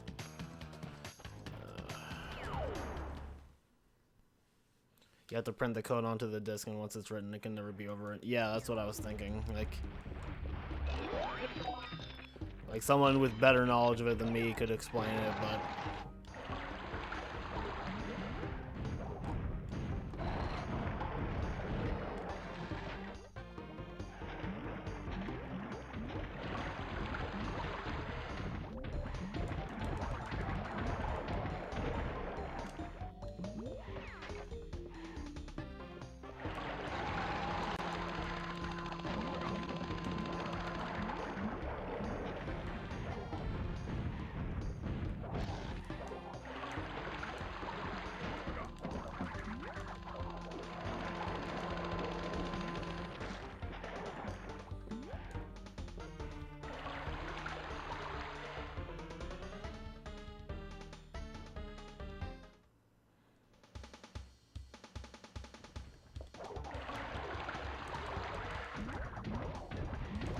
There are rewritable CDs, but if I'm not mistaken, that's like a permanent rewrite.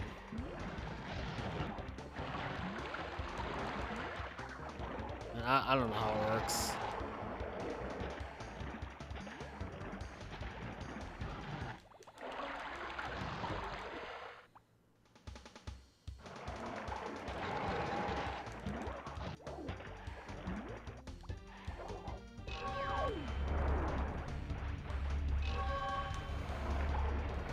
Yeah, it's just not desirable.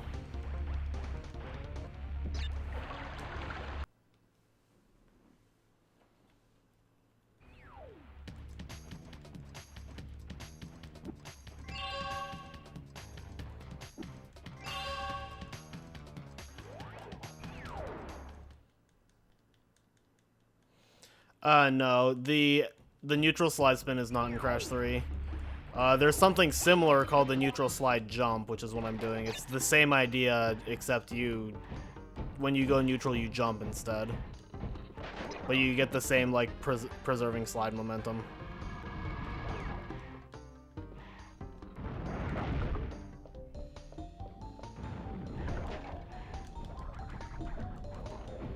Yeah, like I said, like, CD-ROMs for games and stuff are read-only. So that's why it wasn't something that could be done.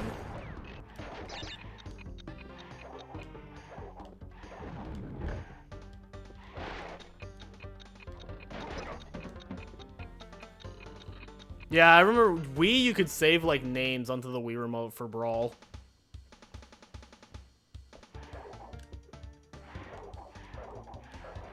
What the fuck?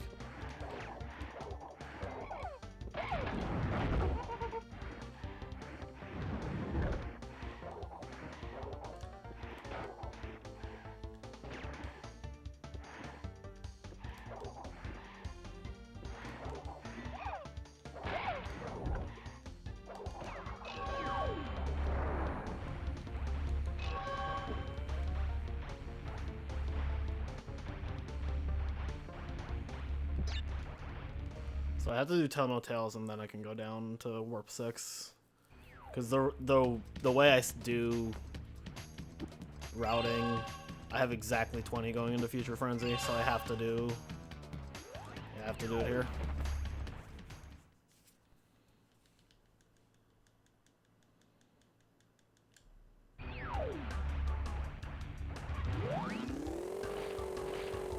Oh, I love it.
That bird would have hurt me in NSC.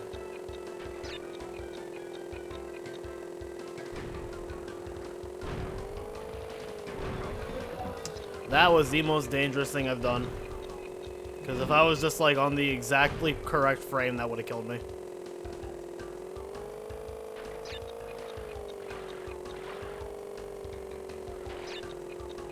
I'm pretty sure, at least.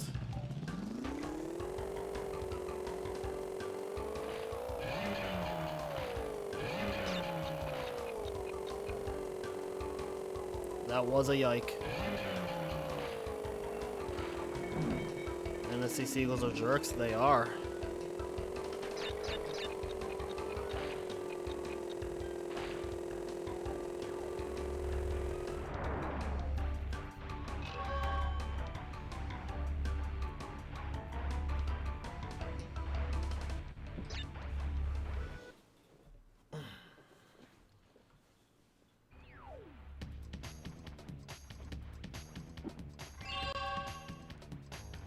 That is everything here, right? Yeah, okay.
This fucking...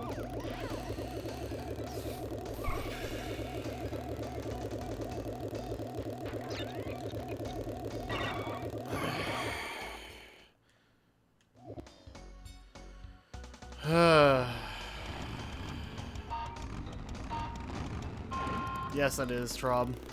It's also the twins, like, load file sound. I suppose this is the first, like, really bad reset trial I've had to do, so I guess I'll take it. But fucking hell, I hate Area 51 sometimes. If you just, like, get slightly off the cycle, the UFOs are fucking assholes.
The worst part about this is I can only play so much of it safe. Because if you slow down too much, you run out of time. Because this is not, like, super lenient. It is lenient, like, I can make mistakes, but it's not like NST where, like, I can make, like, a million mistakes. You can probably still fine, though. Or we could just fucking fall into... Okay, yeah, now it's done. Cool. Just don't go on the fucking ramp. And people wonder why I don't fucking like the motorcycle controls here.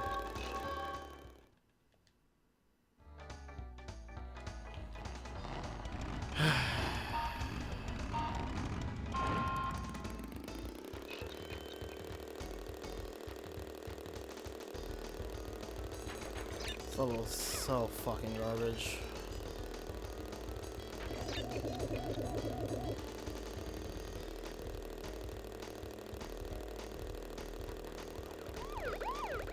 It would be fine if the motorcycle didn't control like fucking slop.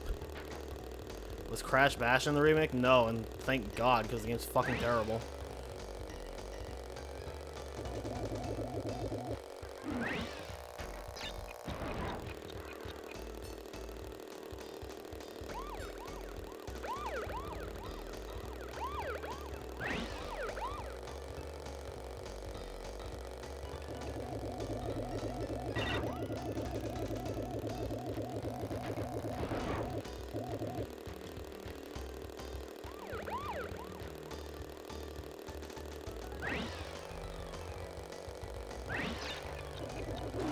Crash Bash has a sort of... Yeah, for about 5 minutes. And then the charm wears off and you realize the game is like an appalling dumpster heap of garbage.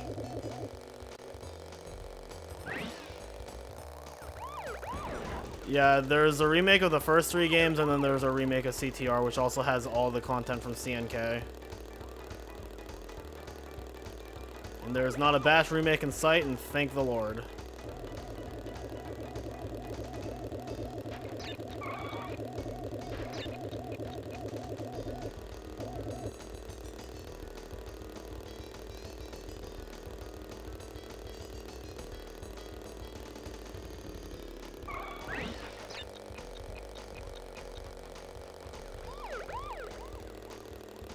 No CNK in Adventure Mode? I'm okay with that.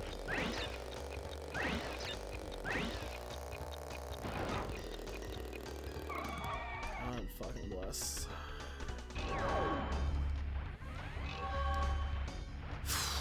Fucking Area 51, dude. I hate this level. Like, design-wise, I don't even hate Area 51. Like, in NST, I love that level. It's just that, like, controls are so fucking fickle in OG Crash 3. Yeah, no, the full, like, Crash Bash is just, like, not... Like, people have very, very heavy nostalgia goggles for Crash Bash. You go back and replay that game. That game is pretty fucking bad. And if you think it's not, then I'm convinced you're a masochist. Like, every time I play Crash Bash, my opinion of it lowers, which is impressive because I already think it's one of the worst Crash games.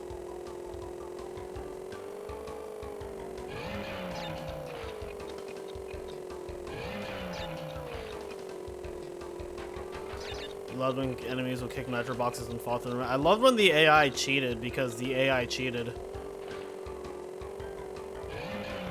Like...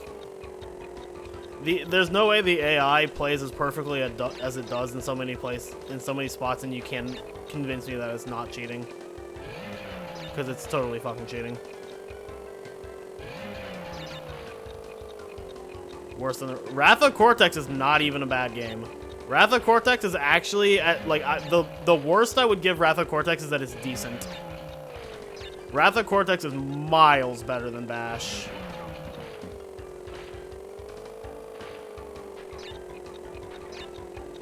Bash and Crash Bash is report. Guess I'm a fucking outlaw then, because Crash Bash is a horrible game. Like, when I replayed the entire series, I was actually impressed by how much I disliked Bash. That game is not good.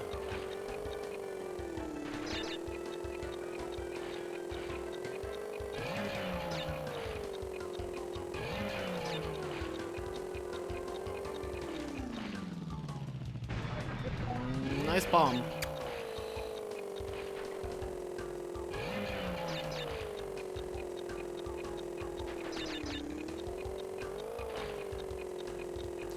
There are things about Twalk that I enjoy more than Crash 3. Now, granted, there are a lot of things in Twalk that I enjoy less than in Crash 3.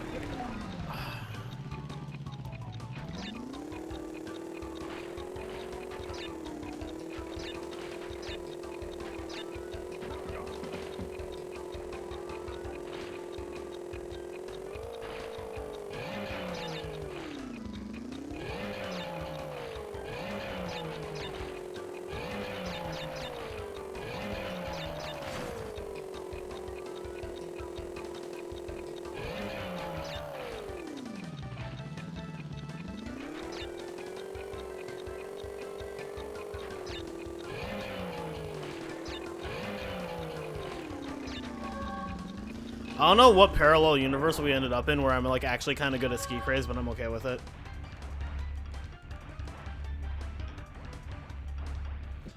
Every time you see me play Boom Bang, your opinion of it increases. That's fair.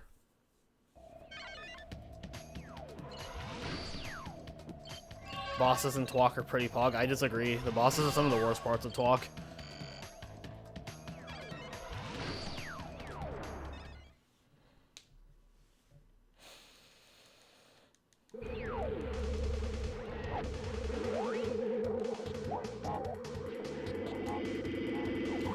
I don't know. If I had to choose between playing Bash once or playing Twalk 100 times, I would play Twalk 1,000 times.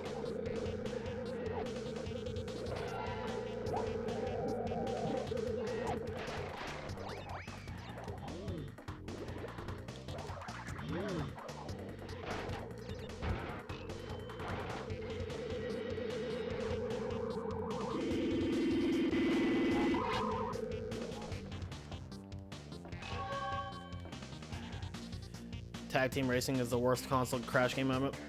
No, I would say Bash is worse. And I don't even like Tag Team Racing, but I would say Bash is worse.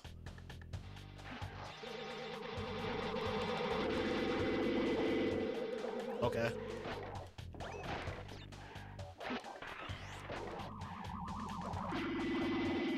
Now granted, Tag Team Racing is also not a good game. But Tag Team Racing has elements of it that I think are actually pretty good.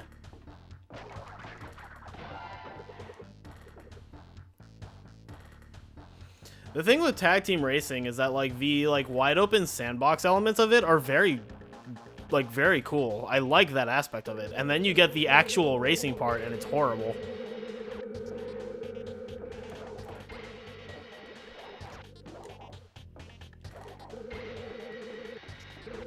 But I'll take that over Bash being a blatantly unfair heap of garbage.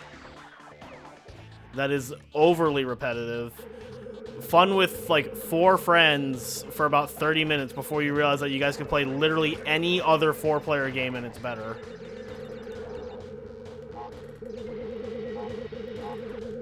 I mean, yeah, I'm not a fan of CTTR either, for sure. Like, I don't think that game's good either, but I will still say it's probably better than Bash.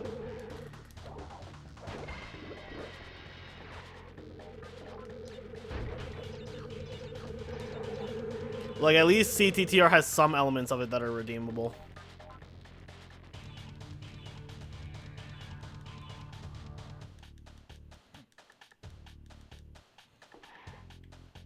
Crash Bashes. I don't know. No, I'm also, like, a very vocal hater of Bash. So...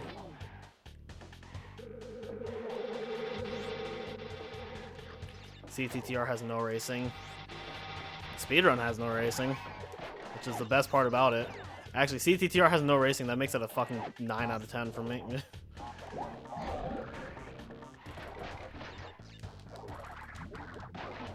Like, if CTTR had just, like, not tried to be a racing game and it just tried to be, like, a Crash, like, sandbox-style game, I'd be about that. Like, if just the, like, the park exploration was what you did, that would have been cool. I'd have been about that.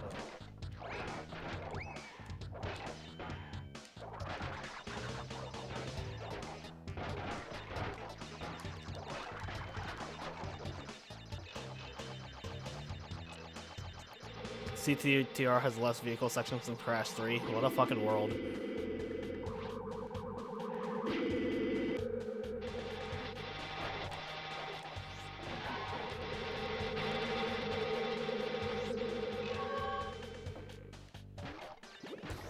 Twin Sanity has always been your favorite non-Naughty Dog Crash game. Twin Sanity is just my favorite Crash game.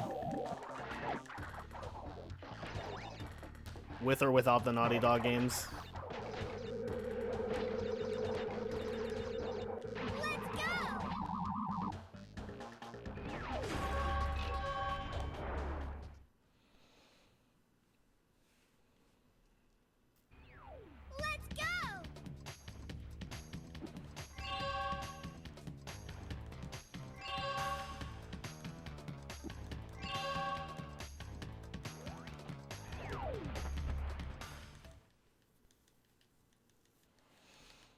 Twin Sanity is definitely very weird, but I think it works in its favor.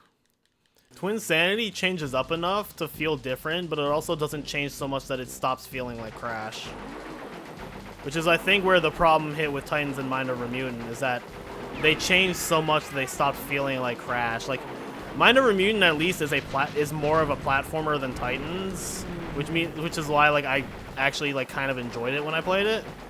But I still wouldn't say it felt like a classic Crash game, because it absolutely didn't.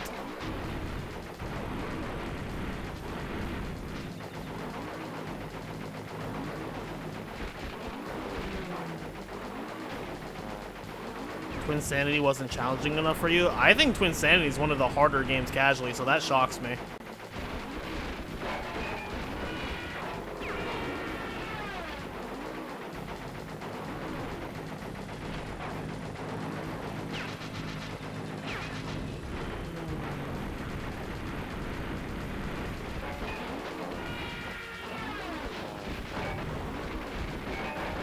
Twin Sanity is one of the only Crash games where the first time I played it, I game overed regularly. Yeah, Mutant has the really Mind Over Mutant has the really fun cutscenes. Honestly, Mind Over Mutant actually has some legitimately funny jokes in it, as opposed to Titans, which is a fucking cringe fest.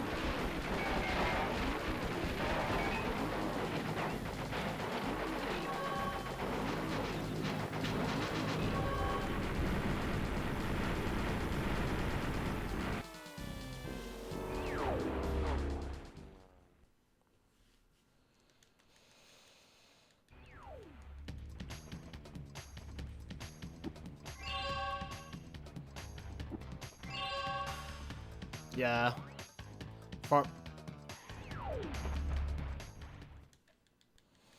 don't know. I don't enjoy Titans, but I did enjoy Mind Over Mutant when I played it about a month ago.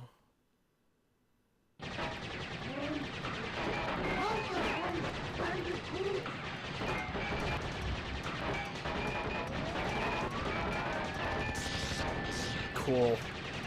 Fucking missiles got in the way.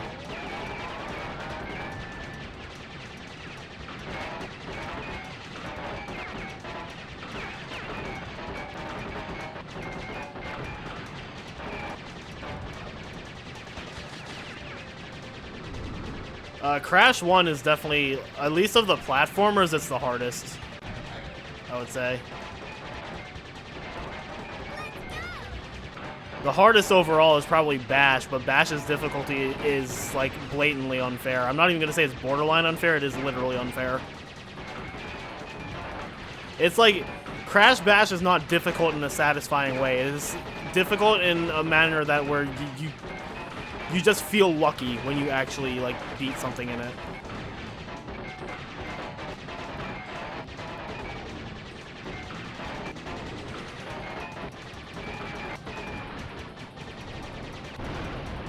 Yeah, I've heard that like, I've only played a little bit of Titans DS, but, like, a lot of people who've played it said it's better than the console version, and the bit of it I played, I was impressed by it.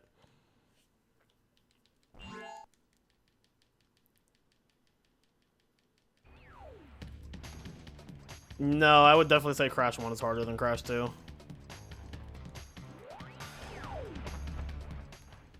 Titans DS is your favorite handheld Crash game? Yeah, a lot of people have said that.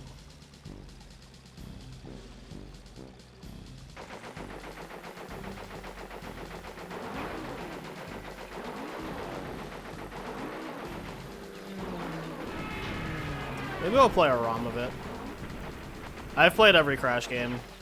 Nitro Kart is okay. Yeah, I agree. Nitro Kart is okay. It's a very mid-tier Crash game. Or it's not bad, but I don't really think it's good either.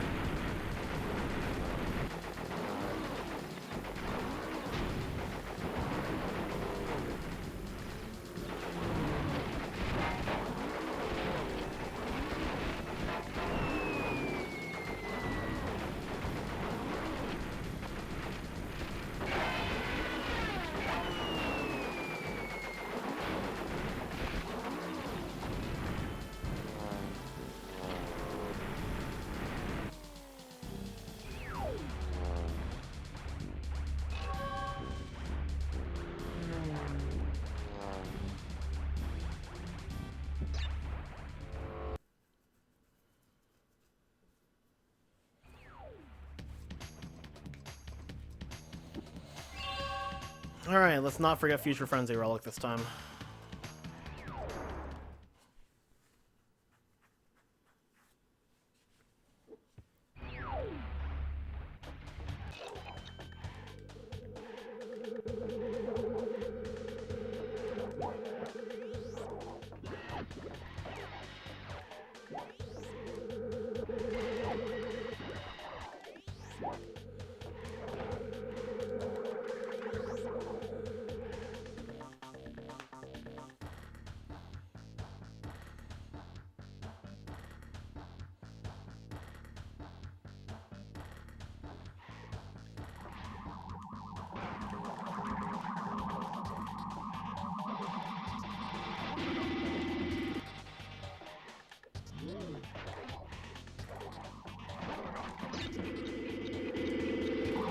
Crash 4 makes those other games not canon? No, it doesn't.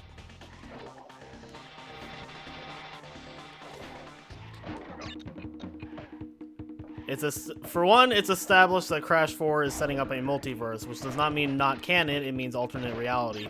Two, even if it is non-canon, does that really matter?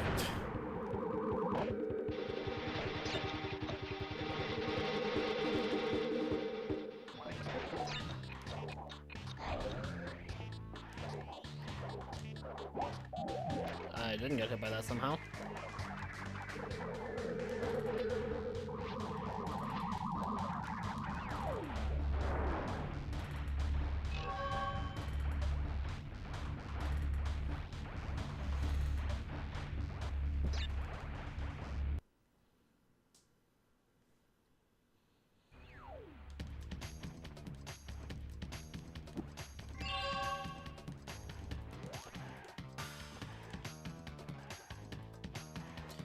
Yeah, it could also just take place before Wrath of Cortex. We don't know.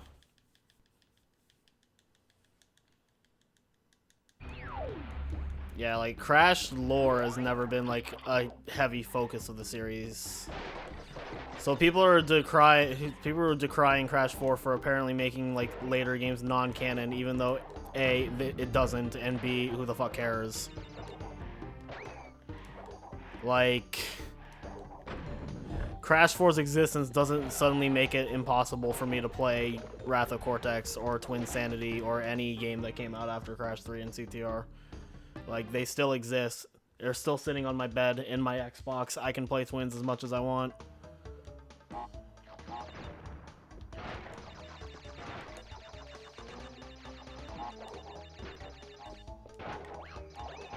Bruh.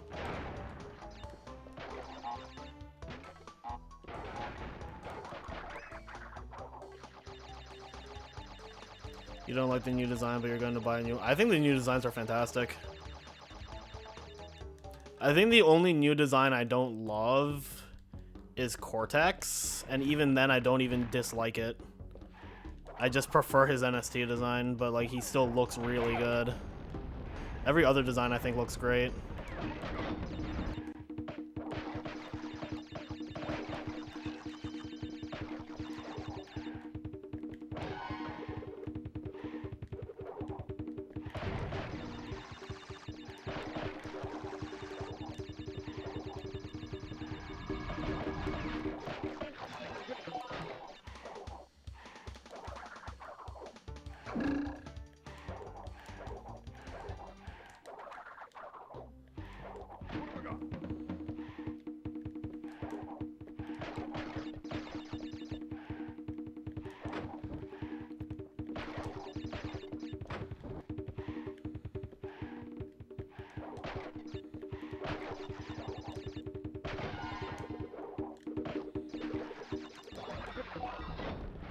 I have the bazooka. I'll just do that.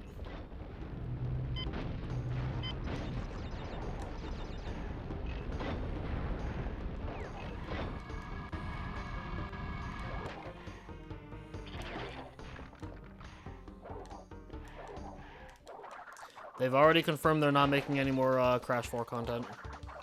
I missed one crate. Are you fucking kidding me?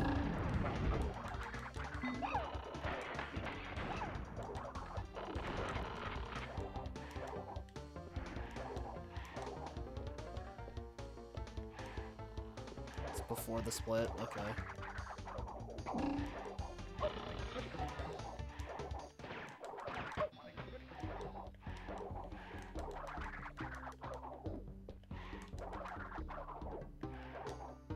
What, here? Like back here?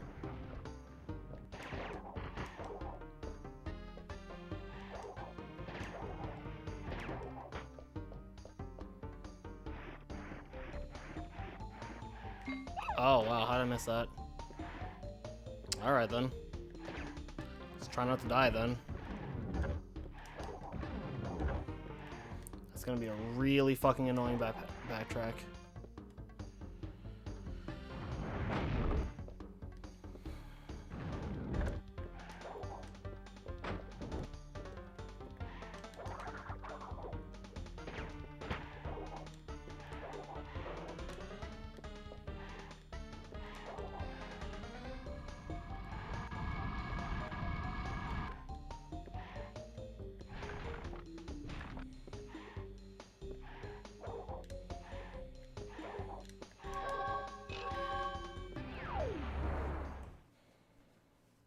So glad there wasn't a crate gem in Twins. Wouldn't that be impossible?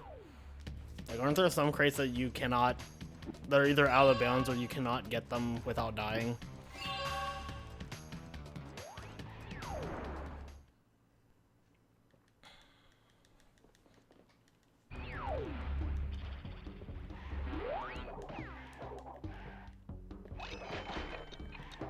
All the nitro, true.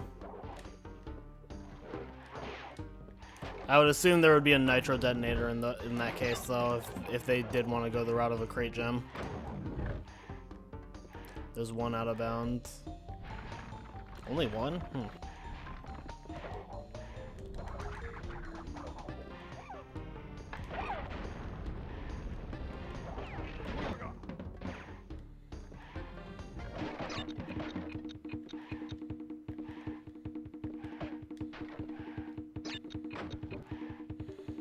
Coco emo skin in Crash. It'd be cool if Dark Coco wasn't Crash 4, yeah.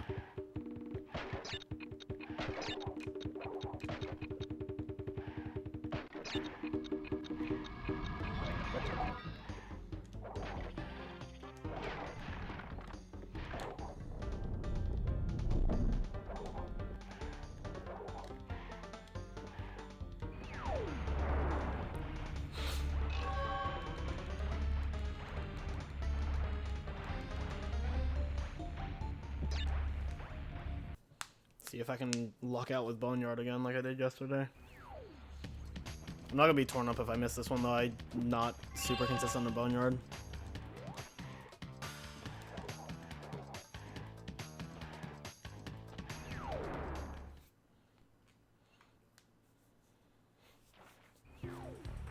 I'm the best Crash speedrunner. I wish I was the best Crash speedrunner. Thank you though.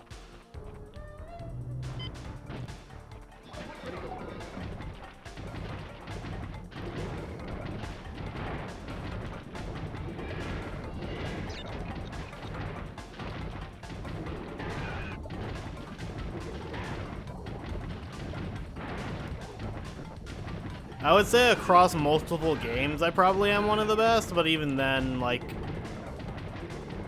Rex has me beat there on the the OG side, and then Cam has me beat on the NST side, and so does Groovy at this point, really. Who is the best Crash speedrunner overall? That's a good question.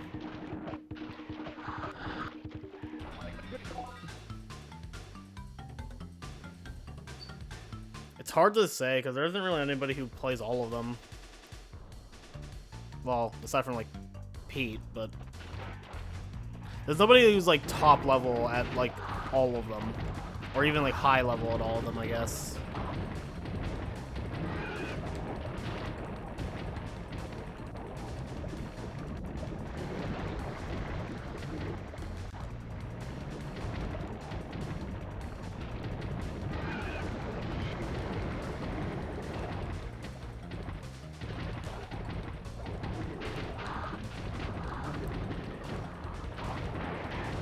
I didn't say that, Sloss.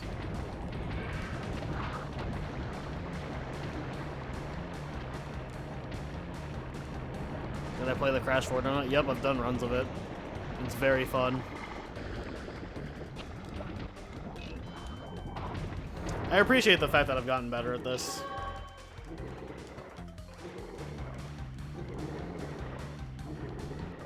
Just make a deep fake. Oh yeah, okay. Sure, go for it.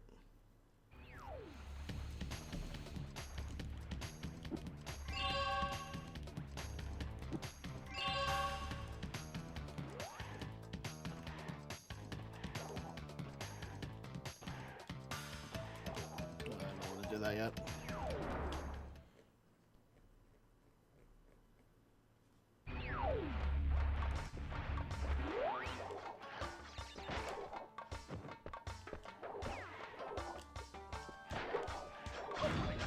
Ten out of fucking 10, dude.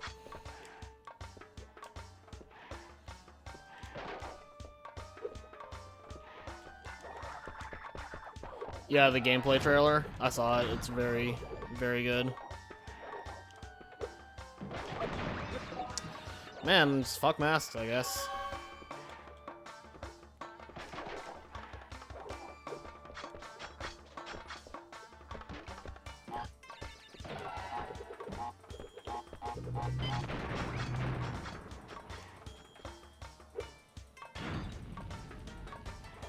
I did not want to spin there. Knowing my luck, I would have hit the fire. I hate this fucking...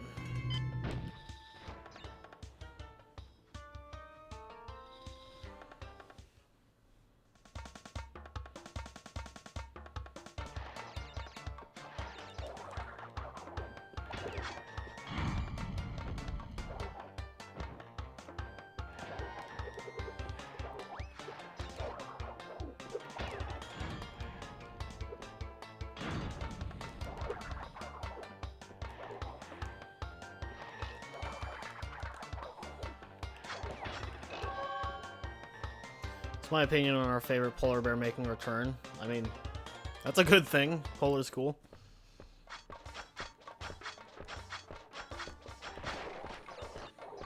Bruh.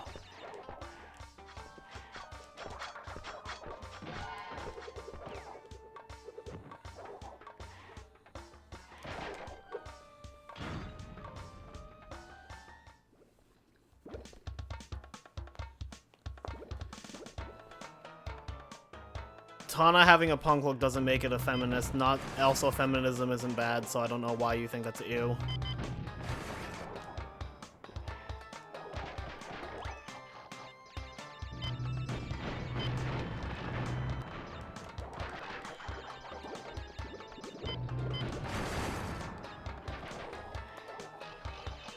NST plus C4 runs. Yeah, man, it's gonna be hype.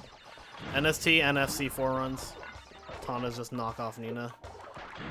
Can't argue with that.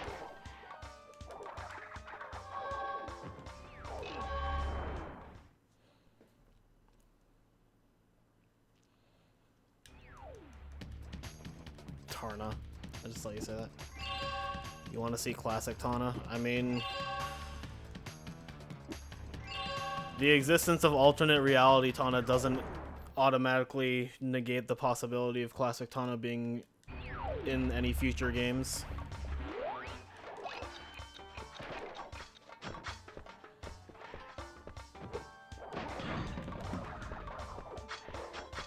Dude, gaming.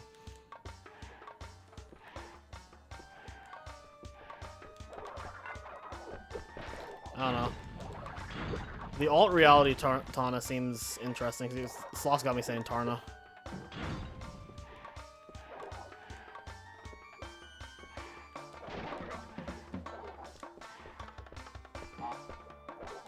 Okay then.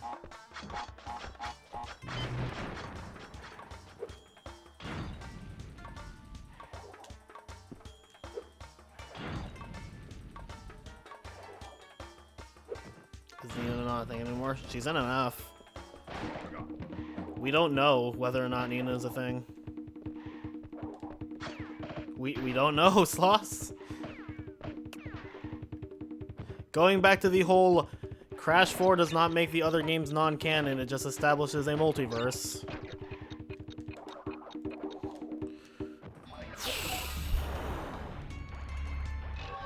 Fucking hell, dude. What about Rusty Walrus? Rusty Walrus is always canon in my heart. What if Crash isn't in it? Well, that's a little ironic, don't you think? I mean, that's fair, Demon Lord, but chalking it up to being bad because feminism is stupid. You want CTR too? Play Crash Nitro Kart.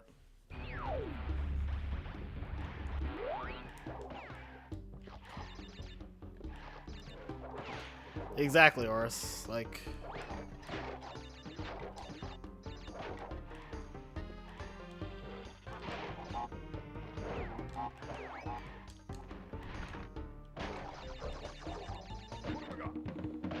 Rusty Walrus was going to be a main character in Cortex Gas.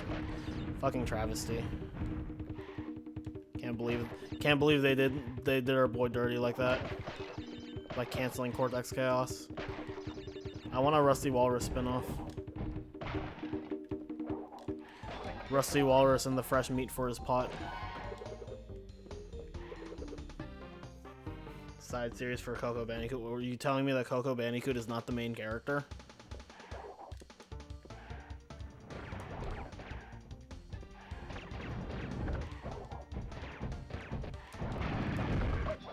Alright then.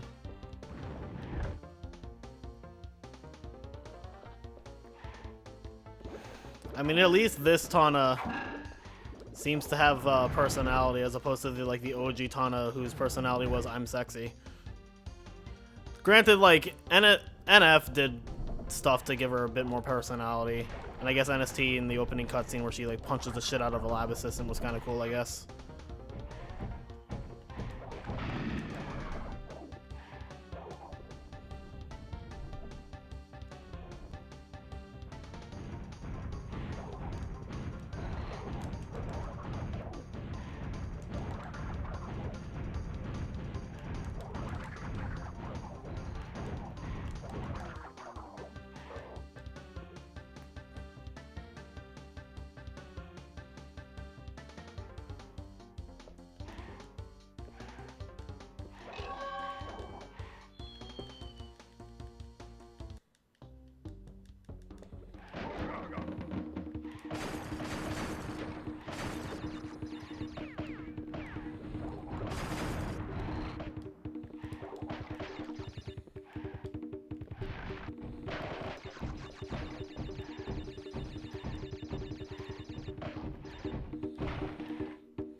Oh, you hate to see it.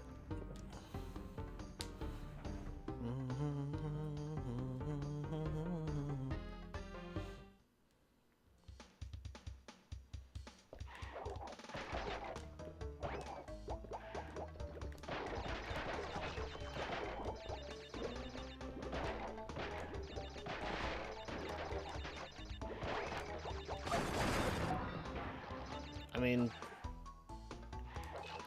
I think most people would agree. I don't think I did. What happened then? I don't know. Like,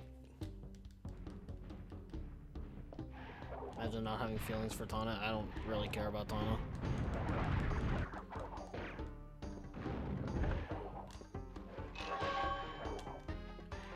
I don't think I did. Maybe I'm wrong. I know I missed an iron crate or a reinforced crate and I went back for it. Maybe I'm wrong though. Nope, fuck you guys. Haha.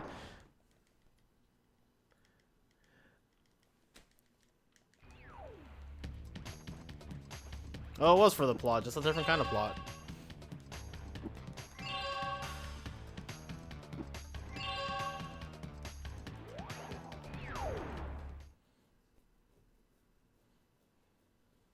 copyright Sloss. I should go back and check.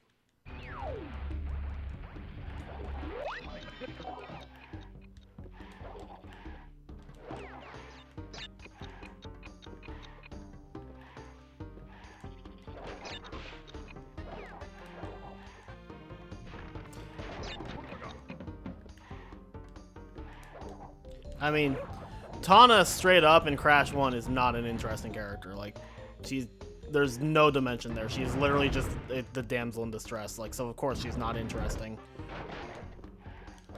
Anybody who tries to tell you Tana was a good character in Crash 1 is just enamored by boobies. Now, in the remakes where they did a bit more to, like, give her a personality, where, like, NST had her punching the shit out of a lab assistant, and then, like, NF straight up gives her a personality, like, that's better. Now she's a character. That's also why I'm cool with the alternate reality Tana in Crash 4, is that she has a fucking personality.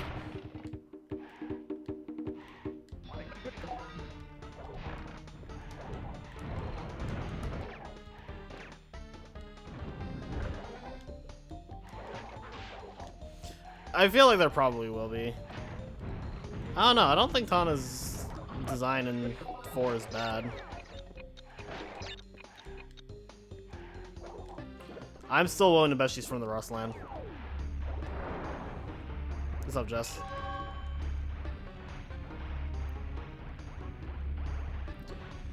Yeah, that probably is it. It's just like Tana's like the sexy character, I guess, and then in Crash 4 she's like not the sexy character conventionally, I guess. I don't know. Okay, we all know that Reddit and Twitter are like not synonymous with the real world.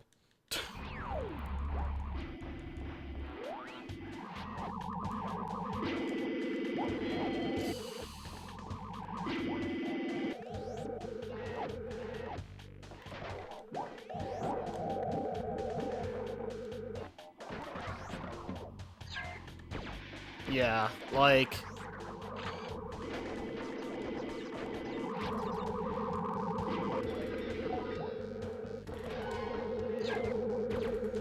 I also enjoy punk. I'm not big on mohawks, but I do like the whole like 2000 scene kid look, I guess. You get all of your opinions off of Twitter and Reddit. Oh, that tells me so much about you, Sloss. You know, this explains everything.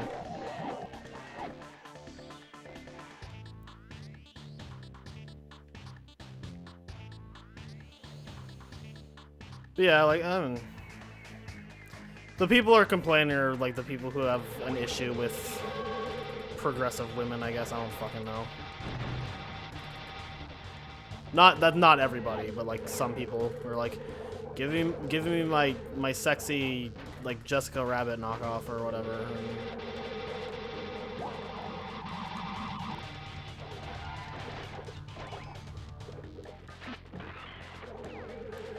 Especially on any character from the series is not fair.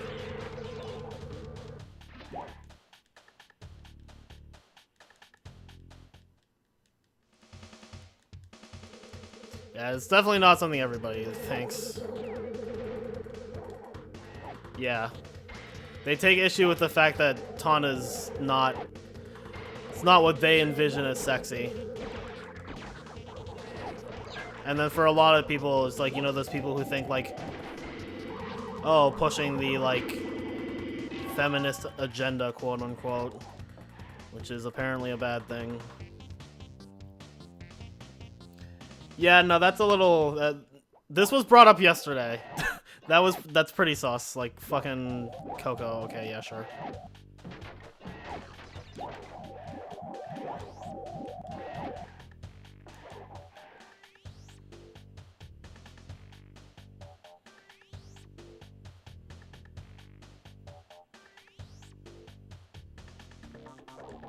She's got you, true.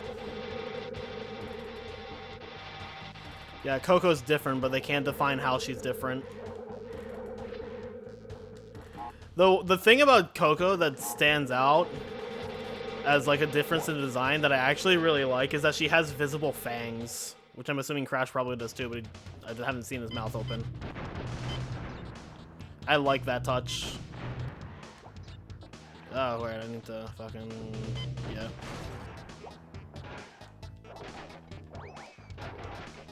Yeah, no, it fits the art style, and it's very... I don't know, Coco's design is really good, so...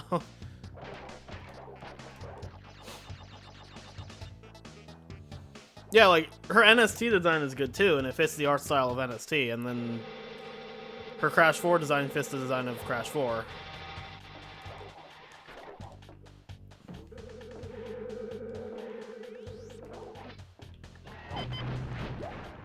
I mean, there were also the people who were saying the Crash 4 art style is as bad as Titans and Mind Over Mutant. I was like, I don't know. Did you guys actually look at those games?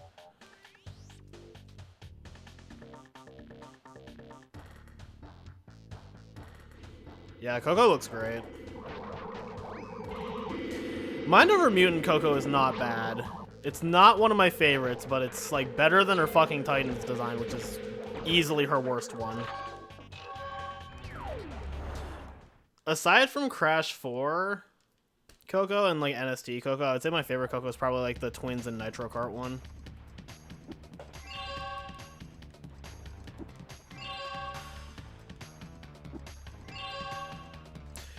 Crash actually looks mildly better in Mind Over Mutant than he does in Titans.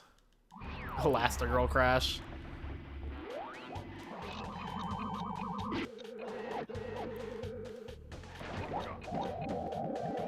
Mr. Crash-tastic, I don't fucking know. Bruh.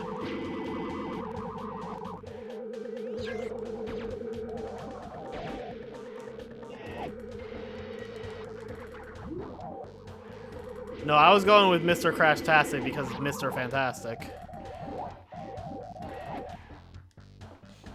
Incrashable. The infraggable crunk.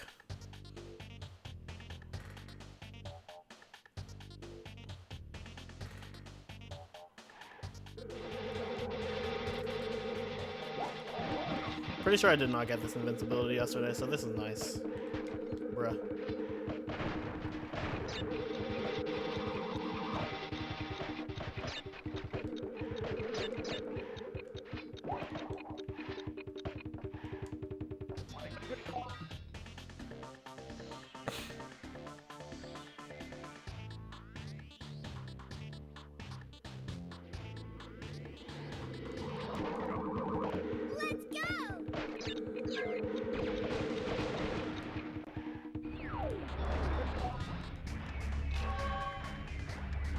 Pretty sure I just have Orange Asphalt, Mad Bombers, and Rings of Power. Skylanders Coco does not exist. Like the fucking cartoon. Yeah, fuck that.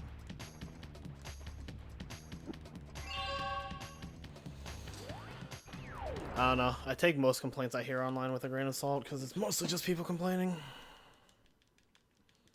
For like no reason. People just need to complain for whatever fucking reason. I was supposed to, yeah.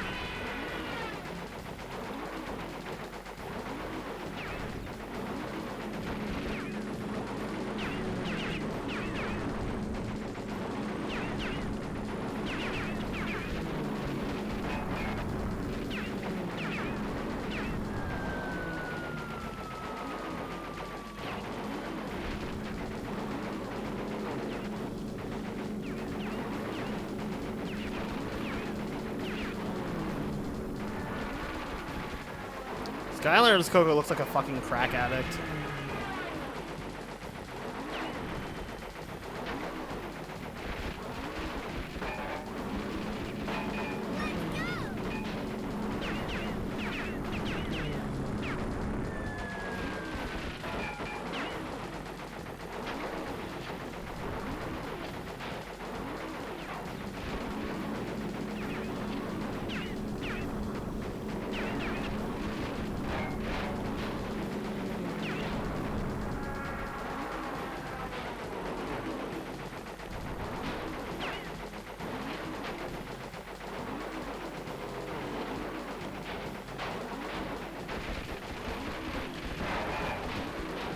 Please break the crate.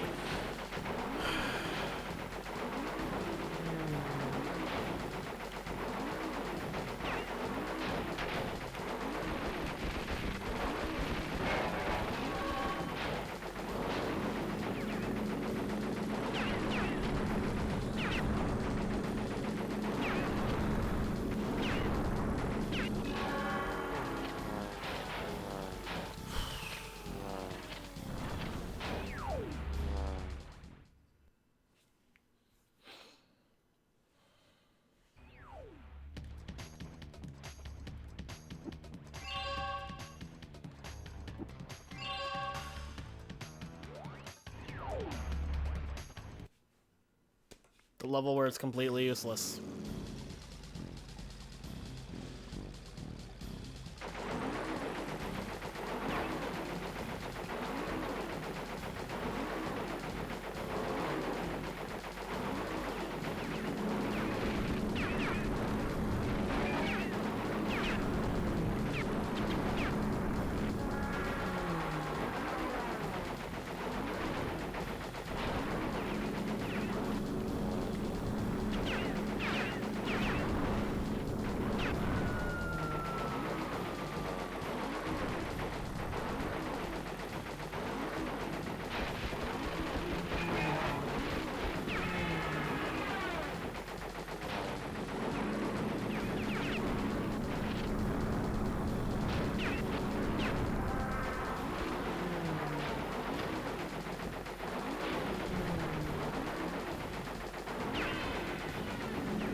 Please break.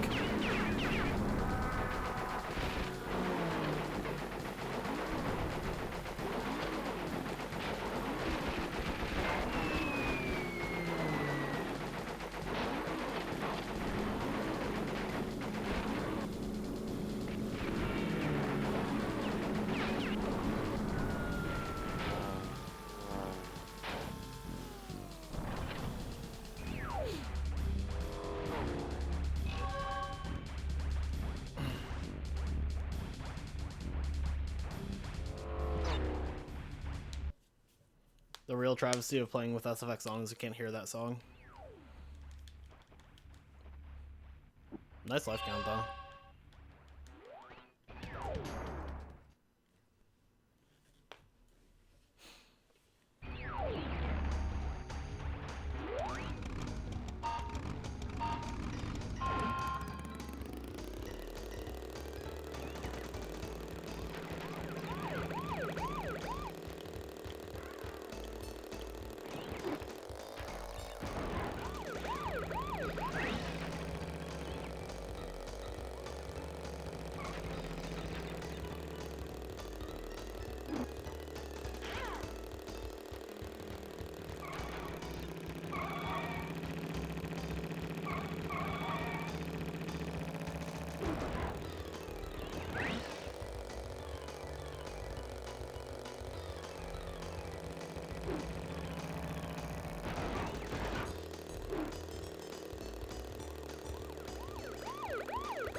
Apparently when SFX is on, I can't just pause there.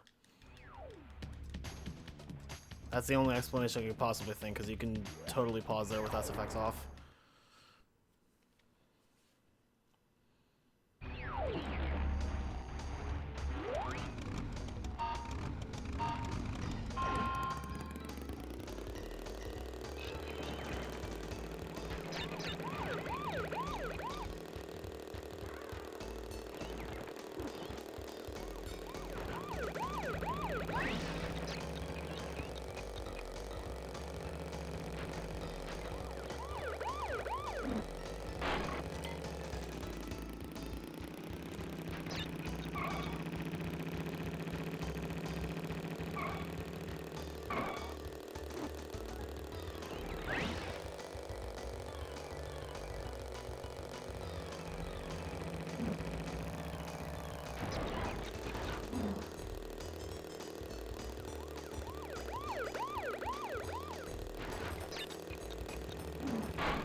row.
I think we're ending on 69 lives because the only thing left is Rings of Power.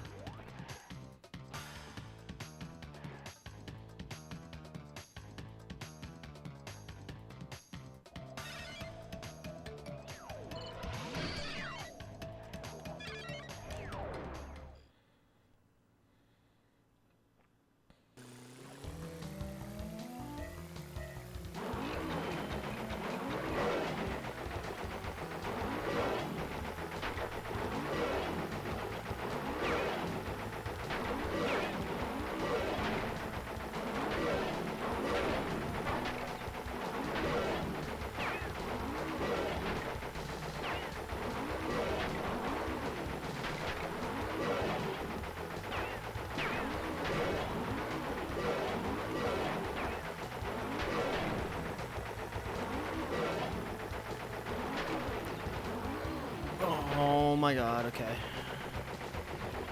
That's fine.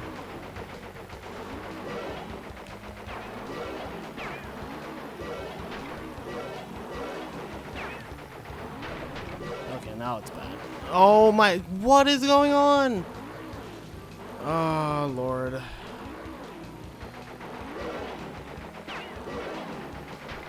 This is, okay.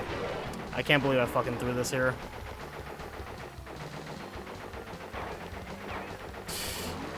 Well, if there was any chance of a PB, it's gone now.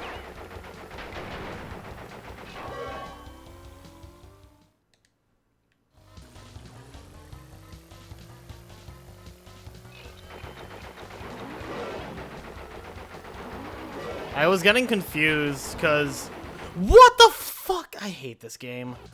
Like, you cannot explain to me how that made sense.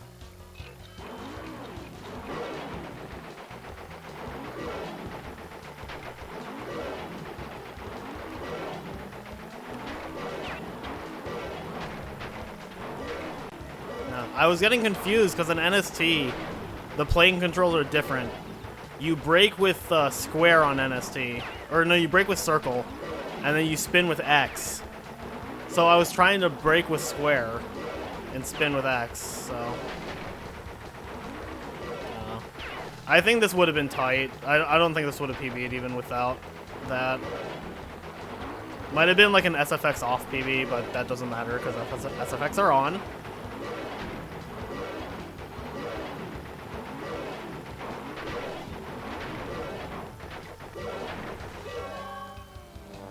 Yeah, whatever. It's a 305 PB, but it's not a 105 PB. It's revealed October 4th. Oh, I didn't even know that. It's 2 days after Crash's release. Yeah, that is pretty hype. That's on Sunday, isn't it? Yeah. Yo, we're ending on 69.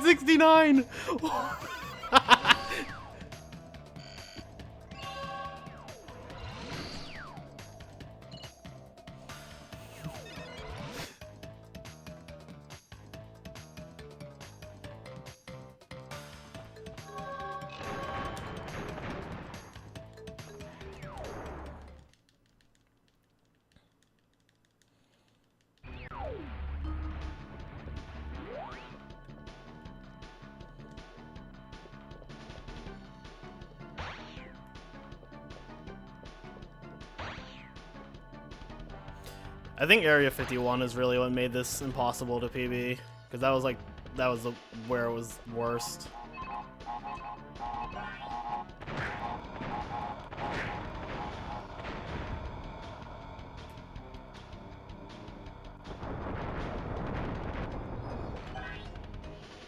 How? No, it's a 305 PB. It's not a 105 PB. Is what I meant. This is definitely a 305 PB.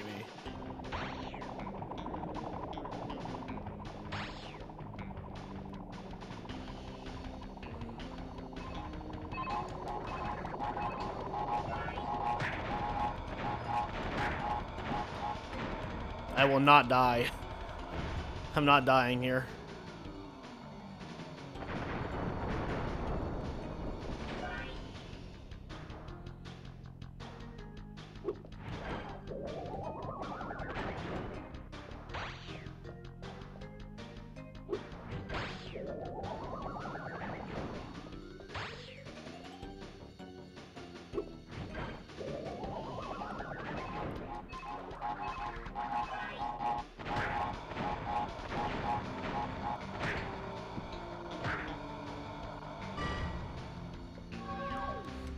That's how it's done. Take it.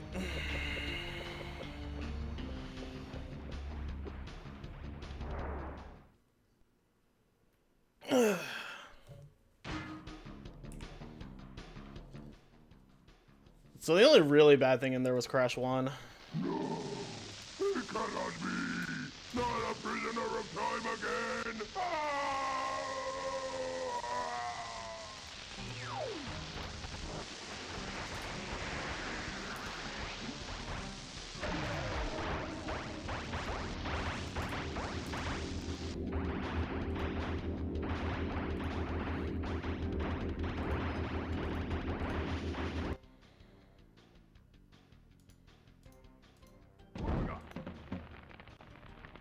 The time twister machine could Could not not hold keep itself itself together. together.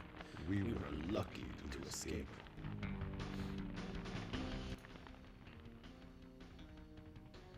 Give me the mask! With it I shall take over the world! Come on!